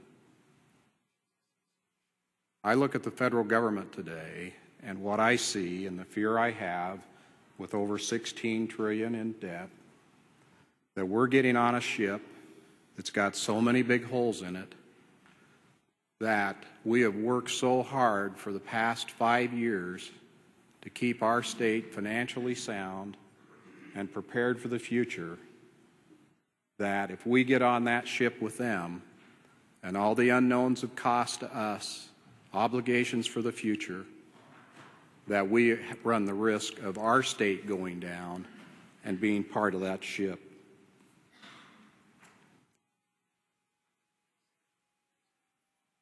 I think one of the greatest fears probably a lot of us have sitting around this room is to think about the IRS having additional control over not just taxation. They're calling it taxation, but if you think about it, it's really health care now. Because if you don't comply, if you don't follow the rules, you're going to be subject to penalty. And who's going to come enforce it? The IRS. So is it going to turn our medical people into squealers? You know, are you going to have to, we as a state, as insurance department, are we going to have to submit to the federal government people that don't take insurance I mean, there's so many unknowns in this that I agree with an earlier comment. We need a little bit of a pause. We need some work, I think, to try and figure out a way to move forward. I've told several of you that this has been a real struggle for me from the standpoint of trying to, in my own mind, differentiate between the logic of supporting a state exchange and my heart telling me that it isn't right if we basically bow down and do what the federal government tells us to do. My heart tells me that we're in for additional problems in the future. My head tells me there are good things about this, and that yes, the governors or the gentleman on the second floor decision to try and do a state exchange and the supporters on this floor are trying to do the right thing with the state exchange. But I have this overriding fear in my heart and in my head that this is going to cost us all more money. It's going to actually reduce money in the healthcare system because of the bureaucracy that's going to be built at both the state and the federal level to support this. And with that, Mr. President, I'll be voting no. Further debate. Mr. President. Senator Nuxall. Thank you, Mr. President. Well, there have been a lot of different opinions on this, and as you know, I want to expound probably on one more. And I understand that most of us, do not like the Affordable Care Act. Most of us, anyhow. But I've been concerned, obviously, about the state health insurance exchange and the abortifacient issue in this exchange. And I handed out papers to you, but I want to go over this again with you so you understand exactly what I was referring to and what I found out. Under Obamacare, there is a requirement or mandate for health insurance companies to cover contraception, including ELA and Plan B. It's a necessary requirement for preventative services for women to be included in the qualified health plans. So I asked the Attorney General for his opinion. And the general consensus from the Idaho Attorney General and the pro-life groups, Idaho Chooses Life and Right to Life of Idaho, is that the abortion opt-out language, which was in Senate 115 bill that passed in 2011, will only protect surgical abortion and the abortion-inducing drug RU-486. And I also handed out that opinion to you yesterday, so you could read that opinion. So in other words, the opinion states that with the state exchange, our insurance companies may not provide coverage for surgical abortions or RU-486, but would be required to provide for Plan B and ELA since they are emergency contraceptives. Plan B and ELA are potential abortifacients since they can prevent the implementation of a fertilized egg, a baby. They also are known to prevent ovulation. If this emergency contraception would in fact prevent implementation of the fertilized egg in the uterus, this is in fact an abortion. But because the woman is not known to be pregnant when she takes this emergency contraception, an abortion could not be definitively proven. The labels on Plan B and ELA show that they can cause an abortion. The literature advertising ELA says, I guess maybe I should ask if I can quote that, Mr. President. Senator Davis. Mr. President, if I might inquire, the senator from Seven's heart and mind are spot on this, but I think we have a responsibility to debate the bill. I think the point that she's making is certainly an appropriate point, but I think we're not debating the bill at this point in time, and so I wonder if the President would rule on that. Senator, at this point, I would rule the Senator is expressing some concerns that she has about the bill that are not included in the bill. That has been addressed before by senators, and I would rule that so far she's in line. Thank you. Thank you, Mr. President. So if I could quote off of the label of the of the literature that advertises ELA. Senator may quote. ELA may also work by preventing attachment to the uterus. So in other words, it may prevent implementation of the fertilized egg, which is in fact an abortion. The same is true for Plan B. The FDA package insert states that Plan B, one step, may inhibit implementation by altering the lining of the uterus. Again, this is preventing implementation of the fertilized egg, which is in fact an abortion. And I gave links out to that yesterday to you if you wish to check out the facts. Thus, by admission of manufacturer statements, these two drugs have the potential for causing the death of a newly conceived human child. To support this mandate of Obamacare through an exchange would require us to pay for potential abortifacients. There is no opting out of this mandate. And I also have an Attorney General's opinion in which it states, I'm not going to quote that, but I have the opinion, if somebody would like to see it, that the state is in no better position than the federal exchange on the life issue. And then, if I could quote from a commentary on the website of Michael Cannons from the Cato Institute. Senator may quote. He said, refusing to create an exchange will block Obamacare from imposing a tax on employers whose health benefits do not meet the federal government's definition of essential coverage. That tax can run as high as $3,000 per employee. A state that refuses to create an exchange will spare its employers from that tax. And just as a reference again, Oklahoma is now in a lawsuit over that issue, that the Affordable Care Act doesn't allow for tax penalties to flow through a federal exchange.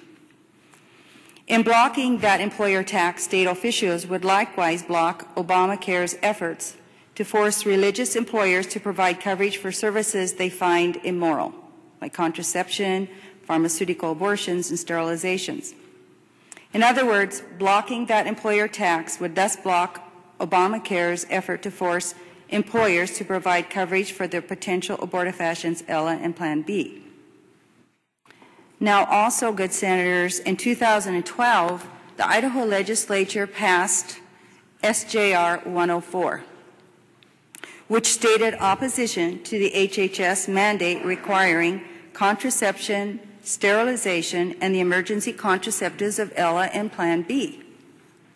The legislature petitioned Congress to reject the HHS mandate that required those who sponsor, purchase, and issue health insurance plans should not be forced to violate their deeply held moral and religious convictions in order to take part in any health care system that violates their belief in the sanctity of life. Many different faiths joined in on this, which, besides against killing of babies through ELA and Plan B, joined together to protest religiously against contraception and sterilization. When the president of the National Catholic Conference of Bishops asked Obama to change this mandate, Obama refused. The president of the NCCB said, and if I could quote from SJR 104. Senator may quote. In effect, the president is saying we have 1 year to figure out how to violate our consciences. To force Americans to choose between violating their consciences and foregoing their health care is literally unconscionable. It is much an attack on access to health care as on religious freedom. And then Thomas Jefferson said, and I don't know if I have to say what he said out of which, but it's still out of SJ 104, if I may. Senator may read.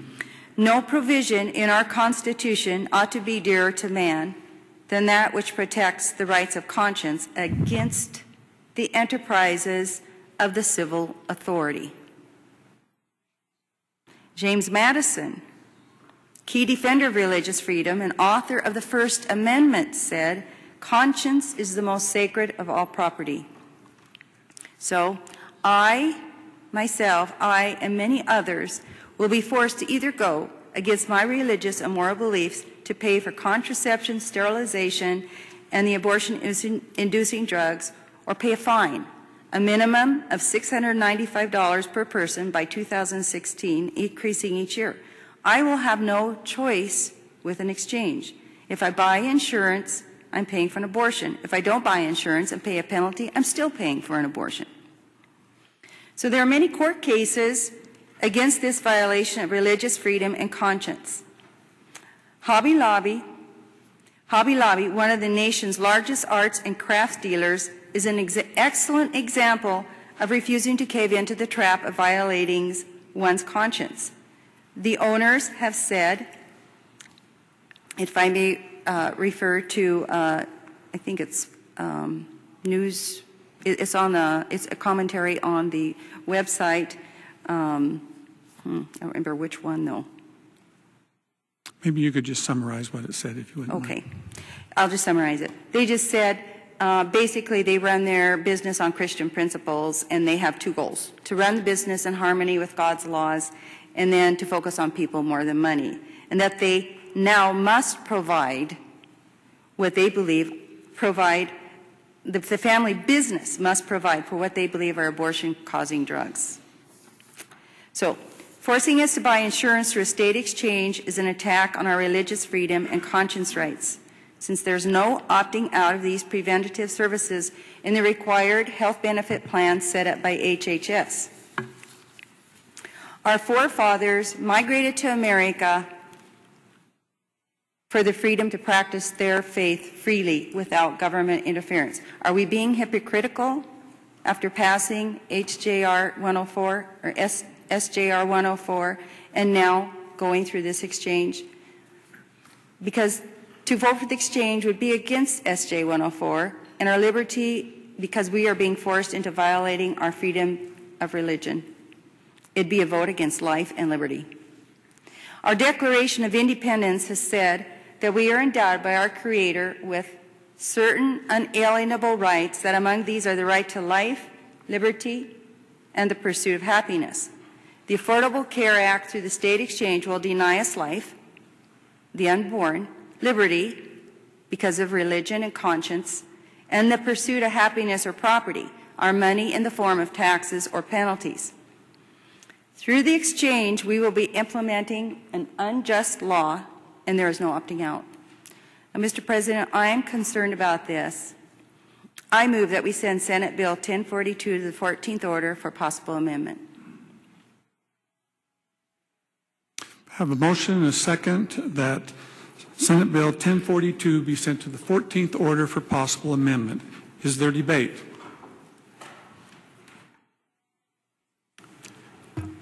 Hearing none. Mr. President, debate in opposition to the motion. Senator Tippett. Mr. President, the senator from 7 raises some interesting issues. I would just make the point that those issues are treated no differently under a state exchange than a federal exchange. Now to the motion as far as sending the legislation to the 14th order. Senators, I would ask you to reject that motion so that we can vote on the legislation today, either support it or oppose it. But I think amending, as I said previously, legislation of this magnitude on the 14th order when you've got very limited opportunity for debate isn't the right thing to do. I would certainly like to see, if there are others who have ideas of changes that should be made to the legislation, additions, that type of thing. I know there's been considerable discussion of that. Some may be even brought in legislation. In my mind, that's the right way to do it. This kind of legislation doesn't lend itself to amendment on the amending order. Thank you, Mr. President. Is there further debate on the motion to send 1042 to the 14th order of business? Senator Vick.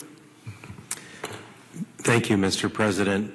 I know that this is a very important issue to many of us, and it just is very, very difficult for me to take the position that we can't amend this bill to protect life. We'll fix it later or some other way, or I'm not exactly sure how. That doesn't lend very well to my understanding of having good legislation, and while it may be difficult to amend on the 14th order, I think that's better than just taking the position, trust me, and not that I don't trust the people in here, but I don't trust the process very much.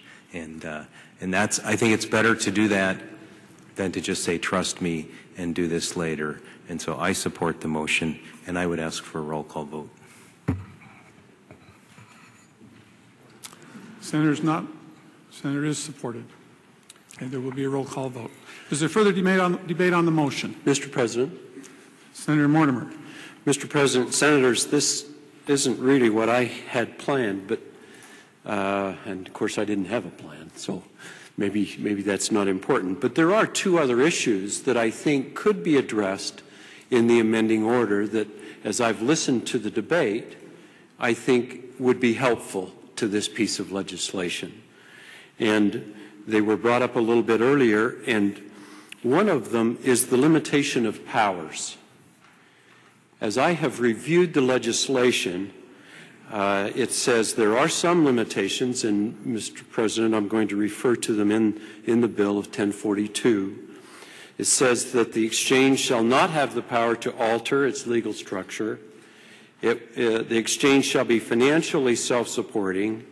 The exchange shall be voluntarily marketplace.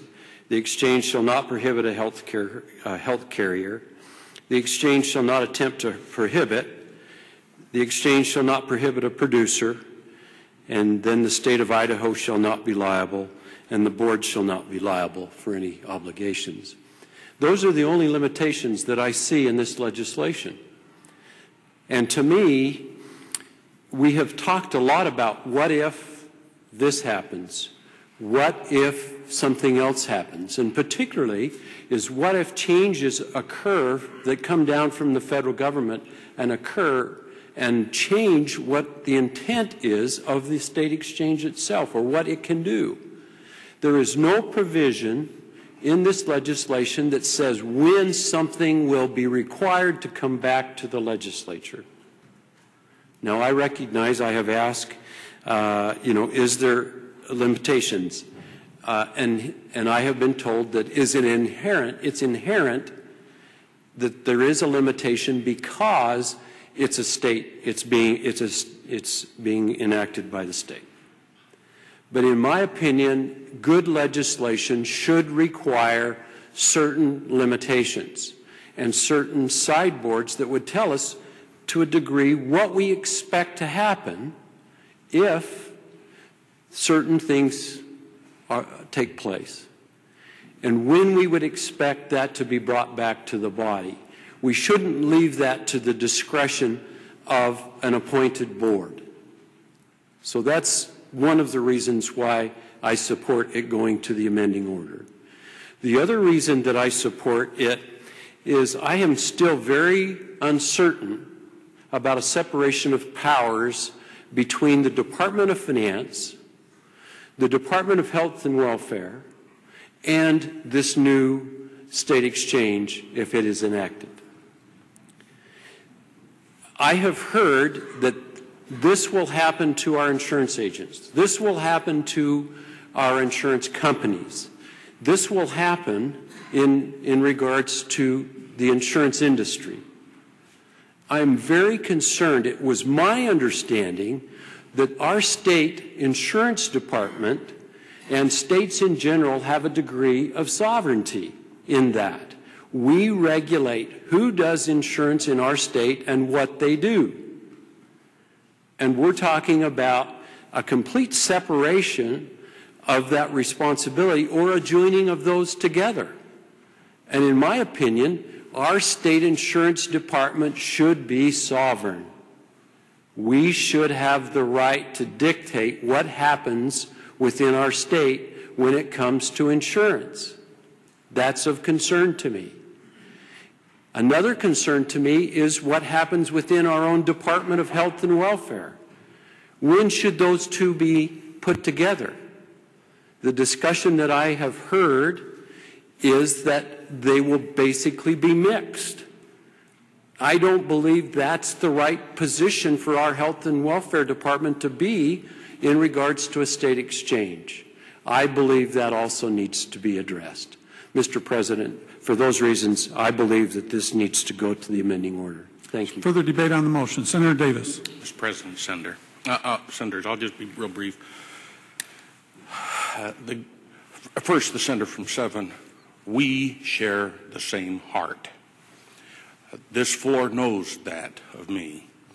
But I think that the good senator from 30 just illustrated why this bill shouldn't go to the amending order. And that is, if you look at Rule 22 and the very limited process that we have, by trying to make these very significant and serious amendments that are being contemplated by the good senator from 30, all of which are worthy of public conversation. Rule 22 in the Committee of the Whole is really not the process to do that. You're not going to get the kind of public reaction. You're not going to get the critical review of suggested language as you will as you go through the committee process. And so for that reason alone, I think that we would be wise to push away from this substitute motion. Thank you. Further debate on the motion. Mr. President. Senator Bayer. Thank you, Mr. President. To debate the motion. Senator has the floor. Thank you, Mr. President. Good senators. In regards to a considered amendment process, I would submit to the body that rather unorthodox amendment processes are already under consideration in the legislative process. It's already happening. That doesn't make it any more or less awkward. I understand the concerns of the limitation of this process, and I feel like potentially I have, from the good senator from 33's comments, some limited options. And with that, and with all due respect to the sponsor, Senator from District 32, I would just want to express my support if the sponsor were to consider a different pathway, a pathway that may not have those restraints, and consider this bill possibly going back through the committee process. Just wanted to express that, considering the limited options that we have before us, Mr. President. Thank you. Further debate on the motion. Mr. President. Senator Bach? Yes, to debate against the motion. Senator has the floor. Yes, as a member of the minority, I'm finding this somewhat amusing. But that said, you all can imagine, fellow senators, the kind of debate and the kind of things that will occur on the amending order. At least as I understand the rules, and the good senator knows those far better than I, we could have unlimited number of amendments attached to this bill with conflicting results. And I agree that the real possibility for open debate on those amendments and careful consideration is probably going to be very constrained. I urge you to vote against this. I think we've had a good debate. There may be other opportunities to amend this, but this is not the time. Further debate on the motion. Senator Cameron. Mr. President, before I debate on the motion, would the senator from 7 stand for a question? Senator Nuxall, would you yield to a question? Mr. President, I will. Senator Cameron. Mr. President, and good senator from 7, can you indicate, are you aware of the position of the Catholic Charities and the diocese on the Plan B and ELA issue that you have brought before this body, and your motives for taking this to the 14th order? I am, Mr. President. Yes, I am aware. Mr. President, I ask unanimous consent. Senate go at ease. Senate go at ease.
Welcome to Idaho in Session, Legislature Live.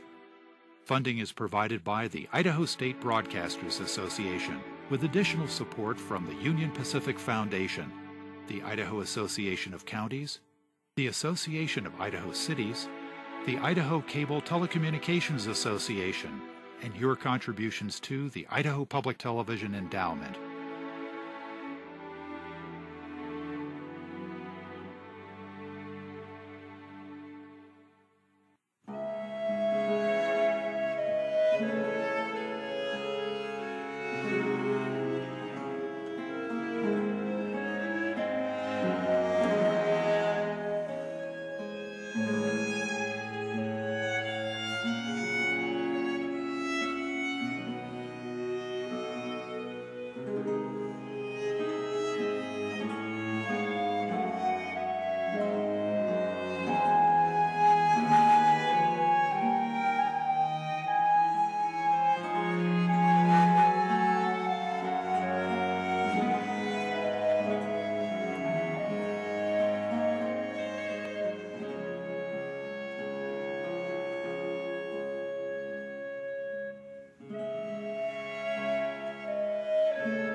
Welcome to Idaho in Session, Legislature Live.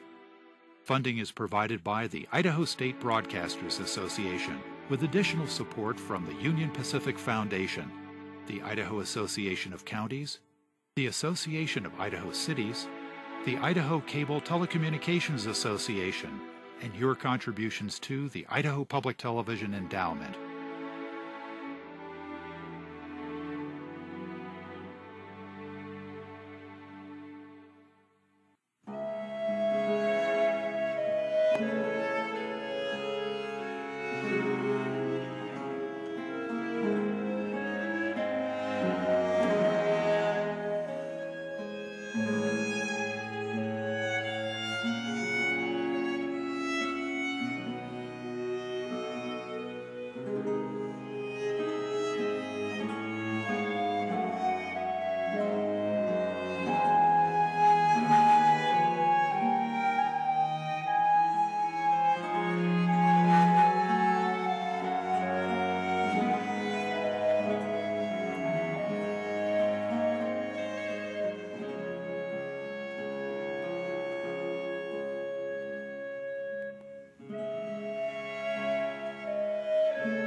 Welcome to Idaho in Session, Legislature Live.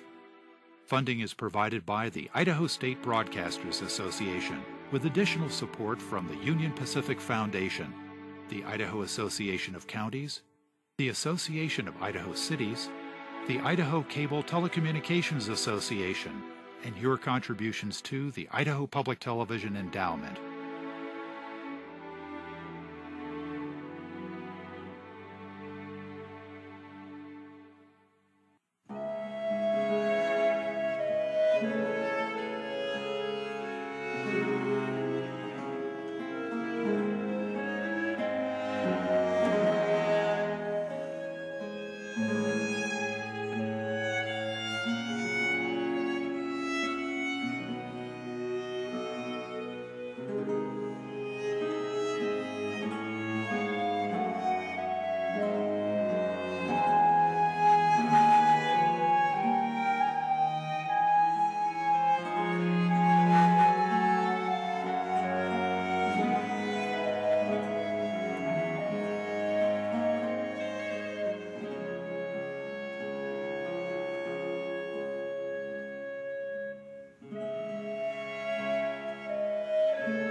Senate will come to order. Before going to these, the Senate was in 13th order of business, had under consideration a motion to send Senate Bill 1042 to the 14th order of business. Senator Cameron had been recognized to debate the motion. Senator Cameron. Thank you, Mr. President. The senator from 7 has returned. I want to withdraw my question, Mr. President, and from the good senator from 7. And if I said it in an inappropriate way or brought in any, I didn't mean to use the term motives by any means. I was trying to get to a clear understanding, and I think I can get there in other ways. And perhaps the senator maybe in debate will expound a little bit. Mr. President and senators, first of all, I recognize that this is a very, very difficult bill. It's a very emotional bill, and certainly everything that's tied around with the Affordable Care Act is emotional and personal and very difficult to even get a grasp of. But I'm going to ask you not to send this to the 14th order for various obvious reasons, obviously because I support it, and obviously I think the good senator from 33 makes a very valid point that is not a very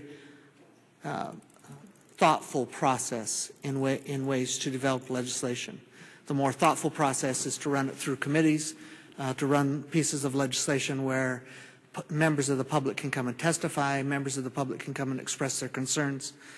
And I recognize that there are some concerns relating to the pre-termination of pregnancy issue. I would be supportive of a trailer bill that would clarify what Idaho has already said very clear. Mr. President, I want to share with you just a couple of things that have been shared with me. This is a letter that came, that was delivered to all of us, but some may have not had the opportunity to read it or take the opportunity to read it. This was a letter that was shared, Mr. President, if I may read, from the Alliance Defending Freedom Act, or Freedom organization, from a Casey Mattox to, I just lost her, Julie Lynn. Having identified the source, the senator may read. Thank you. I don't have the full, this is an email, and I don't have the full chain of email, but this is their response. I'm assuming the email asks, has Idaho done everything it can do, or something similar, my words, not theirs, to exclude termination of pregnancy from from the effects in the exchange. And the response is, Julie, it appears that Idaho does have the the AUL model bill in place to exclude abortion coverage from any exchange plans under Obamacare. Good for Idaho, exclamation point. Thank you again for allowing us to weigh in. We would be pleased to assist in any way. Mr. President, next may share a letter from, or letter received to Carrie Uhlencott from the National Right to Life from a Mary Spalding Bach, J.D. Having identified the source, Senator may read. Carrie, Idaho has passed the law prohibiting coverage of abortion in insurance policies sold through the exchange in the state of Idaho. The prohibition of coverage should apply to both state-run and exchange, as well as federally run exchange. And that cites some code sections, etc. The PPAC does not contain specific definition of the exchange, but the proposed rulemaking implemented states that the exchange, that states unless otherwise identified in this terms, refers to the exchange and regional exchanges, subsidiary exchanges, and federally facilitated exchanges. Therefore, I see no reason why the state law prohibiting the coverage of abortion in an exchange established in the state would not apply equally to a federally run exchange. And of course, part of their argument is abortion would be treated either way. One of my concerns, and one of the reasons why I believe we need to do a state-based exchange, is because under a federal exchange, you will allow federal carriers who may have mandates from other states that require that they cover abortion, that may then be offering and selling policies in Idaho. Whereas in Idaho, we can retain that control. Now, I do also want to read from, Mr. President, from the Attorney General's opinion that the Senator from 7 mentioned and brought up. Senator may read. Mr. President, he says in the opening paragraph, for the reasons discussed below, I do not believe that potential overlap exists. The FDA, excuse me, let me back up just a hair. As explained in my February 12, 2013 letter, the inclusion of contraceptives approved by the FDA as part of the essential benefits has no statutory impact on the operation of the abortion opt-out provisions in sections 18023 or Idaho's determination to exercise that option. I recognize the controversy exists over whether one emergency contraception, Ella, I won't give the formal name, may act as an abortifacient and not as a contraceptive. But the FDA-approved use is only as a contraceptive. The FDA determined controls for this purposes. And he goes on. Then he later says, other emergency contraceptives, Plan B and Plan B Plus, are available on over-the-counter for all women of childbearing age. Mr. President, members of the Senate, most over-the-counter drugs are not covered by plans, by insurance plans. You can think of the myriads of other contraceptive devices that are over-the-counter that are not covered by insurance plans. Mr. President, I understand the good Senator from 7's heart and concern over these two items, but that's a federal problem. That's a federal problem that the federal government needs to fix, and we need to encourage our congressional delegation to address it. No state law will trump federal law. No state provision will cause that to be changed in any way, shape, or form. Now, frankly, Mr. President, I want to address just briefly about the oversight issue. And candidly, I'm a big fan of oversight. I do find it a little bit interesting that we're arguing really what the role of the legislature is. We're arguing in this case whether the legislature should be more involved in what has been deemed in the executive side of things. We don't have that same oversight and rules with the Idaho Housing Authority. You don't approve rules for Idaho Housing Authority. You don't approve rules for the state insurance fund. You don't approve rules for the high-risk pool. When the bill was being drafted, candidly, there were a lot of people saying, look, we don't need another state agency. We don't need state employees. We don't want to grow government. And so the solution was, let's do this quasi-public corporate politic, whereas there's some state oversight through the Department of Insurance. And by the way, we do approve the rules of the Department of Insurance, and they are, if ever there's a regulatory arm, they are the regulatory arm on insurance contracts, insurance policies in this state. So that's where your oversight should be placed. It's interesting now that we want somehow to have more oversight of the actions. I'm not going to speak to what anybody's motives are. I've already been counseled that that's an inappropriate term. But I would dare say that those who have proposed amendments, I'm not sure, even if they were amended, would support the bill.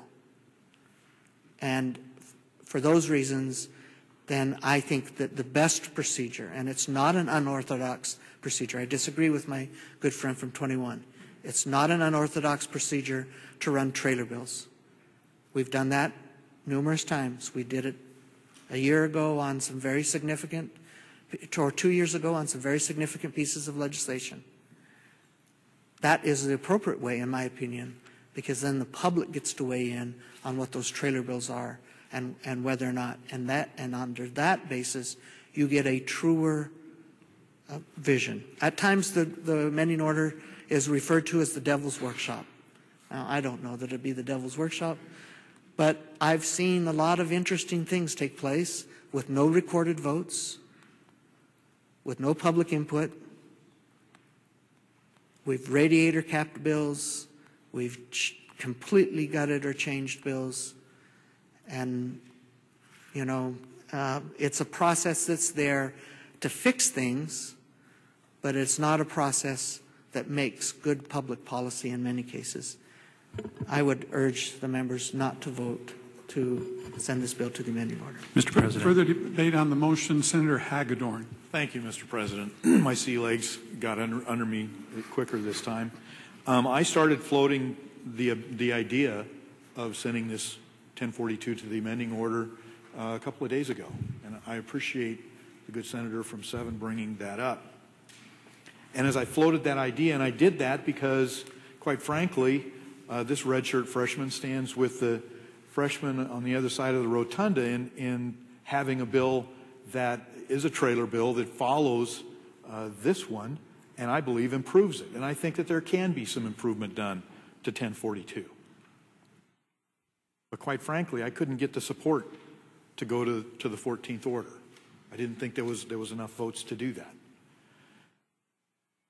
And after a lot of discussion and seeing what's happened on the other side of the rotunda with 179, I think it probably would be more appropriate to have public debate about improvements to 1042, because I think that there is a lot of improvements that can be made, which also I think exemplifies the fact that we do have legislative oversight of this particular issue. We can go to the amending order, or we can run trailer bills. I think that the executive order, the oversight issue is not an issue, especially if we create the exchange in the first place. So because I am a proponent of public input and public interest, and I have been here long enough to understand what can happen and seen things happen in the amending order that aren't necessarily in the best public interest, I think it's best to run a trailer bill or to improve this bill through the process of the committee where the work of the people really can be done, and nefarious things cannot have an opportunity to happen. So I support, or I don't support sending this to the 14th order, because I think we have to have better public input on any changes that we do to 1042 And there are some changes that I think can be done to make it a better bill. Thank you. Mr. President. Senator Bayer, for what purpose do you stand? Thank you, Mr. President. Mr. President, I stand to entertain a substitute motion. Substitute motion is in order. Thank you, Mr. President. Through substitute motion, I move to return Senate Bill 1042 to committee. I second it. Roll call.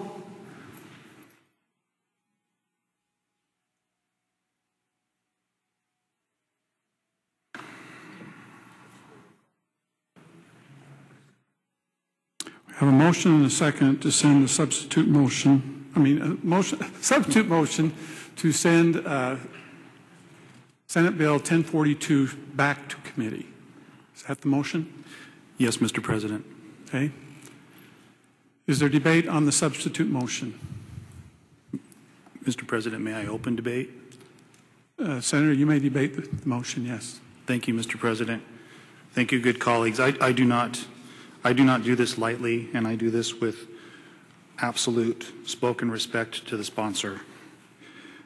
But the dialogue that has just taken place lends to this consideration, and I will speak to reasons for this consideration to justify it. As the good senator from District 27 was making reference to my term of unorthodox, I was not referring to trailer bills. I was referring to the legislative process and the fact that, as was discussed in debate, there is an amendment to an amendment floating out there in the legislative process. That's what I was referring to because, for all intents and purposes, that is an amendment without going to an amending order. I am not comfortable with the trailer bill approach on policy. I understand it where it relates to appropriations, but policy, much less policy of this magnitude. As stated earlier, some of the proponents of this type of entity being formed as a state exchange have publicly admitted that there are shortcomings in the language. Mr. President, the term that I made reference to earlier of applicable law, to me is fatal language and does not leave any room for control or negotiation. I think that's a very important deliberative part of this debate. I'm being asked now, if this comes to a straight up or down vote on this language to happen, I'm being asked to vote on what consensus in many arenas would regard as incomplete language.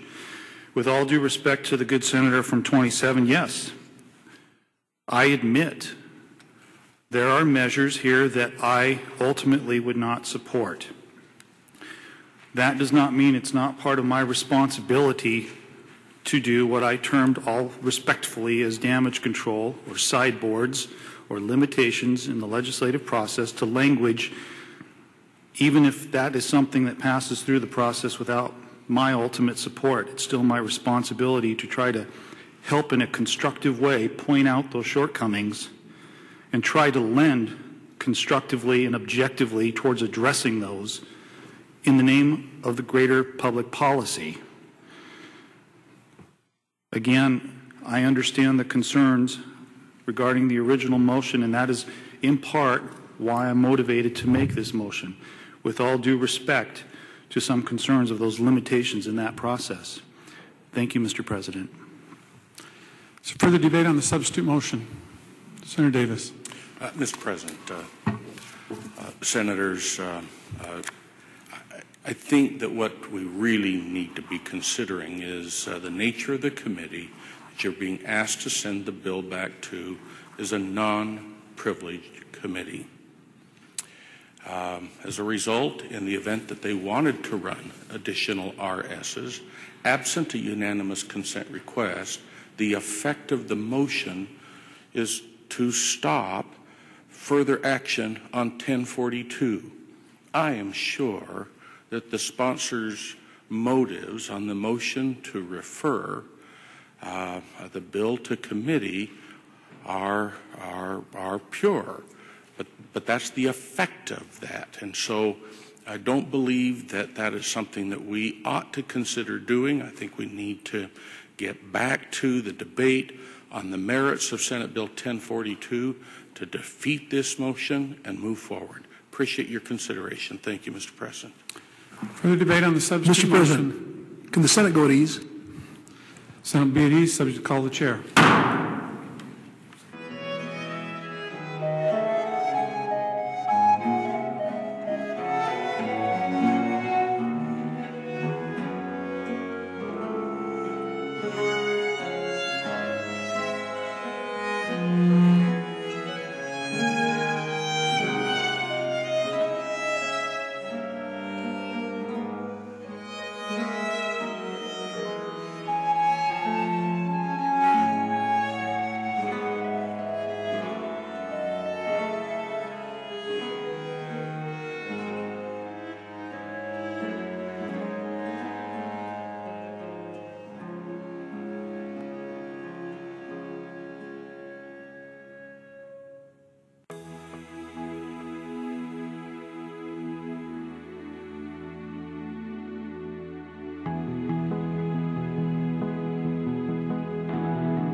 Welcome to Idaho in Session, Legislature Live.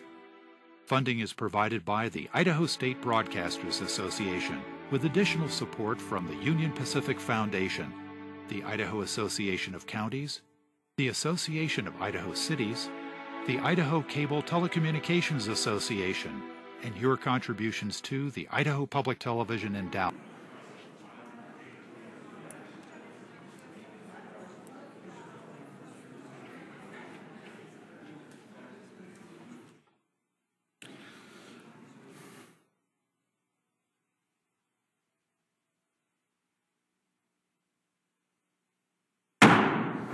Senate will come to order. Before going at ease, the Senate had before it a substitute motion to send Senate Bill 1042 back to committee. Is there further debate on the motion? Mr. President, to debate a second time. Does anyone want to debate on the substitute motion for the first time? Senator Davis is recognized to debate for the second time. Thank you, Mr. President. While we were at ease, I was reminded that certainly a privileged committee can engage, certainly either at the unanimous consent request of the committee, or alternatively, it can be done in the event that the pro tem and the chairman of the committee have no problem with the introduction of that legislation, which in turn could in fact be returned to the germane committee. And so this is not a rule. This is a practice of the Senate. and I need to be candid with the floor prior to you casting your vote on the motion to recommit or to refer the bill to committee.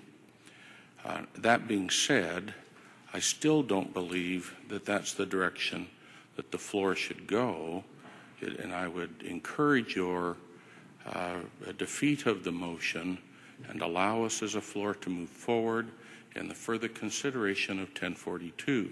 I do believe, however, that there is value in the introduction of many of the concepts that have been advocated by the floor with additional legislation. Thank you. Further debate on the substitute motion. Senator Thane. Mr. President, I just request a roll call vote. Roll call vote has been requested and is supported. I think it was requested before, but I had my head down, so I never saw it was supported. So it is. So further debate on the substitute motion. Hearing none, the question before the Senate is, shall Senate Bill 1042 be referred back to the committee? Secretary will call the roll. This requires a simple majority vote. Baer? Bayer? Bach? Brackett? Buckner-Webb? Cameron? Davis? Durst? Senator Durst, for what purpose do you stand? Mr. President, having not debated the motion, I ask to explain my vote. Senator has the floor. Thank you, Mr. President. Having opposed the original, the bill in committee, I would like to see this bill fixed. And I think that there, as even the senator from 33 has said, this is not a perfect bill. And I think we do ourselves a great service to send this back to committee and get those imperfections cleaned up so we can have a better bill to vote on later. Senator from 18 votes aye. Yes, Mr. Chairman, Mr. President. Fulcher? Getty? Guthrie? Hagedorn? Hyder? Hill? Johnson? Keogh? Lacey? Lakey? Lodge? Martin? McKenzie? Mortimer? Nonini? Nuxel? Patrick? Pierce? Rice? Schmidt? Sidaway? Stennett? Thane? Tippett? Vick? Work? Winder?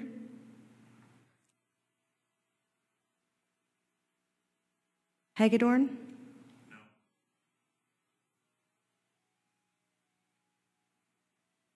Schmidt?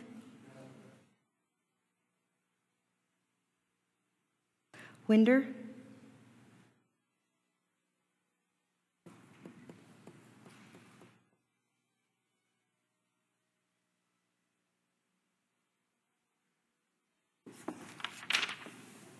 Roll call shows 11 aye, 24 nay. Majority having failed to vote in the affirmative, the substitute motion has failed to pass the Senate. The Senate now has before it the original motion to send Senate Bill 1042 to the 14th order of business for possible amendment. Is there further debate?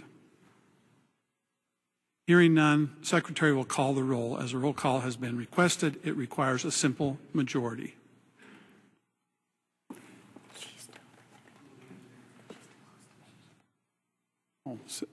Senator Nuxall, would you like to close debate on that? Mr. President, yes, I would. The Senator has the floor. Okay. There's just a few points that I want to bring up that were brought out. In the debate in which Senator 27 brought up about a friend or I think she's an attorney, Mary Balch, in that consideration, that was before Right to Life of Idaho had studied the bill some more and had decided that there was a problem with the bill. So that information was before this other information came out on it. So the more research by Right to Life of Idaho showed the opt-out only protects us in a very limited way. And then also, I just want to bring up that the literature on Plan B says, it may also prevent, if I may quote from the literature of Plan B. Senator may quote.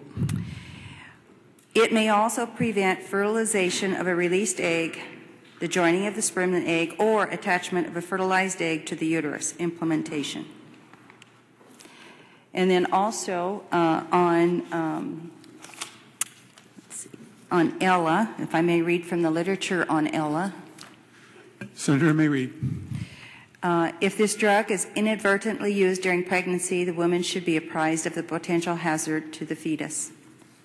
So the information is there that was shows that these two are potential abortifacients, and also that there are religious institutions who cannot provide those emergency contraceptives because of their faith. So with that, Mr. President, I'll end debate. Thank you. Debate being closed, the question is, shall Senate Bill 1042 be sent to the 14th order of business for possible amendment? Secretary will call the roll. Bear? Bayer? Bach? Brackett? Buckner-Webb? Cameron? Davis? Durst? Fulcher? Getty? Guthrie? Hagedorn? Hyder? Hill? Johnson? Keogh? Lacey? Lakey? Lodge? Martin? McKenzie? Mortimer? Nonini? Nuxel? Patrick? Pierce? Rice? Schmidt? Sidaway? Stennett? Thane? Tippett? Vick? Work? Winder? Durst?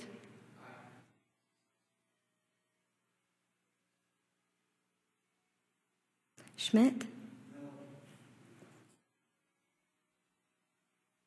Work?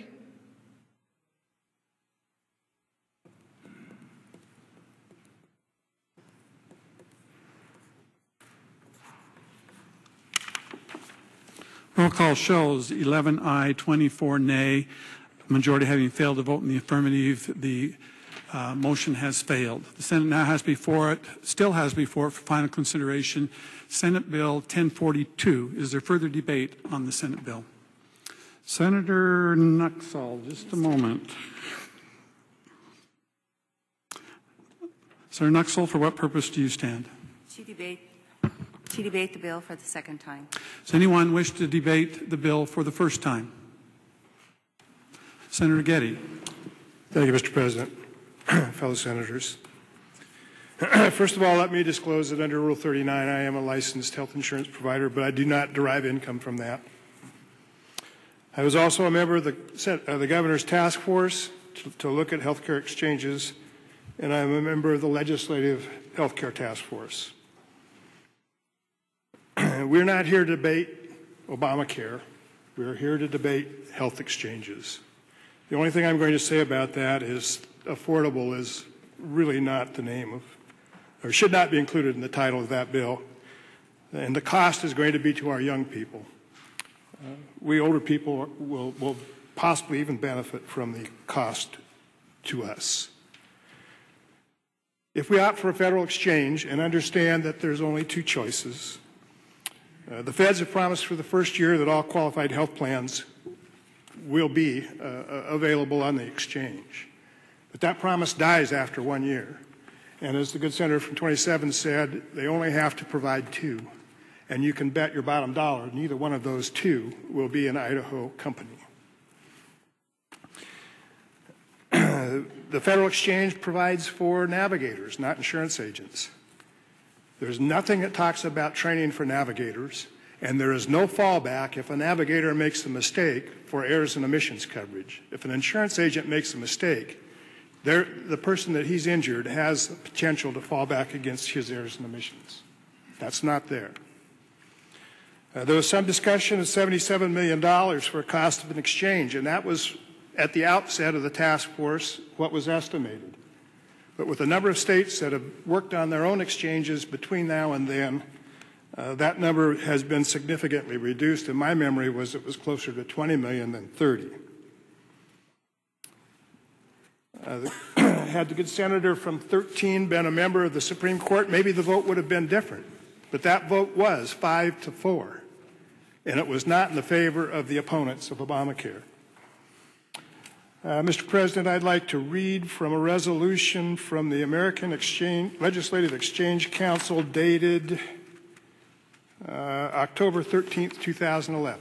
Having identified the source, the senator may read. Thank you, Mr. President. If a state does not adopt an exchange, appointed federal officials will establish one in that state. This is probably the most conservative legislative body in the country, and they recognize that fact.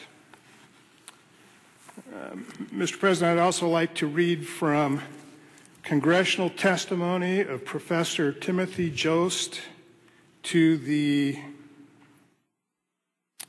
House committee, and he does not explain which House committee, but it's a congressional committee. Having identified the source, senator may read. Thank you, Mr. President. And at the outset, he's talking about Oklahoma versus Sebelius. And he states, while this case will almost certainly be dismissed for lack of standing, the issue is unlikely to go away. Reproduced below is testimony I recently submitted, and this gentleman is a professor of law at Washington and Lee University.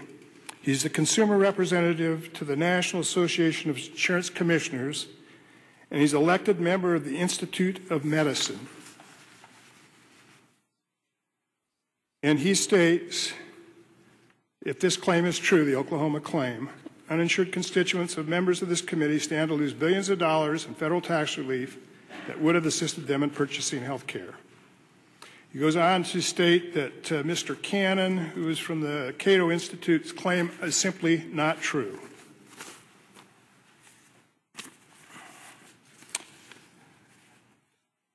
The constitutional challenge that came before the Supreme Court was what 25 or 26 states, I don't remember how many signed on, thought was our best chance. That was the biggest opportunity to have Obamacare overturned. And guess what? We lost. There are still other areas that could have constitutional challenges, but they're not as important as the one we lost. And my guess is they'll go the same way. There's been some suggestion that the feds will not be ready for a federal exchange. Well, guess what? In the last 2 days, they've issued applications to the insurance companies to apply for inclusion on the federal exchange. There was some suggestion that a bill we defeated last year on an appropriation should be taken into consideration. At the time, that was probably the right vote. But guess what? We had an election in November. We didn't change the House of Representatives. We didn't change the occupant of the White House. That's something that we need to think about. And since that appropriation defeat, we had a Supreme Court opinion. I don't know that there's much merit in talking about what we did last year. When I was a kid, the way I always tried to approach my parents when I wanted to do something was everybody else is doing it. My father couldn't swim.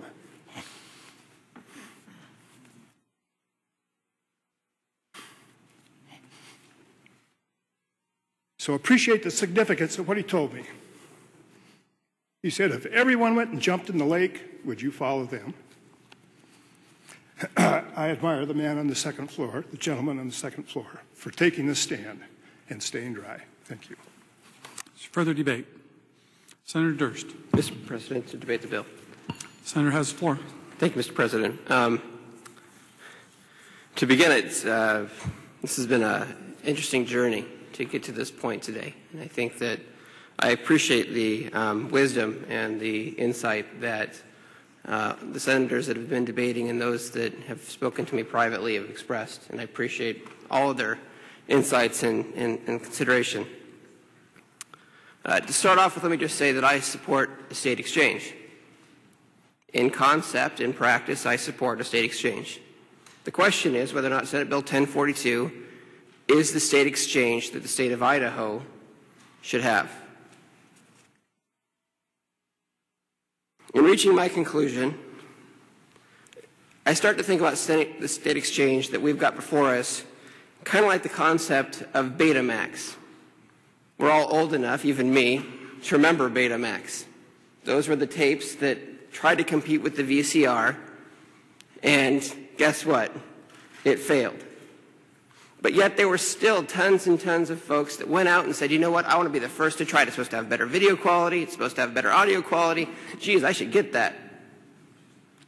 The technology hadn't been proven yet.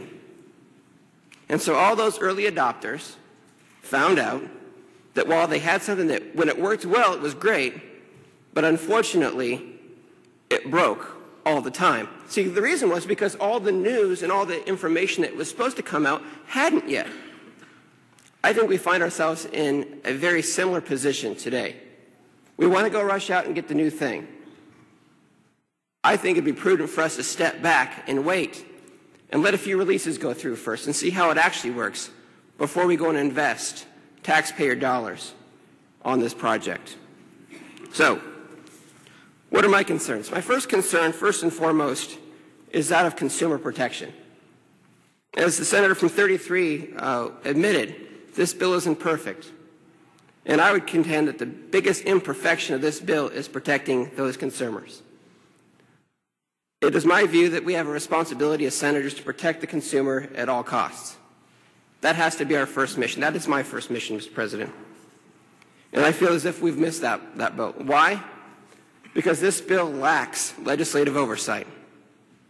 And with all due respect to our friends across the rotunda, the trailer bill that's coming doesn't fix it either.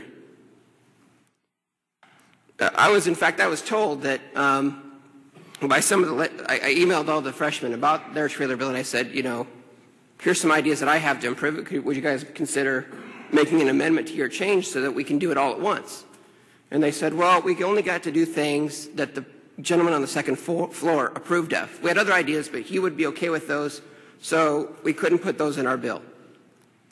I found that interesting because I'm in the legislative branch. I'm in the policy-making branch. It's my job to decide. It's our job to collectively decide what goes in and out of bills. You know, one of the things that I really struggle with Senate Bill 1042 is the ability for us to review guidelines and bylaws that are written by the governing board. I recall my freshman year in the House going to an NCSL conference in Denver and sitting down with a group of Republican lawmakers from Georgia. And we got to talking about our faiths and talking about, you know, things that we had in common. And we started talking about Jimmy Carter, who I have a lot of affinity for, but they didn't. And that was, but what they said, you know what? We really envy you in Idaho because you have the right to review the rules that the state agencies publish. They said, geez, we'd give anything to have that right. We'd love to be able to do that. And here we are in Senate Bill 1042 saying, you know what? Despite the fact that this is a huge change in public policy, we're not going to let us continue to have that authority and that responsibility. And I think that's wrong.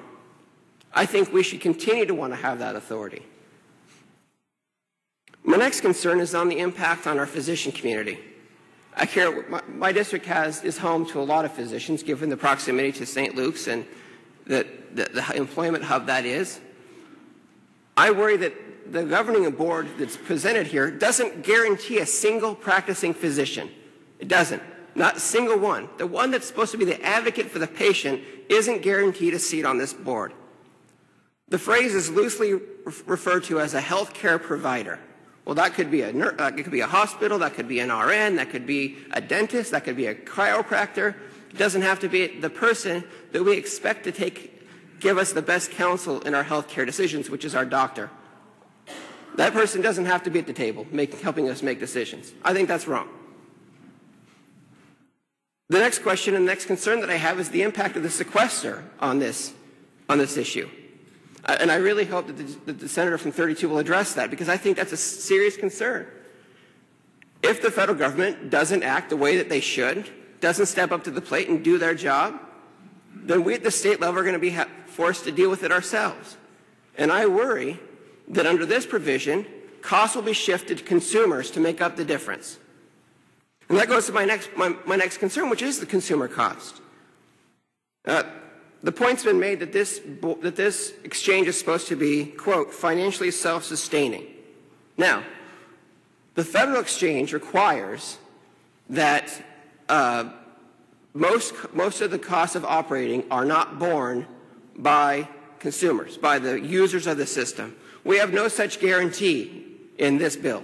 No such guarantee. In fact, it's likely, and if given the presentation from what we've heard by the gentleman on the second floor and his representatives, the likelihood is that the consumers will pay the vast majority of the cost of running this exchange.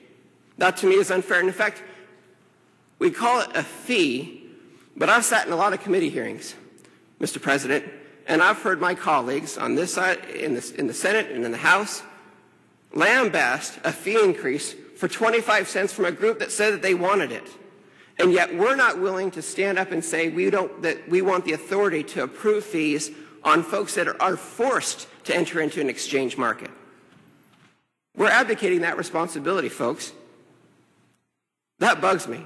I want to be able to say that that's the appropriate fee increase, that the balance is being made properly between provider and consumer.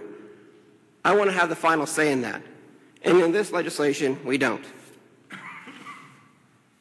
You know, personal budgets are finite. Unlike the federal government, we can't just print cash. Well, we can try, but it typically ends poorly. And if these fees increase, it's going to take money away from our budgets to be able to do other things. It's going to take money away from families to be able to take trips to Disneyland. It's going to take money away from being able to buy groceries. Those are real-life decisions that will be impacted by the lack of legislative oversight and specificity within this legislation. That's just the reality. Without having that sort of control here at the state legislature, those are the impacts that will occur. There's been a comment that the state of Idaho has lower premiums. That's true today. That's true today. But also the reality is that Idaho has a disproportionate number of uninsured. Relative to our population, we have a higher uninsurance rate than virtually any other state in the country. So I would contend, right now what we've seen is we've seen people that can afford to be insured are currently insured. Those people tend to be higher educated, better off, and healthier. So as soon as we start dumping, it's just like this, it's like the idea of a swimming pool. We've got the people that are well-dressed, they took a shower before they got in the pool, they're well-manicured, they jumped in the pool stays clean. But guess what? I'm bringing all my toddlers over, and they're in swim diapers. They're going to get in the pool too. That pool's going to get dirty. That means that the cost of the insurance is going to go up for everyone, because that's how shared risk works. The more that the uninsured get into the pool, and the more that the unhealthy folks get into this pool, the higher the costs are going to go, and that competitive advantage that we have today will be eliminated. Just two more points, Mr. President. The previous speaker, Senator from Ford, just said, you know, these don't have to be state employees. I actually have a problem with that. Because at least I know that a state employee has certain rights. That there are laws that protect how they are hired, who's qualified, and how they are dismissed. And as a Democrat, that means something to me. I care about what happens to state employees, and I'd like to believe that something that's being done on behalf of the state has those same protections. I want to be able to know that if we're going to be operating something, that the people that are doing it are well qualified. They didn't get a job because their brother happened to be the director. I want to know that those are highly qualified folks. We have no such guarantee in Senate Bill 1042. And finally, Mr. Chairman, I have concerns about our decision to pick winners and losers. We've heard debate about, well, the current state insurance companies may lose out if this bill doesn't pass. That could be true. But if you're going to espouse the virtues of a free market, you cannot espouse the virtues of a free market and say that you want to say who's going to win and who's going to lose. That's how the free market works. Sometimes someone loses that you wanted to win. That's just the name of the game. If you want to rig the system and pick, put things in so that certain groups are going to win, then fine, but let's be honest about it. That's not what this is about, because the bill says we want to have a market-driven such situation. That's not what we'll have. We'll be picking the winners and the losers. That's not the free market. Finally, in closing, Mr. President, just a quick story about from my childhood. When I was 12 years old, being born in Idaho, I did what every 12-year-old typically does. I enrolled in Hunter's Ed, and I was pretty spastic. You're probably surprised to the Senate here. I was kind of all over the place. I hadn't been given medication yet. And, I started to think about, I loved hunting. I loved the idea. My parents had taken me out whistle pig hunting, and we just like to shoot them. And I really wanted to start shooting bigger stuff that people would actually care if I killed it or not, besides the neighbor's cat. Just kidding. But, I started to think about what I could do. And I went through this course, and, I watched the field dressing part, which kind of grossed me out, and I thought, I'll never shoot a deer in my life, so I don't have to do that. But I took the written test. I got a perfect score on the written test. I was really proud of myself. When I went out to take the field, and we went and did the marksman exam, I scored the highest point score in the group of students that I was with, partly because I'd been shooting whistle pigs, and they're small and they move fast, so I knew how to shoot. But then I took the field exam, and I forgot the #1 rule of Hunter's Ed, which is know your target. Ladies and gentlemen, I would say that the senator from District 9 is right on. We're in the dark. And just like I failed that course because I pointed at something and I didn't know what was behind it, we're shooting in the dark today. We have a responsibility to know what our target is, and without all the rules from the federal government already in place, we don't know what those are. If we want to make an educated decision, we need to make sure that all the information is properly before us before we do that. And, Mr. President, with that, I'll be voting no. Is there further debate? Senator Vick. Thank you, Mr. President. To debate the bill, we've heard a lot of things here today and gotten some good information, and I appreciate everybody's input. I have some thoughts of my own that I would like to share.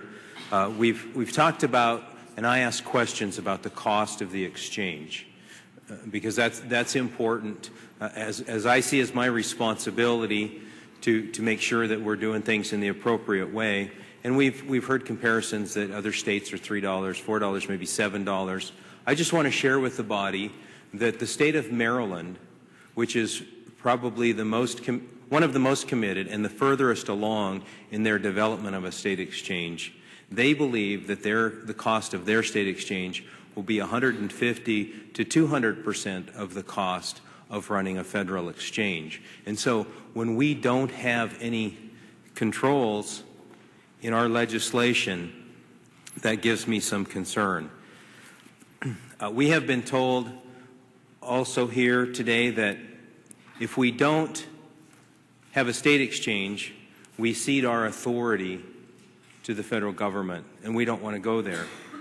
What I have here is a copy of the blueprint for the state exchange, and I would like to read from it, if I might, Mr.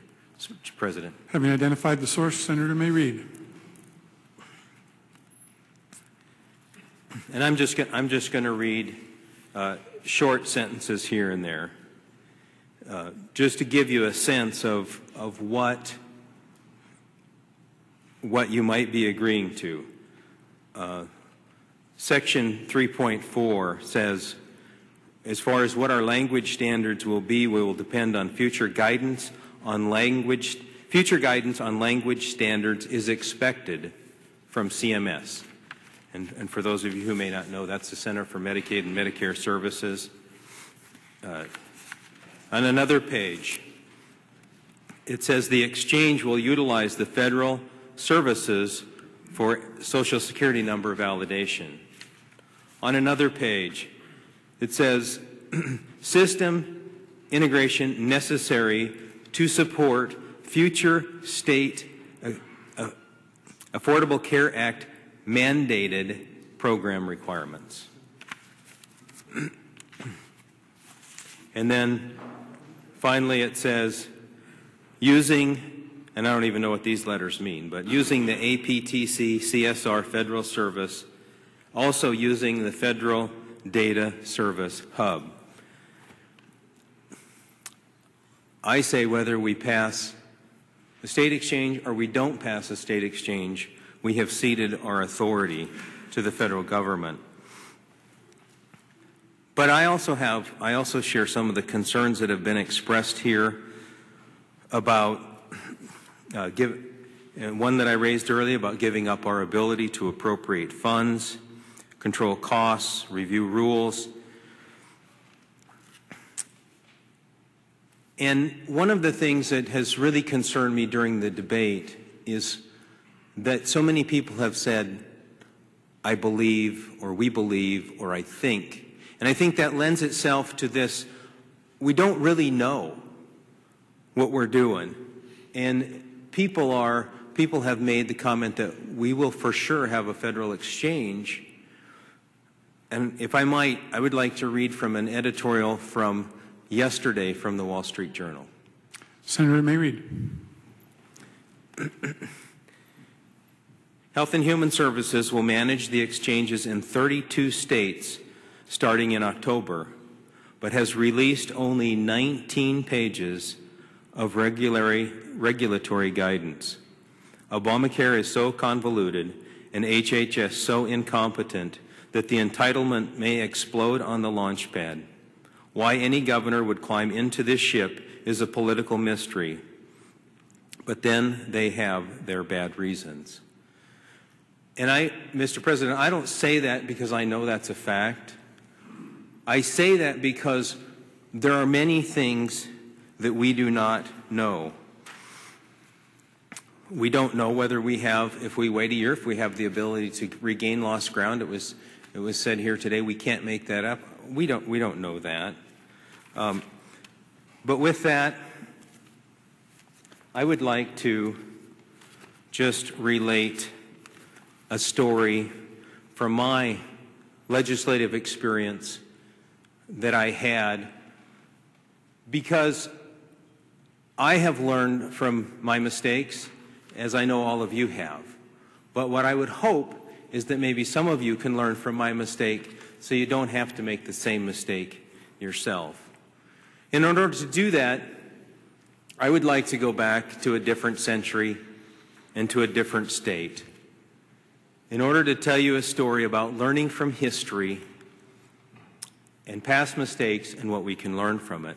The year was 1997, and I was in my second term in the Montana legislature. Why do I go back here? Because as I remember that legislative session, there are so many similarities to what I'm seeing in this legislative session in this state. The topic was different, but the events surrounding it have much in common. It was a big issue, and strong opinions on both sides, had bipartisan support and bipartisan opposition. We had big Republican majorities in both houses and a Republican governor who was a big part of his agenda. Most of the big-name, well-established lobbyists supported this bill, and it was a complicated bill and really difficult to understand its impacts. But it needed to be done now to take advantage of a unique situation. And they told us that while this might not work for other states, it was the best choice for Montana. So what happened? I voted for the legislation, and it passed. And after all these years, it is the vote I regret the most. When I left Montana, 7 years after that, Montana was still struggling with the impacts of that legislation. What was the issue? It was restructuring of electric rates. And those of you who were in this body in the 90s know that you dealt with that here. We restructured the way electricity was priced, bought, and sold. What was it called at the time? Deregulation. We were going to free up the market and provide lower electric costs for more jobs in Montana. To be honest, I didn't completely understand the bill. It was something like 100 pages long and had a lot of complex language in it. And I obviously don't understand all the ramifications of this bill, and I don't think, quite frankly, anybody does. My seatmate in Montana, as well as other legislators, tried to warn me that this needed more work and we should wait. But in the end, I made my decision not on what I knew for sure about the legislation, but on the way it was sold. It was deregulation, and as a free market conservative, I like deregulation. So what are the similarities? Well, the restructuring bill claimed deregulation, lower cost, and more jobs in Montana. Here, the proponents claim state control, lower costs, and more jobs in Idaho. But I know now that wasn't deregulation, and I know that this isn't local control. As I said before, the full ramifications of this bill cannot be known. There's rules still being written as we speak. The blueprint for the state exchange, which I read from, is an inch thick and refers to federal rules and departments dozens of times. The rules are onerous, hard to understand, and are still being written.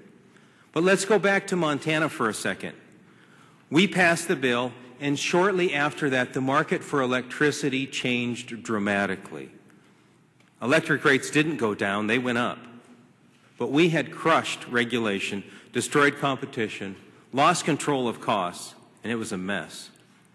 This state exchange creates a bureaucracy, imposes a monopoly, and doesn't give this body the ability to control costs in this legislation. In Montana, if we had waited 1 year, I do not believe we would have passed that bill. We would have made a different decision, a decision that you made in Idaho, which was the right decision. We would not have passed it because that bill surrendered control. Now, did I suffer political consequences? No, I was reelected. I didn't even have an opponent in the next election. But to me, it's not about that. It had a negative fiscal impact on my friends and my fellow citizens, and it still does to this day. My point is this: if you're not sure how to vote, if you're not absolutely convinced, wait. There's no harm in it. A lot of people will tell you it's the law, there's nothing you can do about it. I say we will know a lot more in a year. As you can see from my experience, a lot can change in a year. A lot will change in a year. It is my understanding that at this point in time there are over 40 lawsuits against the Affordable Care Act. Don't make the mistake I made 13 years ago that still haunts me to this very day. And remember one thing that I have also learned in this process: when they can't convince you with the facts, they convince you with urgency. I'm voting to wait. I'm voting no. Thank you. Further debate?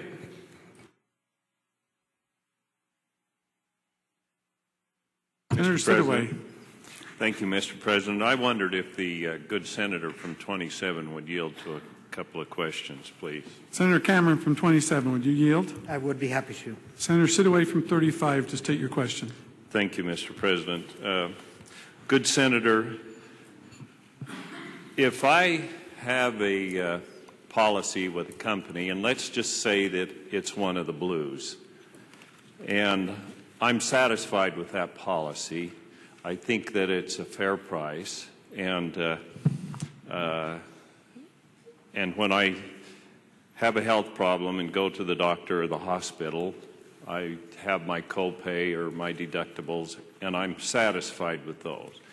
If this exchange comes to fruition, whether it's a state or a combination or a federal exchange, can you tell me if I would have to buy my policy through that exchange, or could I just keep doing business with my local agent, and would my policy, the cost of my policies change with or without the exchange?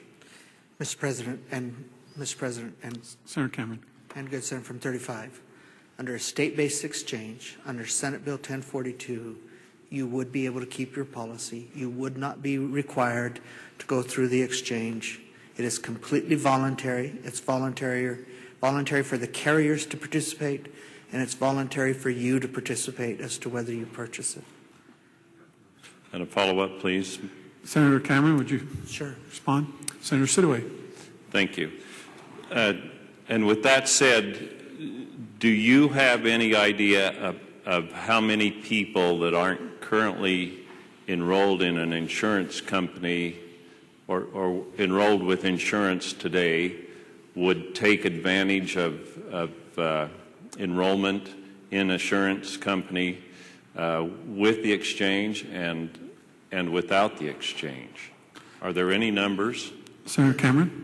Mr. President, I'm certain there are numbers. I can't recite them off the top of my head. We do know that we have roughly about 16 to 17% of Idahoans that are uninsured. I disagree with the good senator from 18 in his comments. Most of the uninsured are healthy. Most of the people that have health conditions, they've chosen to be insured somewhere.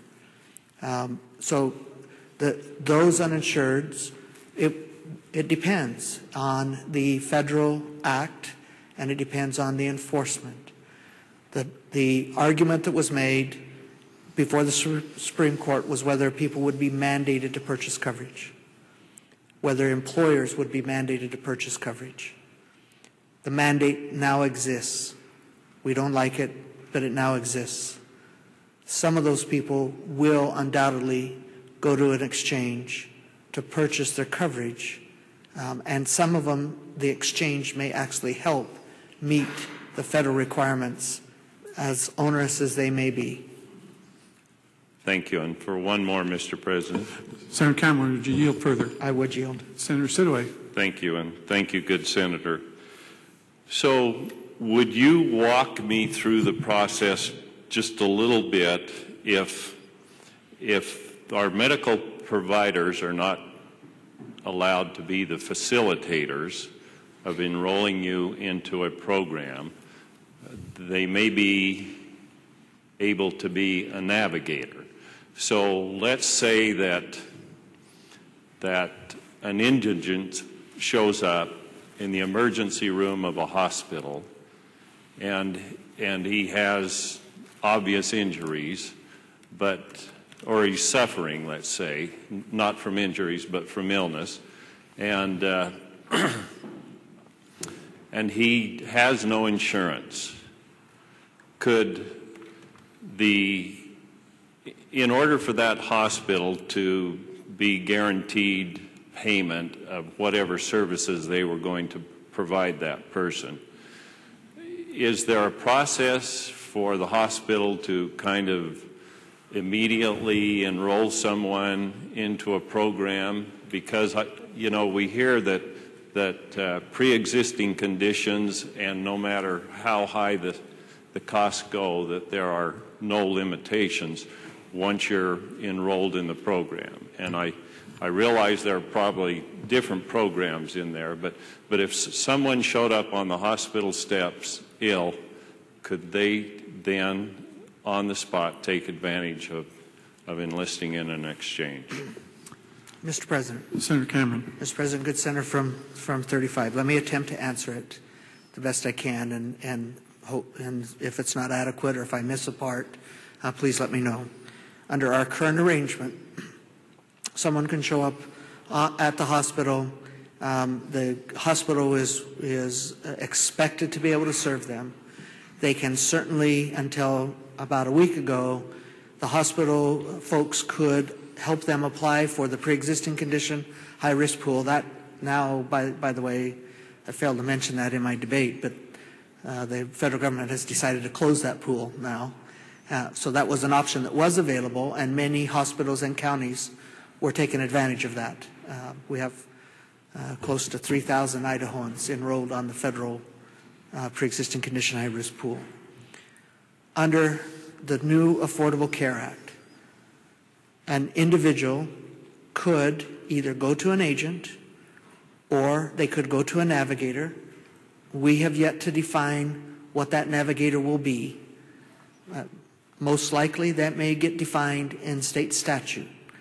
In my opinion, a navigator ought to be someone who's licensed, who has errors and omissions insurance, as the good Senator Getty mentioned, who has been trained, but that's not been defined yet under state law. So a hospital employee could be a navigator and could direct people to go to the exchange.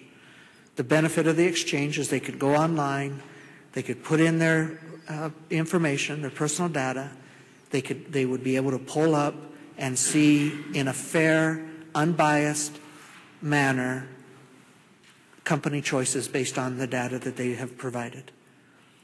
Conversely, under a federal exchange, you don't have the option of going to an agent. Now, they may allow agents to access the federal exchange, but they certainly won't be there. And by the way, navigators can be compensated, but agents cannot. Okay, it's kind of an unfairness in the Federal Act. Under a federal exchange, they would also, a navigator, a hospital could be a navigator and could send somebody to one of those plans offered through the federal exchange. I would contend that those individuals will have more choices, more opportunities under a state exchange, more product choices than they would under a federal exchange.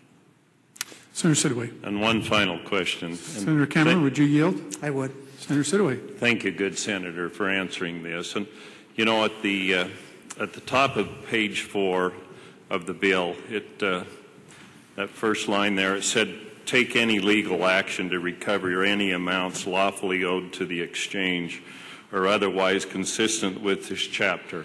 And I just wondered if you could maybe expound on a few instances. And what I was thinking when I read that line was if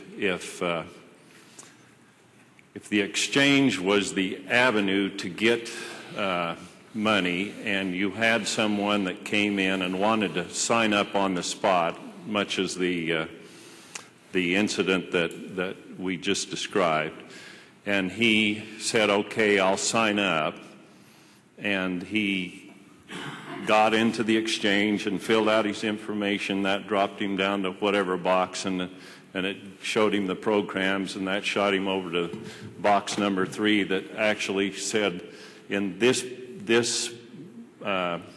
with this plan, because of your income and your family situation, you're going to be required to pay, say, $400 a month, and because of your income level and all of that, you're going to only have to pay $100, and the federal government will subsidize that policy by $300 for the total of $400. So if he writes a check out to the exchange or the provider for $100 and that check bounces, it's no good.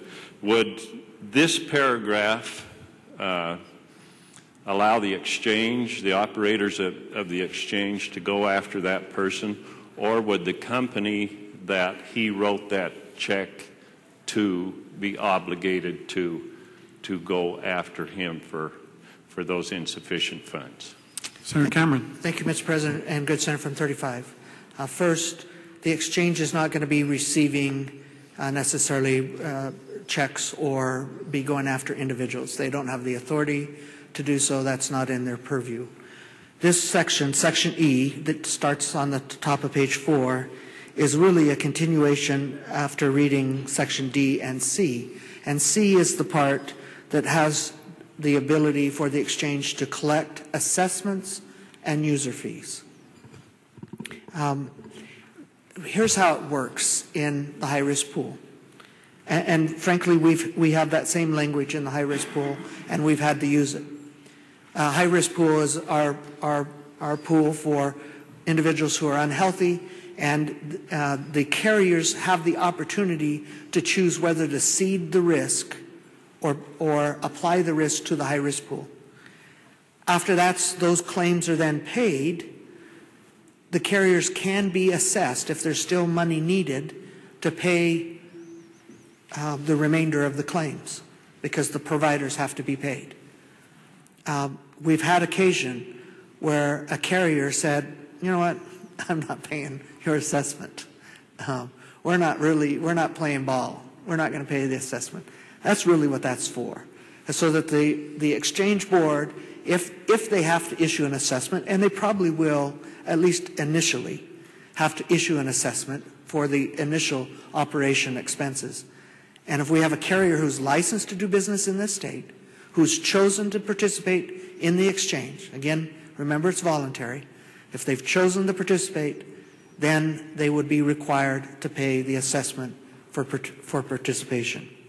Now, there's been some talk about perhaps when we get to the point where the exchange is self-sustaining, there'll be this charge of $4 to $7 per member per month.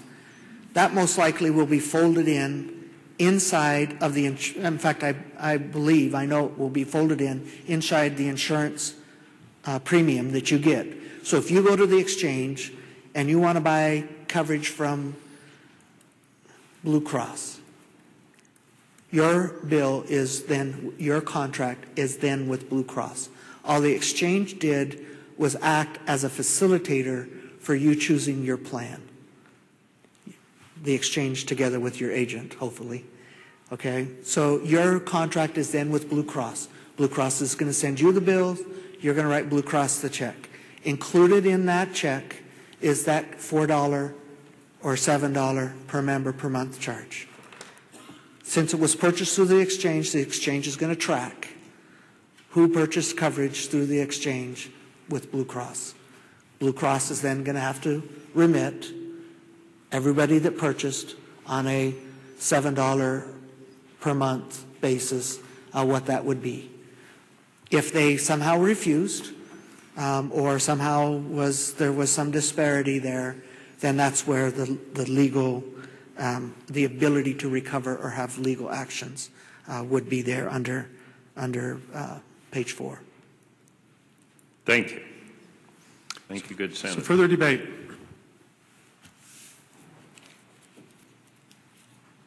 Senator Nuxall.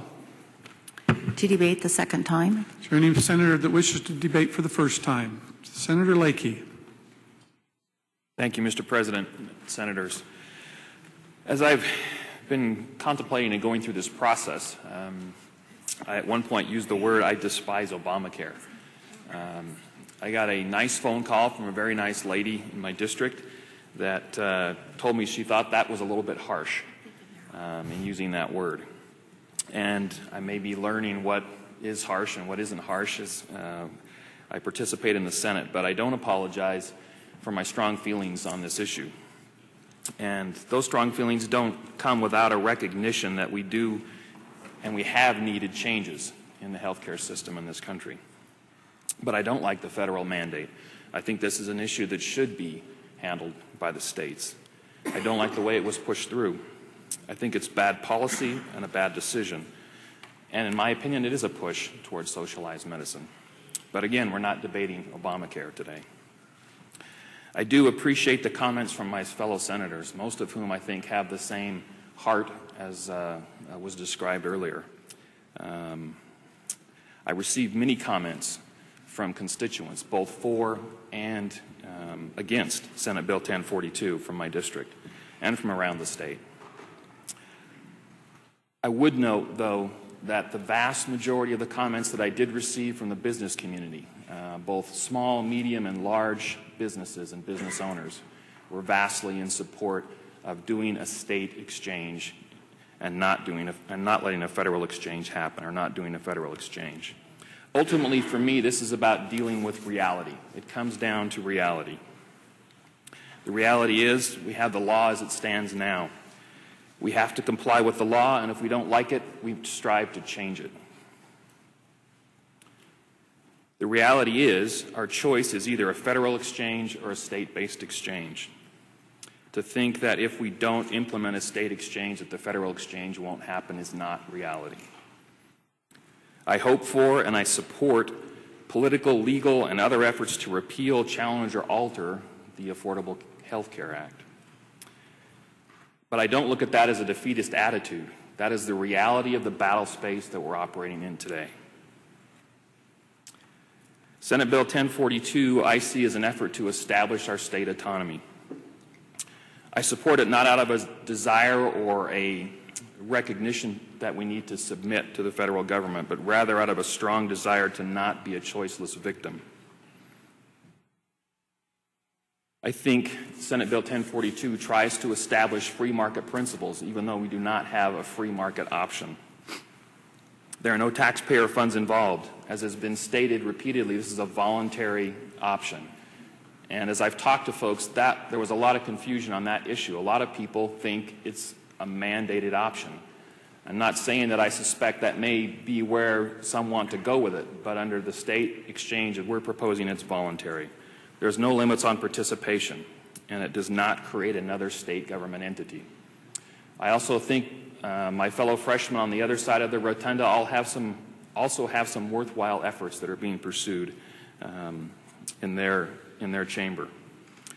I agree that there are still many unknowns, but for me, based on my experience, there are two knowns. First, that we have to either have a federal exchange or a state exchange. And second, the federal government does not operate programs that are less expensive. The federal government does not operate programs that are more efficient. And the federal government does not operate programs that are more responsive to the citizens of Idaho. For me, the worst option is the federal exchange. I don't want a mandated or federal or state exchange, but state control is the best option in a bad situation. When faced with the reality of a federal exchange, I think we have the obligation to stand between the federal government and the citizens and business owners in Idaho. And I stand in support of the bill. Is there further debate?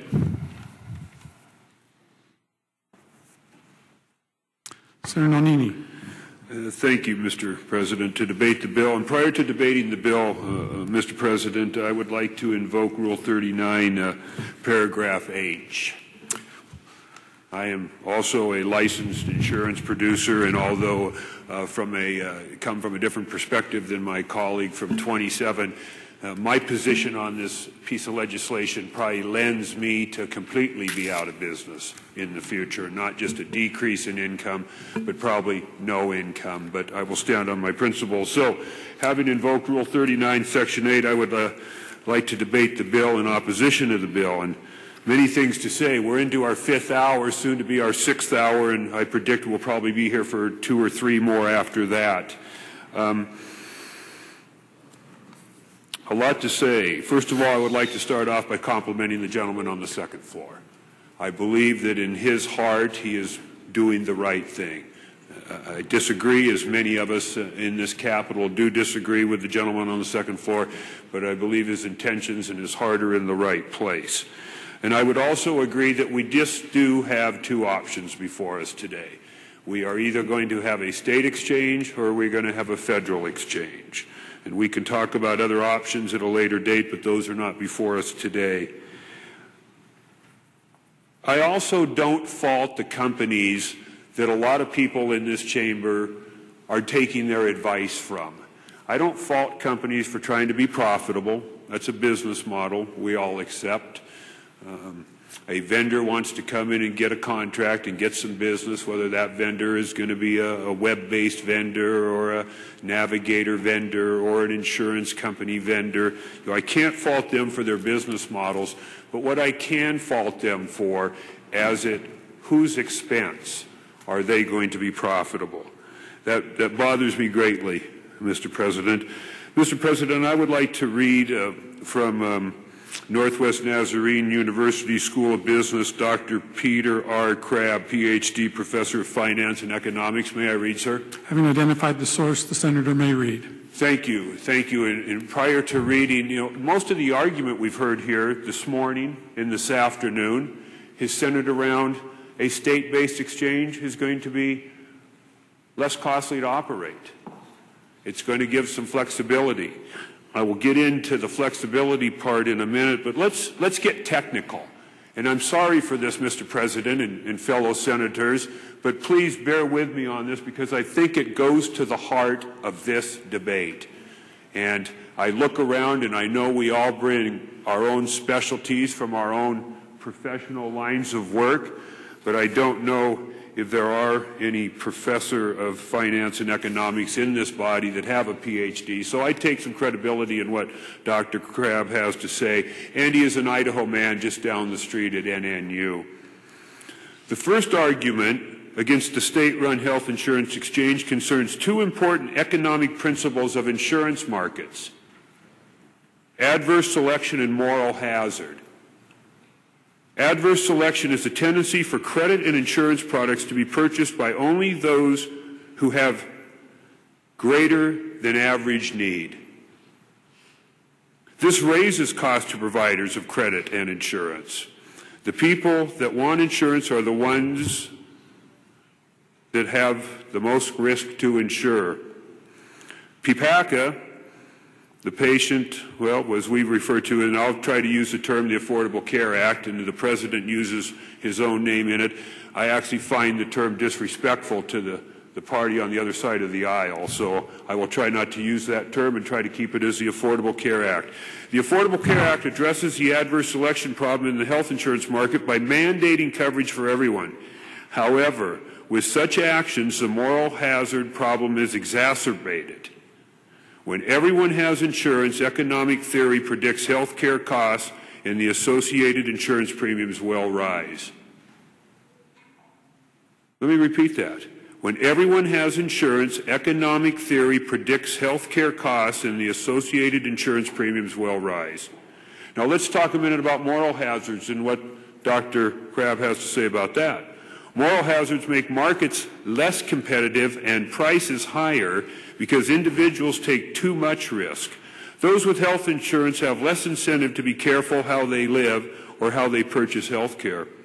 In the private insurance market, the moral hazard problem is addressed with monitoring and co-insurance. The Affordable Care Act does not address this issue. Therefore, moral hazard problems will increase and costs will rise. Thus, the establishment of a state-operated health insurance exchange will not change the adverse selection issue or address the moral hazard problem. The state of Idaho should not incur the cost of establishing an exchange that cannot address or mitigate these issues. The second argument against a state-run health insurance exchange is that such an exchange will do nothing to lower or keep low insurance premiums in Idaho's individual policy and small group health insurance market. It will do nothing to keep low insurance premiums in Idaho's individual policy and small group market. That is what the exchange is for, the individual and small group markets. According to the Kaiser Foundation State Health Facts Database, individual market premiums in Idaho are low relative to other states. We've heard that. Idaho has some of the fewest mandates. Some have argued that these lower consumer prices occur because Idaho has relatively few mandates for necessary coverage. A good senator from 27, I think, has mentioned that today. But let's get to what Dr. Crabb has to say about that, because it conflicts with what the good senator from 27 said. These data, however, don't reflect the true economic cost of purchasing health insurance in our state, and the number of coverage mandates explains very little of the variance in premiums across states. When the Kaiser Foundation data is adjusted for per capita income, the individual market in Idaho becomes less competitive. When the price of an individual policy is adjusted for average income in our state, Idaho's ranking falls from 2nd to 9th. As a percentage of a monthly household budget, you might be surprised, consumers in California pay less for individual health policies despite the much higher number of mandates. Using the data from the University of Minnesota, researchers Stephen Parente, Roger Feldman, Gene Abraham, and, excuse me on this next pronunciation, Yi Zhu, I can show that state-level mandates account for very little difference in relative premiums. And I did talk to Dr. Crabb yesterday. I did go to the website of the University of Minnesota, and if you know that state's political makeup, it's quite a liberal state. The University of Minnesota is quite a liberal institution of higher learning, but very interesting data that they have compiled. At most, 9% of variance in premiums across states is due to the level of coverage mandates in the state. The data is available at the website I just mentioned. Coverage mandates are an issue for the supply side of the market. Consumer income effects depend. It is therefore reasonable to conclude that demand issues are more of a factor in the individual health policy market.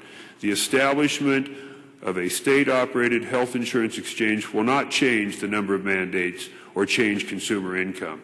The state of Idaho should not incur the cost of establishing an exchange that cannot address or mitigate these issues. Mr. President, the final argument against the establishment of a state-run exchange is outlined by Dr. Crabb at NNU, concerns the potential benefit of the alternative, a federally operated exchange. Economic theory predicts and historical evidence shows that as markets open to more competition, prices decline. Recent experiments in interstate sales of health insurance have seen little or no change.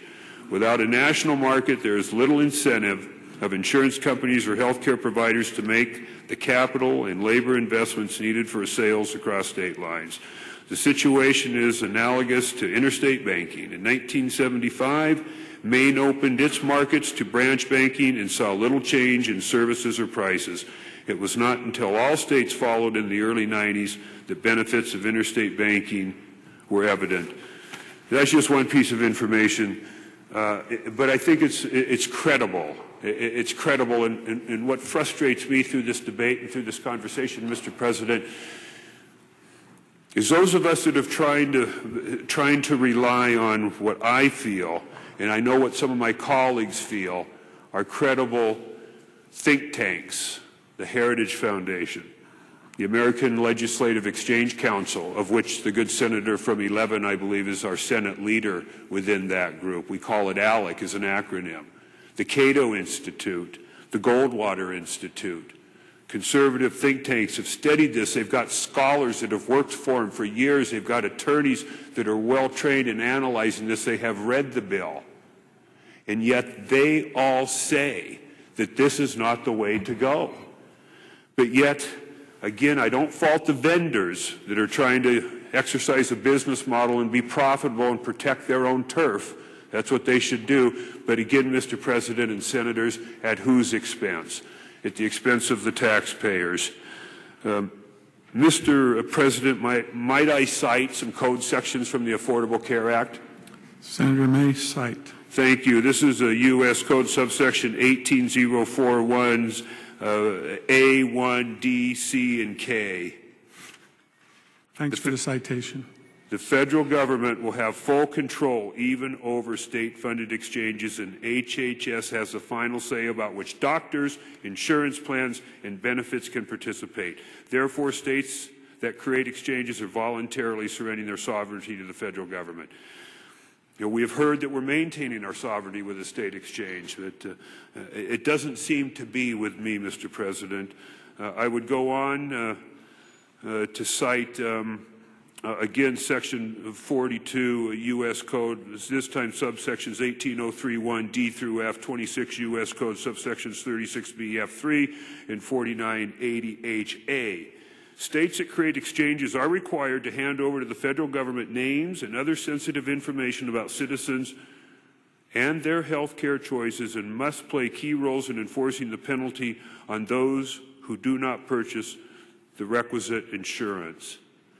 Now, earlier this morning, Mr. President, I did ask a couple of questions of the senator from 10. And as I've taken a lot of notes as we've gone through here this morning, I'd like to find those. I asked the senator from 10 because the senator from 10 said a state-based exchange, and I quote, can control the costs. My question to the senator was, at what source did he cite that, or what evidence did he have? And he said, well, that's what he'd been told, and if his answer was that we can come back and change it later. That was what I wrote down. We can come back and change it later. I also asked the good sponsor, the good gentleman from 32, about this reporting requirement, as I just cited as part of the Affordable Care Act. Since the page 4, and I believe it was page 4, paragraph 2, section C, line 17 to 21, that talk about the state exchange doesn't have the ability or the authority to assess any fines or penalties. Again, the good senator this morning couldn't answer that. Maybe in some closing he's found that answer out. But that's another big concern, another big unknown, and another unanswered question. As we go through this, I've heard comments today. I wrote down best guess. The best guess, that's the best we can do for an answer, is it's our best guess what this is going to be. Well, that's not anywhere close to acceptable to me, the best guess. I've also heard no tax dollars. Maybe no state tax dollars, folks. But what about the trillions of dollars of federal tax dollars? And we need to remember where a share of those started. They started with me.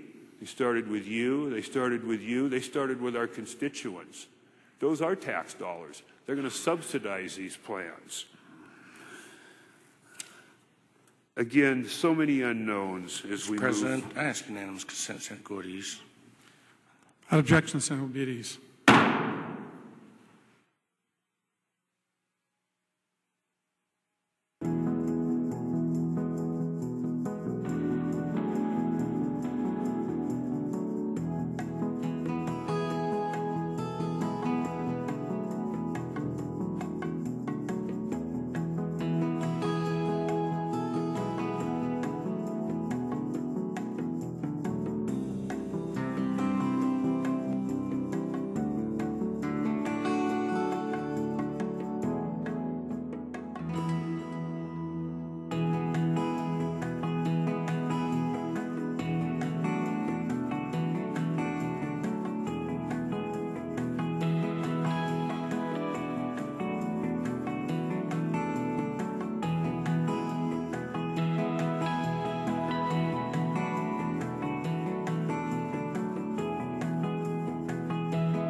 Good Senators, while we're at ease, Mr. President, I'd like to announce that Health and Welfare will not be meeting at 3 o'clock today. What about the 130 committee? So how are they doing?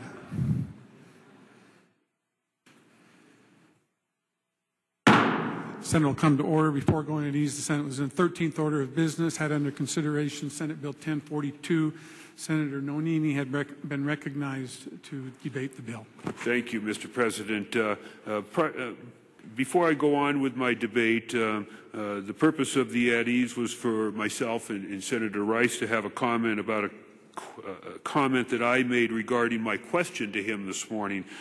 When I asked him about the control of the cost, he has corrected my statement with me, and I will admit that he has said, I made the reference that he was told that by somebody. He has just clarified with me that he has ascertained that himself by his delving into the issue. So, good Senator, I apologize if it was not meant to be offensive, and I will stand corrected on that, but also stand by my comment earlier by Dr. Crabb at Northwest Nazarene that it will not be less expensive. It will be considerably more expensive. So stand corrected there. I think prior to going at ease, Mr. President, I was talking about some of the credible third-party studies that have been done, and I mentioned the Cato Institute, I mentioned the Heritage Foundation, I mentioned the Goldwater Institute, and the good senator from 4 mentioned earlier ALEC, the American Legislative Exchange Council, and he quoted something from 2011. I would like to now quote something from the American Legislative Exchange Council that was put out just recently within the last week or so. Might I quote from the American Legislative Exchange Council? Senator Mayreed. Thank you, Mr. President. The American Legislative Exchange Council, through its Health and Human Services Task Force, adopted a resolution in August 2011, opposing the establishment of a state-based exchange. I believe that's what the good senator from Ford referred to. ALEC is committed to limited government, free markets, and federalism. Unfortunately, establishment of a state-based exchange pursuant to federal laws does not comport with these principles of the American Legislative Exchange Council. Establishment of Section 1311 state-based exchange represents the voluntary decision of the state to implement the costliest provision of the Affordable Care Act. The nonpartisan Congressional Budget Office estimates that $1.017 trillion will be spent on exchange subsidies related planning through 2022, representing 60% of all spending on the law's coverage provisions. Establishment of a state-based exchange does not exempt states from federal insurance regulations. Federal regulations require that each state electing to establish an exchange must adopt the federal standards contained in the Affordable Care Act. And they go on to say that a state-based exchange must be approved by the federal government, belies the claim that states are exercising sovereignty by implementing the law. Once a state-based exchange is established, the state is committing to carrying out the law regardless of additional rules, and a state cannot cease operations without notifying HHS 12 months in advance. I could go on and on, Mr. President, and I'm sure I'll have that opportunity as many of us will be debating the bill for a second time. But I think at the end of the day, what we've heard is many unknowns here. Many unknowns. That term has been referenced by many of us this morning, even those that are supporters and proponents of the bill. I can tell you, my constituency up in Kootenai County, there are, and the good senator from 4 and the good senator from 2 can verify this in spades, there are 7 solid, active Republican groups up in northern Idaho, and they fight with each other on a regular basis, criticize each other, compete for speakers, fight and argue. There's one issue they've coalesced around, one issue only that they have coalesced around and are unanimous about, and that is no state exchange. No state exchange. I've had many, many more emails in opposition than I have had in support. I think that the judicious and prudent thing to do would be to sit back, watch how they develop. There might be 1 or 2 good parts from some state exchanges.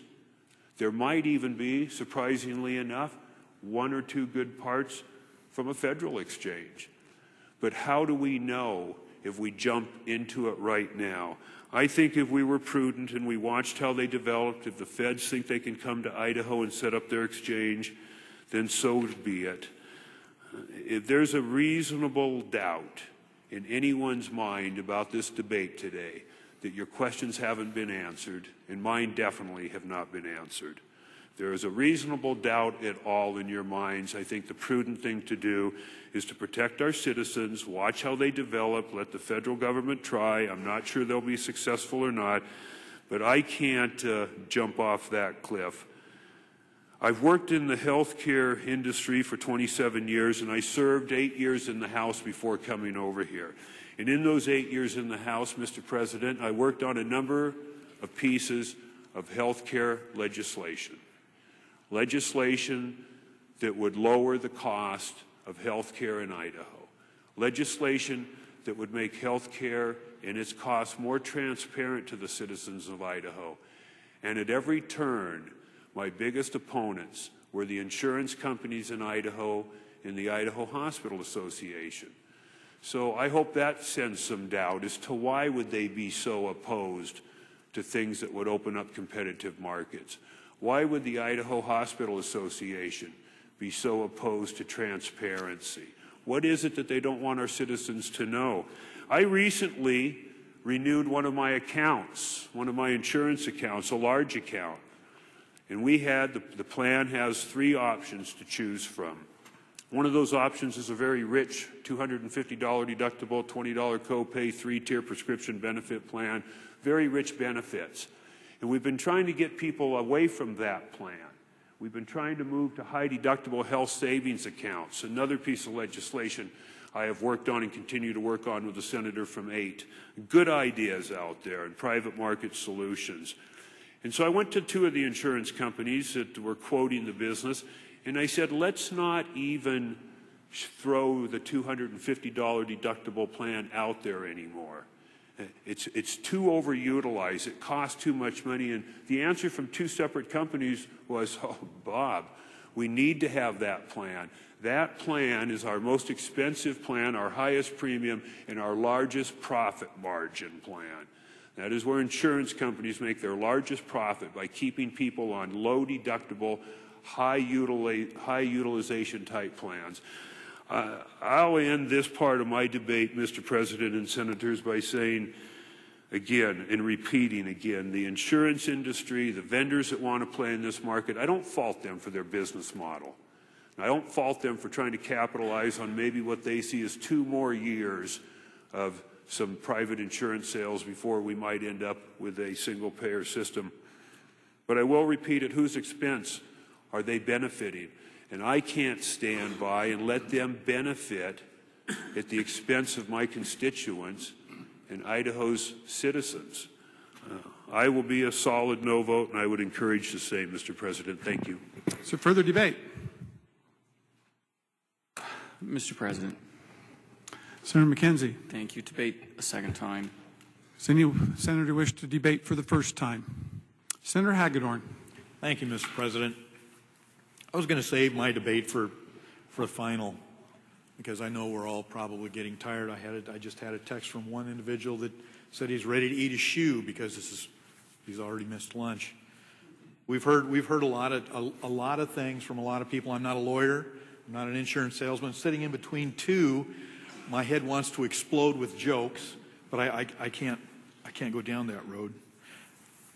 All I can bring to the table is my experience in the Navy and my equal experience in the private sector.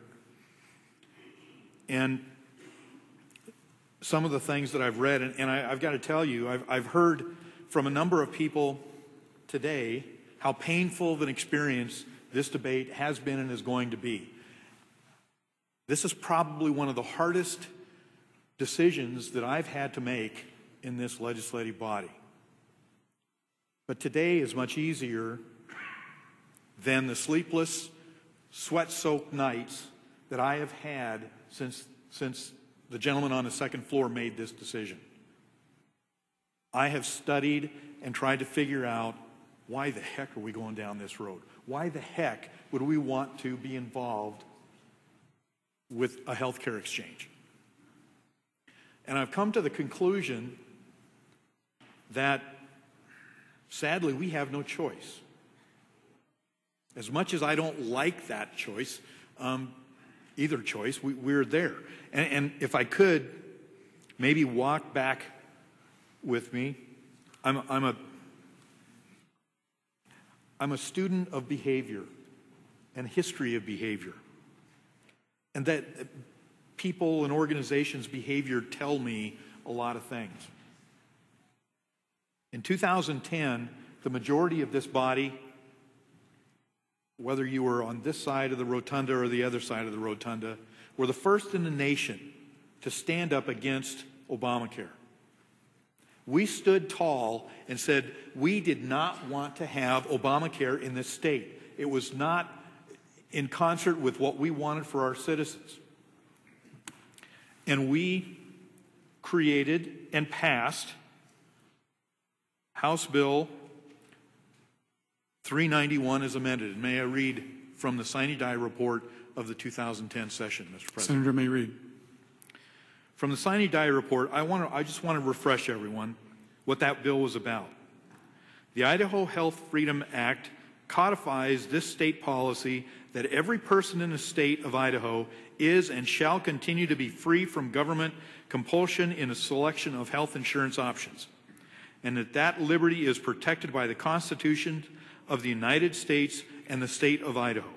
The Act prohibits any state official or employee from enforcing any penalty that violates the policy and requires that the Attorney General seek injunctive or other appropriate relief to defend the state of Idaho and its officials and employees against laws enacted by the government that violates this policy. It was pretty clear. It was pretty plain. We didn't want to go down this road in the first place. None of us did. That passed overwhelmingly. Our Attorney General, along with 25 other Attorney Generals who joined us, we were first, who joined us to sue the federal government. And I have to take deference with some of my friends. We won. We won a lot of that suit. The individual mandate was found to be unconstitutional. Had we not done our House resolution, had we not sued the federal government, that mandate would still be there. We won the Medicaid expansion requirement. It's not a requirement today. We won the fact that the penalties were not fees, they were taxes. And today, as mentioned by the gentleman from 2, there's over 40 court cases now pending against what currently is Obamacare, or the the Health Freedom Act. Again, being a student of behavior, I question when people come to me and say, if we say no, the feds are not going to have the money to implement a health care exchange in Idaho. We're going to force them. If enough of us stand up, we're going to force them out of money. If you've been around for the last 6 years, you'd recognize that we currently have a Congress and an executive branch in Washington, D.C. that care very little about budgets, care very little about where the money comes from to support their agenda. And if you believe that we have an executive branch who wears the name of Obamacare on his chest as a medal, that he will not find money to support those exchanges, and you've been living in another world. Because I guarantee you, that money will be found and those exchanges will be created, and every state that stood up thus far and said, we don't want a state exchange, the federal government has been in that state the next day, planning their routes to create that exchange. That state legislature has nothing now to do with the oversight or impact that federal exchange will have on their people. And it was at that point I realized what the gentleman on the second floor was trying to do. In my business experience, I was a vendor for a very large company in our state, in the Treasure Valley. And our company didn't treat our customer very well one time. And that customer decided to send us a message. We had well over 100 people that worked for us globally. And that customer said, you know what? We're going to cancel all of our contracts. Nothing. You guys don't get anything else until we figure out what we really need from you. We had to start laying off people. This was millions of dollars a year that we faced in loss. And actually, we did lose it. We lost it. And we easily could have said, you know, the business climate here is not healthy. We're not going to make money here. We're going to have to lay off well over 3/4 of our staff, and we're going to have to find another customer that we can do business with. But we didn't do that. We stayed in the game. There was no table for us to sit at. There was no chairs. We made the table. We made the chairs. We forced our way back in the door by working with that customer and making sure that they understood we were going to supply to them and what they needed from us, and we worked that out. We created that environment. In 2010,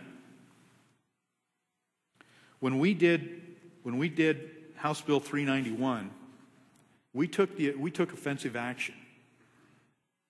We started the ball rolling. 25 other states came with us.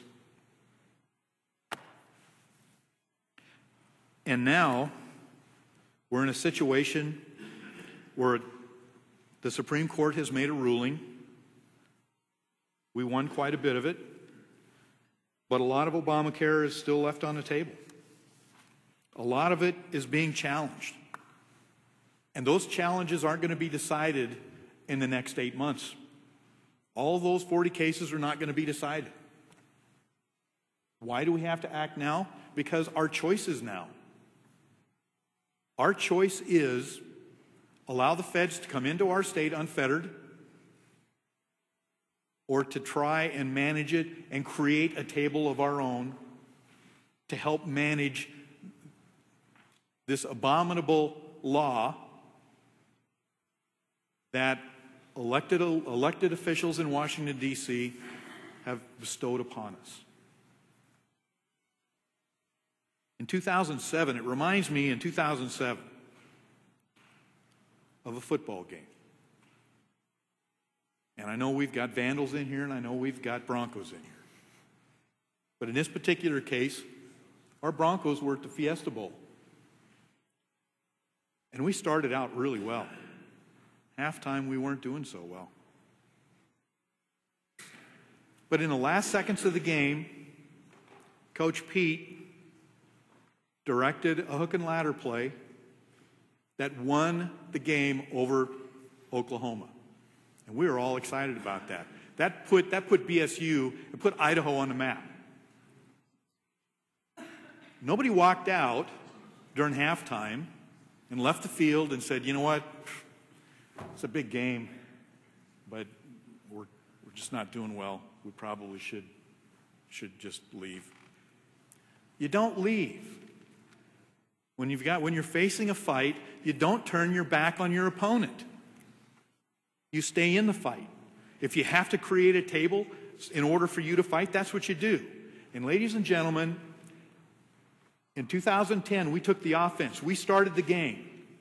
We took offense, and we sent the shot that all the other states came along with and said, yeah, we're not going to take this anymore. It's halftime. Are we going to stick around to have the opportunity for the hook and ladder play or the Hail Mary? Or are we going to turn our back and just say, you know what, we're just going to let the feds come in and do with us what they will, and we'll go fight another battle? I can't do that. I am so frustrated, as many of us in this room are, that Obamacare is law in the first place. And if there was something else we could do, if there was another bill coming before us that would get rid of it, I would be all over it. But we don't have that choice. It's not here. Our choice is federal or state exchange. That's our choice. I can't ride this pig if it's a federal exchange. I can ride it with spurs on if it's a state exchange, and I can make sure that when I have a question, if this state exchange is doing wrong to our people and our businesses, I can spur that pig, and I can find out. I can't do that under a federal exchange. That's where I'm going, and that's where I'm coming from. This is a fight we can't turn away from. It's a fight we can't turn our backs on. I offered up to anyone who doesn't believe a state exchange is the right way to go, I would draft a bill for them to support the federal exchange. None of us want to go down that road. But that's our choices. And we don't like any of them, but we have to select one. And I select the one that I have at least the ability to spur once in a while. So I'll be voting yes. Thank you, Mr. President. Further debate. Mr. President, ask unanimous consent, sine ease. Without objection, the Senate will be at ease. Mr. President,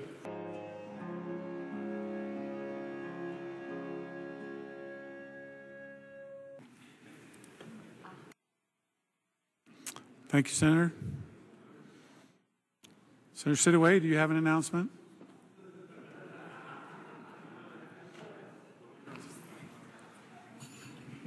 Yes, Mr. Chairman, we have canceled the local government tax committee meeting for this afternoon to begin at 3 o'clock. Thank you, Senator.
I saw that.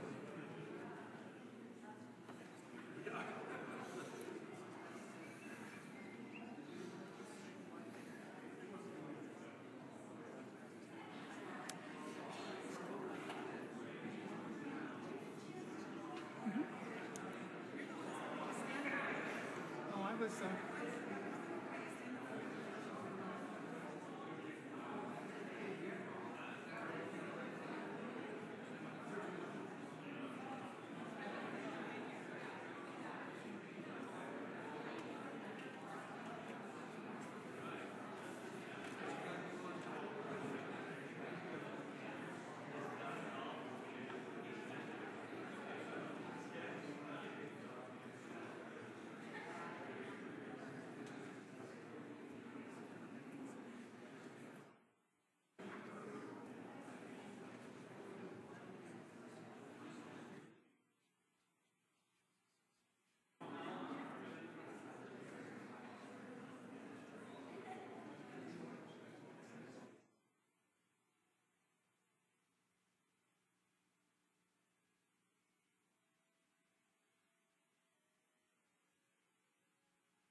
camera on?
Senate will come to order. Before going at ease, the Senate was in the 13th order of business considering Senate Bill 1042. Is there further debate? Senator McKenzie, for what purpose do you stand? To debate a second time, Mr. President. Is there any senator that wishes to debate for the first time? Hearing none, Senator McKenzie is recognized to debate for the second time. Thank you, Mr. President. And Senators, I apologize for debating a second time. 19 of us, by my count, have debated the main issue so far. And the only reason I get up, I was mentioned in a couple of the debates, and the longer I sat here, the more the characterization of that debate bothered me. And I think the senator from 11 will understand why. Because it was characterized as saying that because I disagreed with the Supreme Court's ruling as to the constitutionality of that we have the right to either ignore or not apply the federal law. We had that issue already. We had to vote on a bill that would nullify the federal law, and I had to vote against that.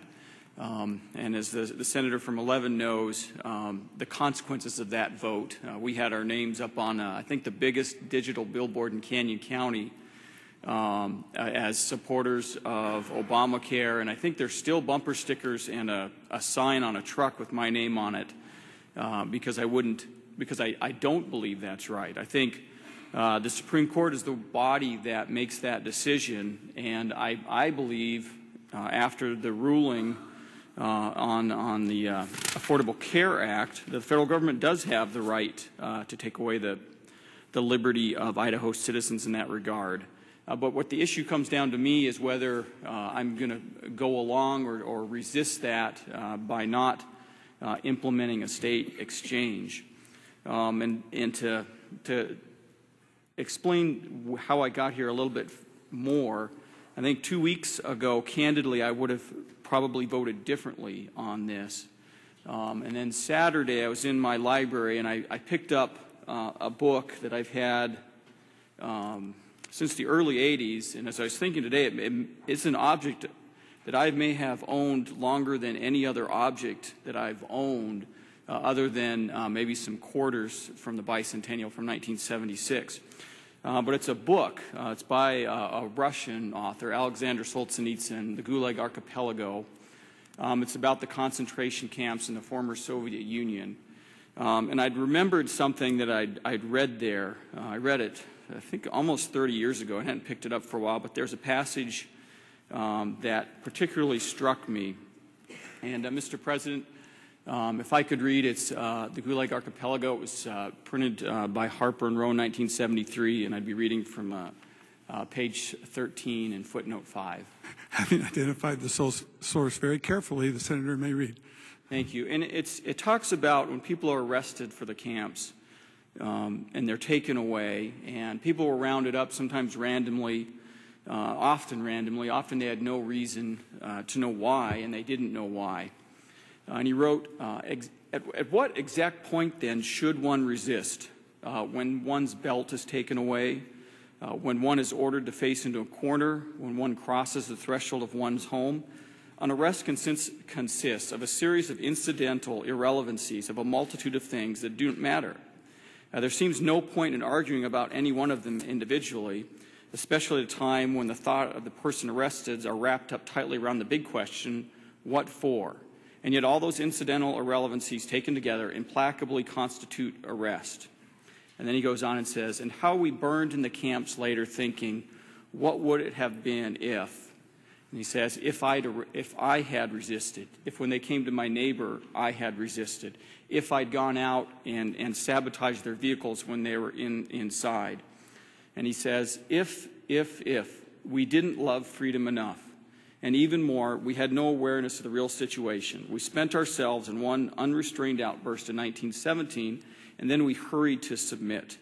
We purely and simply deserved everything that happened afterward. You know, that speaks volumes to me. You know, I understand the state exchange is less costly. It gives us more control. But I just won't be complicit in the federal government taking away the rights of Idaho citizens. Further debate. Senator Nuxall. Thank you, Mr. President. Is there any senator who wishes to debate for the first time?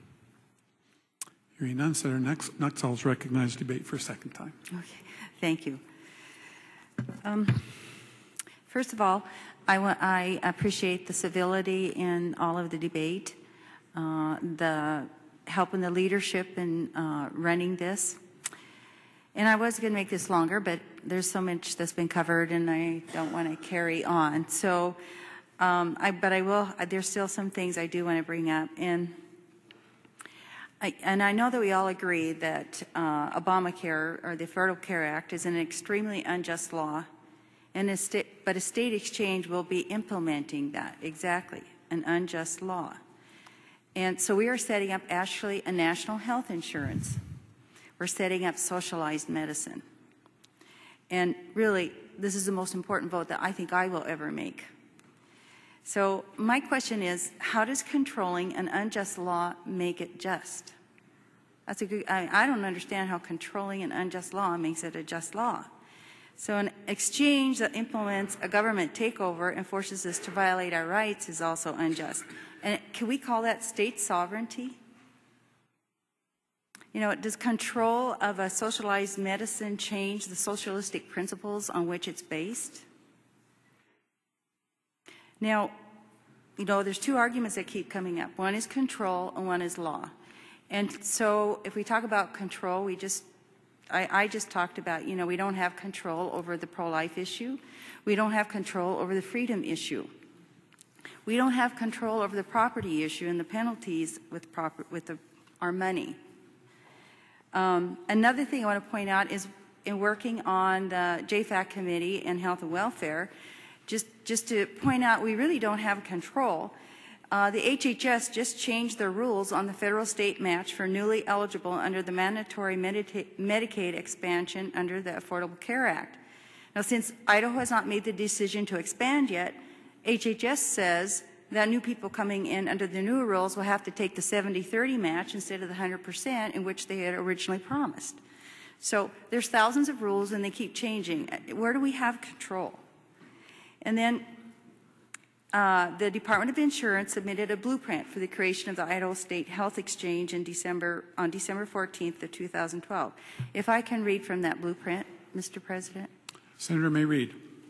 The point I want to point out is it says that the exchange will be able to carry out the required functions of an exchange, meet the information reporting requirements associated with premium tax credits, serve the entire geographic area of the state, and meet the standards of a state-based health insurance exchange set by the U.S. Department of Health and Human Services exchange regulations as outlined in the Affordable Care Act, and it gives the code numbers. Well, do we really have control? It looks to me like the Secretary of State has control. And then the second argument is that it is the law.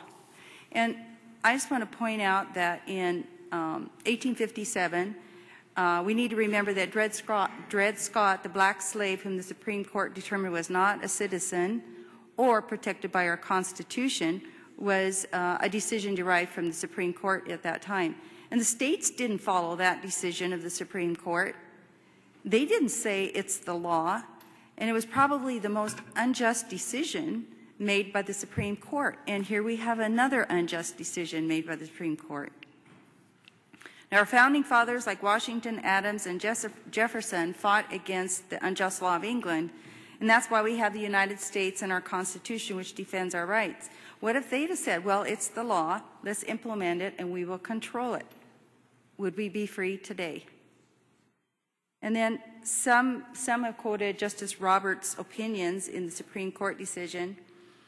And if I may quote a couple sentences of it, Mr. President. Senator May. I won't quote the whole thing I was going to say. But to get my point, the states are separate and independent sovereigns. Sometimes they need to act like it. Well, are we a state or not? Do we want our businesses running to other states because we're setting up this exchange and they want to avoid all the regulations and all the penalties? What about the people? Actually, there was a poll done in this fall, and 64% of Idaho citizens said they didn't want a government exchange. What are they going to do? And the other thing is there are many private enterprise options. We have the health care sharing ministries, which bill just came up in the Commerce Committee. The health savings account. Safeway has a great plan for health. Senator Davis. I apologize. I believe we're referring to actions in committee. Oh, I'm sorry. Yes, Senator, if you'd restrict your comments to things outside the committee walls. Sorry, Mr. President. Okay, and then the other thing I want to bring up, I don't know if you all watched it, but Dr. Ben Carson at the National Prayer Breakfast gave an awesome talk, and our president was sitting right beside him.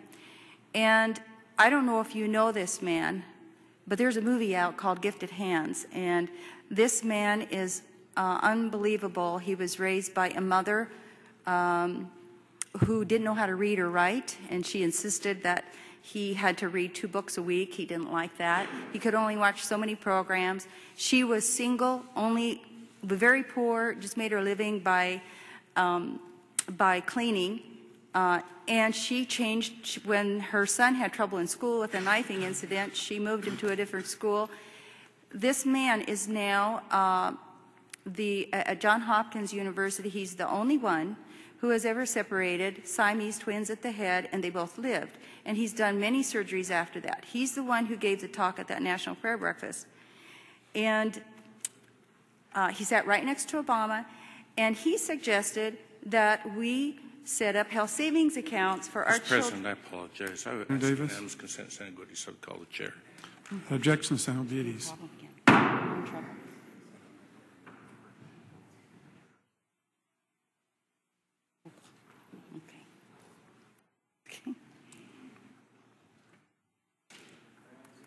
I forgot.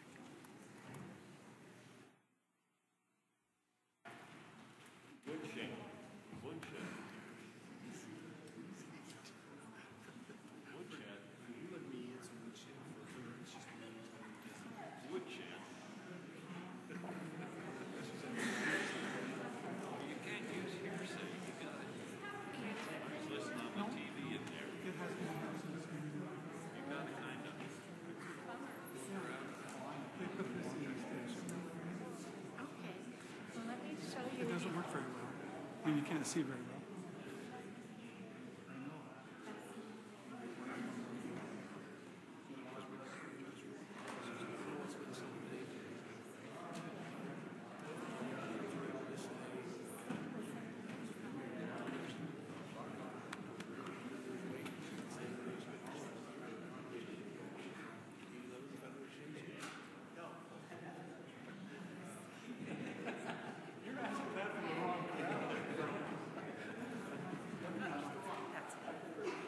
I keep forgetting. You have that note I gave you? Because I had some written. Oh, I threw it away. I thought it was.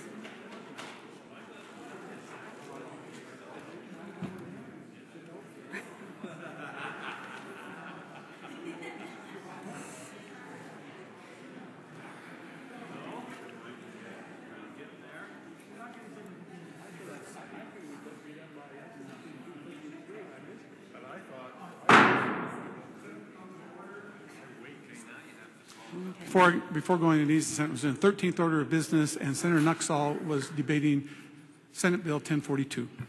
Yes, Mr. President, I am sorry for my mistake. I apologize. Anyhow, Ben Carson was sitting next to the president at the prayer breakfast, and he brought up that the best thing that we could do for our children is to set up health savings account for them at birth. And not once did he recommend an exchange or any part of the program that our president has put up. So I just want to point out that we do have options out there, options that will lower the cost of health care through competition, simplicity, and common sense. So really, in this exchange, we really don't have control because we have to follow so much of the federal regulations. And it's not the law yet, not until we make it the law. So I would just ask that we wait on this until we find out more and make more demands in our interest for a just law to be implemented. It's just not worth the risk. Let's join with the other 26 states that refused a state exchange, and there's strength in numbers. We don't need to be the weak link in it. And also, as some others have pointed out, the Heritage Foundation, the Cato Institute, ALEC, 26 states, they have not set up an exchange. And most of these places even advocate that a federal one is less intrusive than a state one, and they go into great detail about how it. And I don't understand why they're really being ignored. If I can quote Governor Chris Christie from, and it's actually from the Farm Bureau letter of 131. Senator may read. He said, I will not ask New Jerseyans to commit today to a state-based exchange when the federal government cannot tell us what it will cost, how that cost compares to our other options, and how much control they will give the states over this state-financed option. And then, Mr. President, I have one more request, please, and it is to quote Ronald Reagan in his radio address on socialized medicine in 1961. Senator may read. So this is what Ronald Reagan had to say, and I've been trying to figure out how to cut it down. So I've tried. So I'm just going to try to give you what I think are the bare bones. One of the traditional methods of imposing socialism on a people has been by way of medicine. It's very easy to disguise a medical program as a humanitarian project. Most people are a little reluctant to oppose anything that suggests medical care for people who possibly can't afford it. Now, the American people, if you put it to them about socialized medicine and give them a chance to choose, would unhesitatingly vote against it. We had an example of this under the Truman administration. Now, in our country, under our free enterprise system, we have seen medicine reach the greatest heights that it has in any country in the world. Today, the relationship between patient and doctor in this country is something to be envied any place. The privacy, the care that is given to a person, the right to choose a doctor, the right to go from one doctor to the other. Behind socialized medicine will come other federal programs that will invade every area of freedom, as we have noted in the country, until one day we will awake to find that we have socialism. And one of these days, you and I are going to spend our sunset years telling our children and our children's children what it was once like in America when men were free. So my question is, where is the line at which we say no? Thank you, Mr. President. Good senators. So further debate. Senator Guthrie.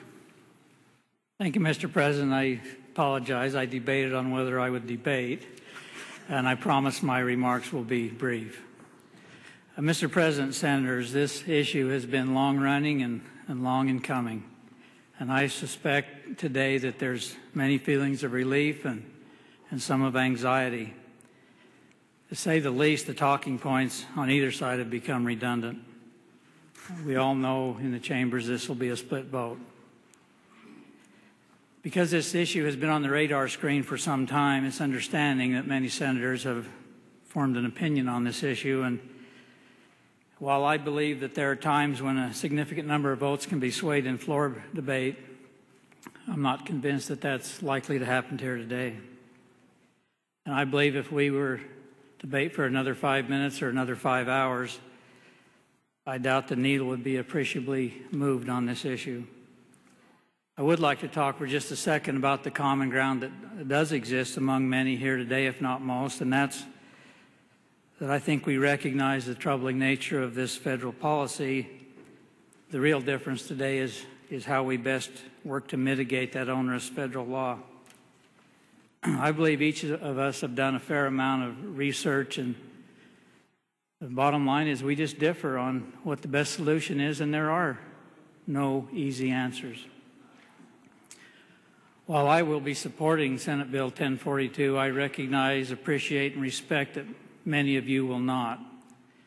With that, Mr. President, senators, I wish you well as you deliberate your vote. Thank you. Thank you, Senator. Senator Hyder. Mr. President, a few hours ago, I wrote down the word abdicate. And we in Idaho love our freedoms, we love our autonomy, we love our state. Our oath when we took office was to support the Constitution of the United States and the Constitution of the state of Idaho. We have challenged the Affordable Care Act through the Constitution, the constitutionality of it, and Chief Justice Roberts and the other justices told us that it was constitutional. Therefore, I think we have a responsibility to accept that edict. I, for one, will not abdicate my responsibility as an officer of this state, a member of this Senate body, to anyone else other than myself. And so I will be voting in favor of the legislation to set up a state exchange for the citizens of Idaho in accordance with the laws of Idaho and the freedoms and autonomy that we enjoy.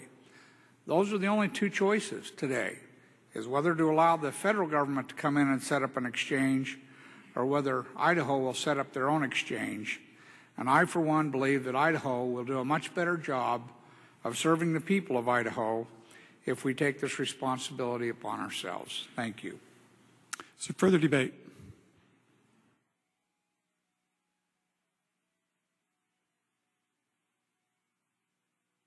Hearing none, Senator Tippett is recognized to close debate on Senate Bill 1042.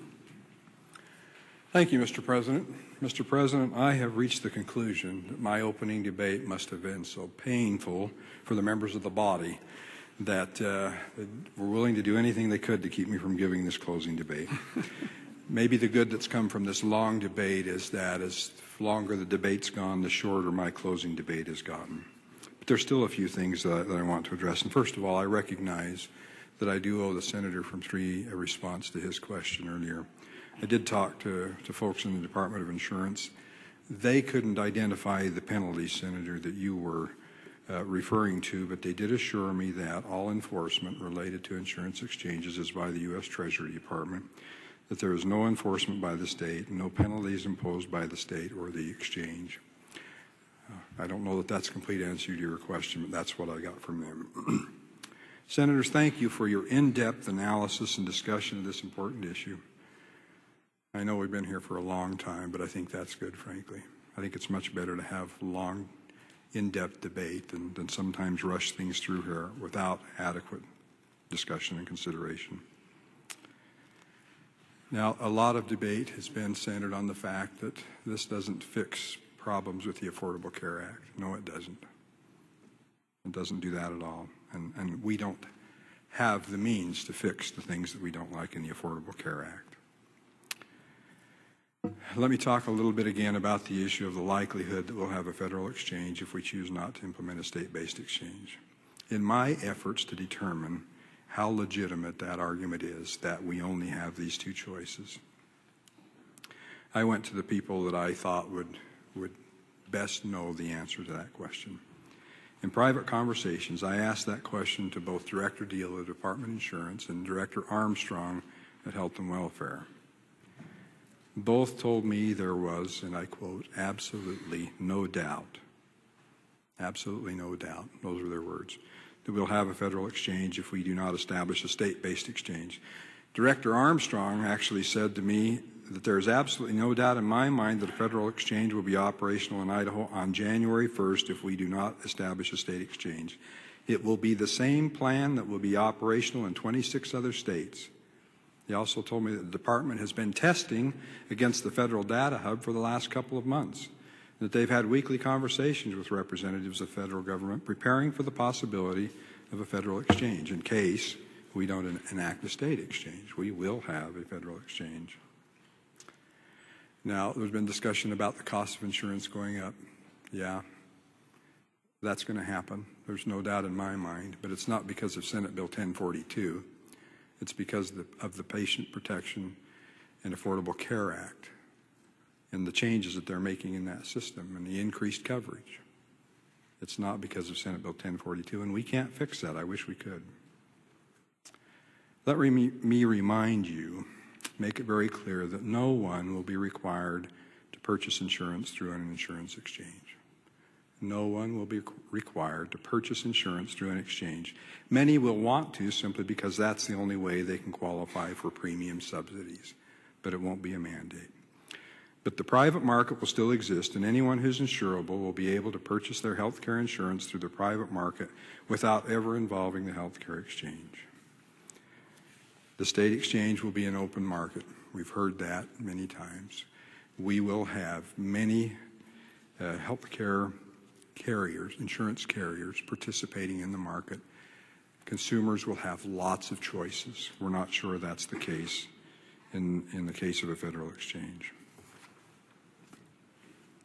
We've talked a little bit about the intent to provide more opportunity for insurance agents in the state exchange. I won't say any more about that other than just to remind you, we've got nearly 6,000 insurance agents in this state. They're the professionals that really have the expertise. I think it makes sense to have them involved as opposed to having, under the federal system, primarily that function filled by navigators. I thoroughly believe that the state is going to be able to do a much better job of administering a program like this than the federal government. Opponents of state exchange have cited in the past. I've heard people cite the example of the federal food stamp program, which is administered by the state, as an example of states operating federal programs but not being allowed any flexibility in the design of that program. Director Armstrong tells me that with audits that they've done, Idaho has ranked #1 among states in the nation for providing that quality administration. They measured items like timeliness, customer complaints, error rate scores, cost of administration per participant, and service delivery. Idaho ranked #1 in the nation. We've got to know how to do these things better and provide better service to our residents of our state. We've talked a lot about the cost of an exchange. I won't go into that anymore. You either feel like the state can do it less expensively or the federal government. We'll see. The senator from 7 raises some valid and interesting issues related to contraception and abortion. On the issue of contraception, the essential health benefits required by the Affordable Care Act include contraceptives, regardless of whether a state has a state-based exchange or a federally facilitated exchange. Contraceptives will be covered, but not abortion. As you've heard, in Idaho, we have taken the necessary steps to make sure that either with a state exchange or a federal exchange, coverage for abortion will not be included. Now, some of the issues I think that the senator has is some of the contraceptive devices that she refers to, some would consider those to be abortifacients. The Food and Drug Administration defines them as contraceptives. That's a federal issue, needs to be taken to the federal level. We can't affect that. And Senate Bill 1042 changes nothing in that regard. Now, we've heard some talk about the Oklahoma lawsuit and the contention that penalties can only be leveled if we have a federal exchange and if we have a state exchange, not a federal exchange. And Michael Cannon has been quoted. Michael Cannon of the Cato Institute urges that a federal exchange lacks the enumerated powers to enforce tax credits or subsidies for businesses under the provisions of the Patient Protection Affordable Care Act. Senator already referred to law professor Timothy Jost responding to Mr. Cannon's comments, and I'd like to read you just a little more of what he had to say. So, Mr. President, may I have approval to read from Mr. Jost's congressional testimony? Senator may read. Thank you. He says this in responding to Mr. Cannon, and it's not because I know we could find lots of experts on both sides. I like what he has to say, not just the fact that he's somebody that's taking issue with Mr. Cannon's words. I like his logic. Fortunately for your constituents, Mr. Jost says, Mr. Cannon's claims are simply not true. If the sections that he cites were the only relevant sections of the Affordable Care Act, and if the legislative history and structure of the Affordable Care Act could be simply ignored, his statutory construction claims would be plausible. But the availability of tax credits through federally facilitated exchanges is recognized through the language of the Affordable Care Act itself. Throughout the Act, that's recognized. Moreover, the legislative history of the Affordable Care Act also establishes that Congress understood that premium tax credits would be available through both federal and state exchanges. Furthermore, I'm not quoting Mr. Jost any longer. Furthermore, the IRS has reviewed the issue and concluded that tax credits will be available through the federally facilitated exchange, and it has adopted rules to that effect. Senators, we've heard a lot of good arguments against establishing any kind of a federally mandated health exchange system. The facts are that the federal law says we will have an exchange of some type. And I think most of us have come to that realization. The U.S. Supreme Court has upheld the law. I have received messages from many who say we should just say no to the federal government and refuse to implement a state exchange and refuse to allow a federal exchange to be put in place for the state. I wish it were that simple. I wish I could comply with that request. Some have quoted Chief Justice Roberts when he referred to states being sovereign, and he said, sometimes they have to act like it. The quotation, when I've heard it, has usually been taken out of context. Clearly, Chief Justice Roberts was not advocating that states ignore the opinion that he wrote for the majority, in which he ruled that the Patient Protection and Affordable Care Act is constitutional.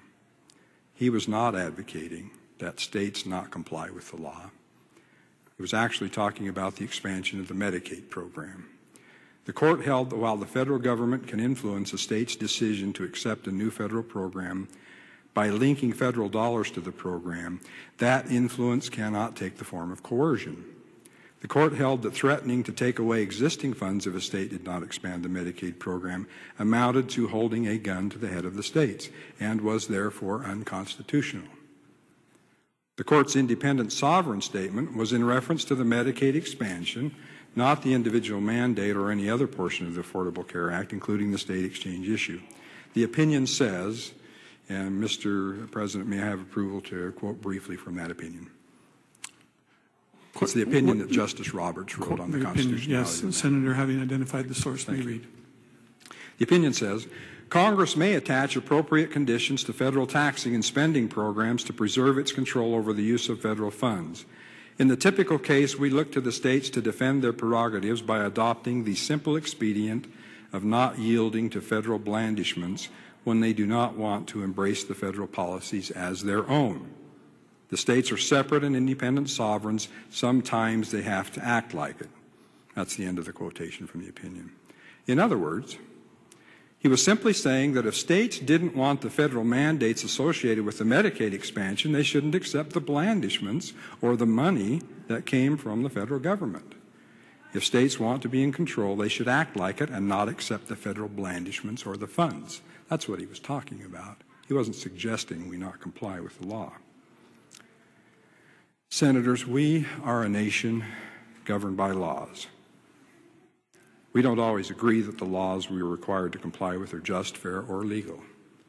But one of the greatest strengths of this nation, I believe, is that we believe we change our laws through legal means. And I know most of you agree with that.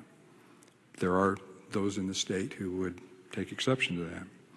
I believe that when we disagree with the law, we're obligated to comply with it as long as it is the law. We may work to change it. We may work to change those who make the laws, but except in the most extreme and rare cases, as long as it is the law upheld by the courts, we are obligated to abide by it, I believe. I believe to ignore the legally upheld laws of this nation would be to start down the road to anarchy.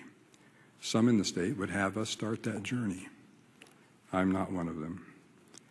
Senators, given the limited options we have, I believe the best thing for Idaho to do is to exercise what little control, and I admit it's little. The best thing for us to do is to exercise what little control we can through a state-based health exchange rather than to default to the federal government. The course of action may allow us to protect jobs, save money, provide much better service, and to better meet the needs of Idahoans. And I ask you to join me in voting for Senate Bill 1042. Mr. President, debate is closed. Debate being closed, the question is, shall Senate Bill 1042 pass the Senate? Secretary will call the roll. Bear. Bayer. Bach. Brackett. Buckner-Webb. Cameron. Davis. Durst. Fulcher. Getty. Guthrie. Hagedorn. Hyder.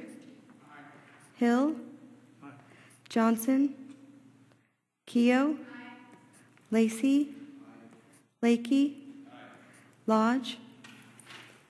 Mr. President, may I have one minute, please? To Senator explain my has vote? 60 seconds to explain her Thank vote. you. Good senators, I hate to drag this on any longer, but I feel that I must at least state where I'm coming from. And I am saddened by what Congress has done to the citizens of the United States. But I want to thank you all for your tremendous debate today. It was really enlightening, and we covered a lot of points. I feel that I'm blanked if I do and blank if I don't. And Senator, I've just never seen a perfect piece of legislation, and I know that there probably will be some tweaks to this one. But I'm going to stand to give the citizens of Idaho a voice and protect themselves as best as possible from these mandates, which we only have those two choices, which have been well explained, federal or state. With choices like that, I'll choose Idahoans anytime. I vote aye. Senator from 11 votes aye. Martin. Aye. McKenzie. Mortimer? No. Nonini? No. Nuxel? No. Patrick? Aye. Pierce? No. Rice? Schmidt, Sidaway, Stinnett, Bain, Tippett, Fick, Work, Winder, Durst,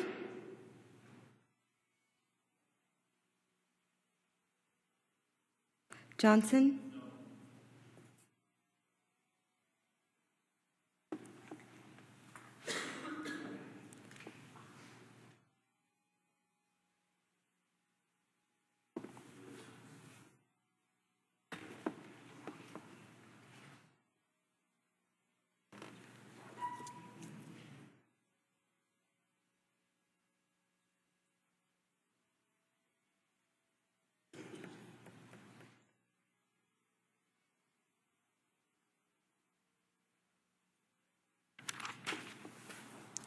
Roll call shows 23 aye, 12 nay. A majority having voted in the affirmative. Senate Bill 1042 has passed the Senate. Is there a correction to the title? Hearing none, title is approved, and Senate Bill 1042 will be transmitted to the House of Representatives. Senator Davis. Mr. President, I ask unanimous consent that all bills in the 13th order be reordered, placing Senate bills at the top, followed by House bills at the bottom. You've heard the unanimous consent request. Is there objection? Hearing none, it is so ordered. Mr. President, I ask unanimous consent to advance to the 15th order of business. Without objection, the Senate will advance to the 15th order of business, miscellaneous business, and adjournment. Personal privilege. Senator has the floor. Mr. President, Senators, we will not be holding an afternoon session at 4:30. We'll cut you loose for the day. Thanks for your hard work and debate. We do intend to adjourn shortly till the hour of 10 a.m. tomorrow. And prior to adjournment, I ask if there are introductions or announcements. Senator Work. Mr. President, I did want to have the Senate welcome a constituent of mine. Chad Inman is in the gallery today, has been there, I think, almost all day. Welcome, Chad. That might be your son. I'm just not sure, but I'd like you to welcome Chad to the Senate, please.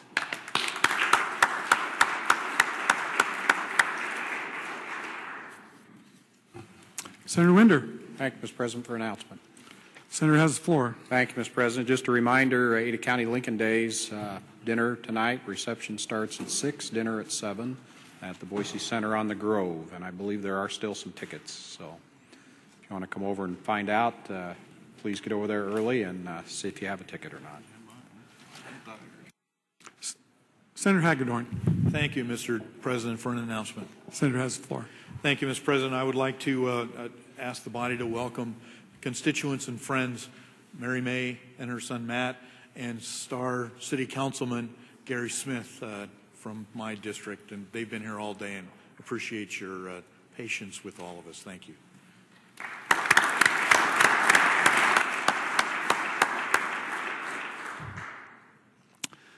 I do have an announcement that Legislative Council, which was scheduled for this afternoon, has also been canceled and will be rescheduled for another time.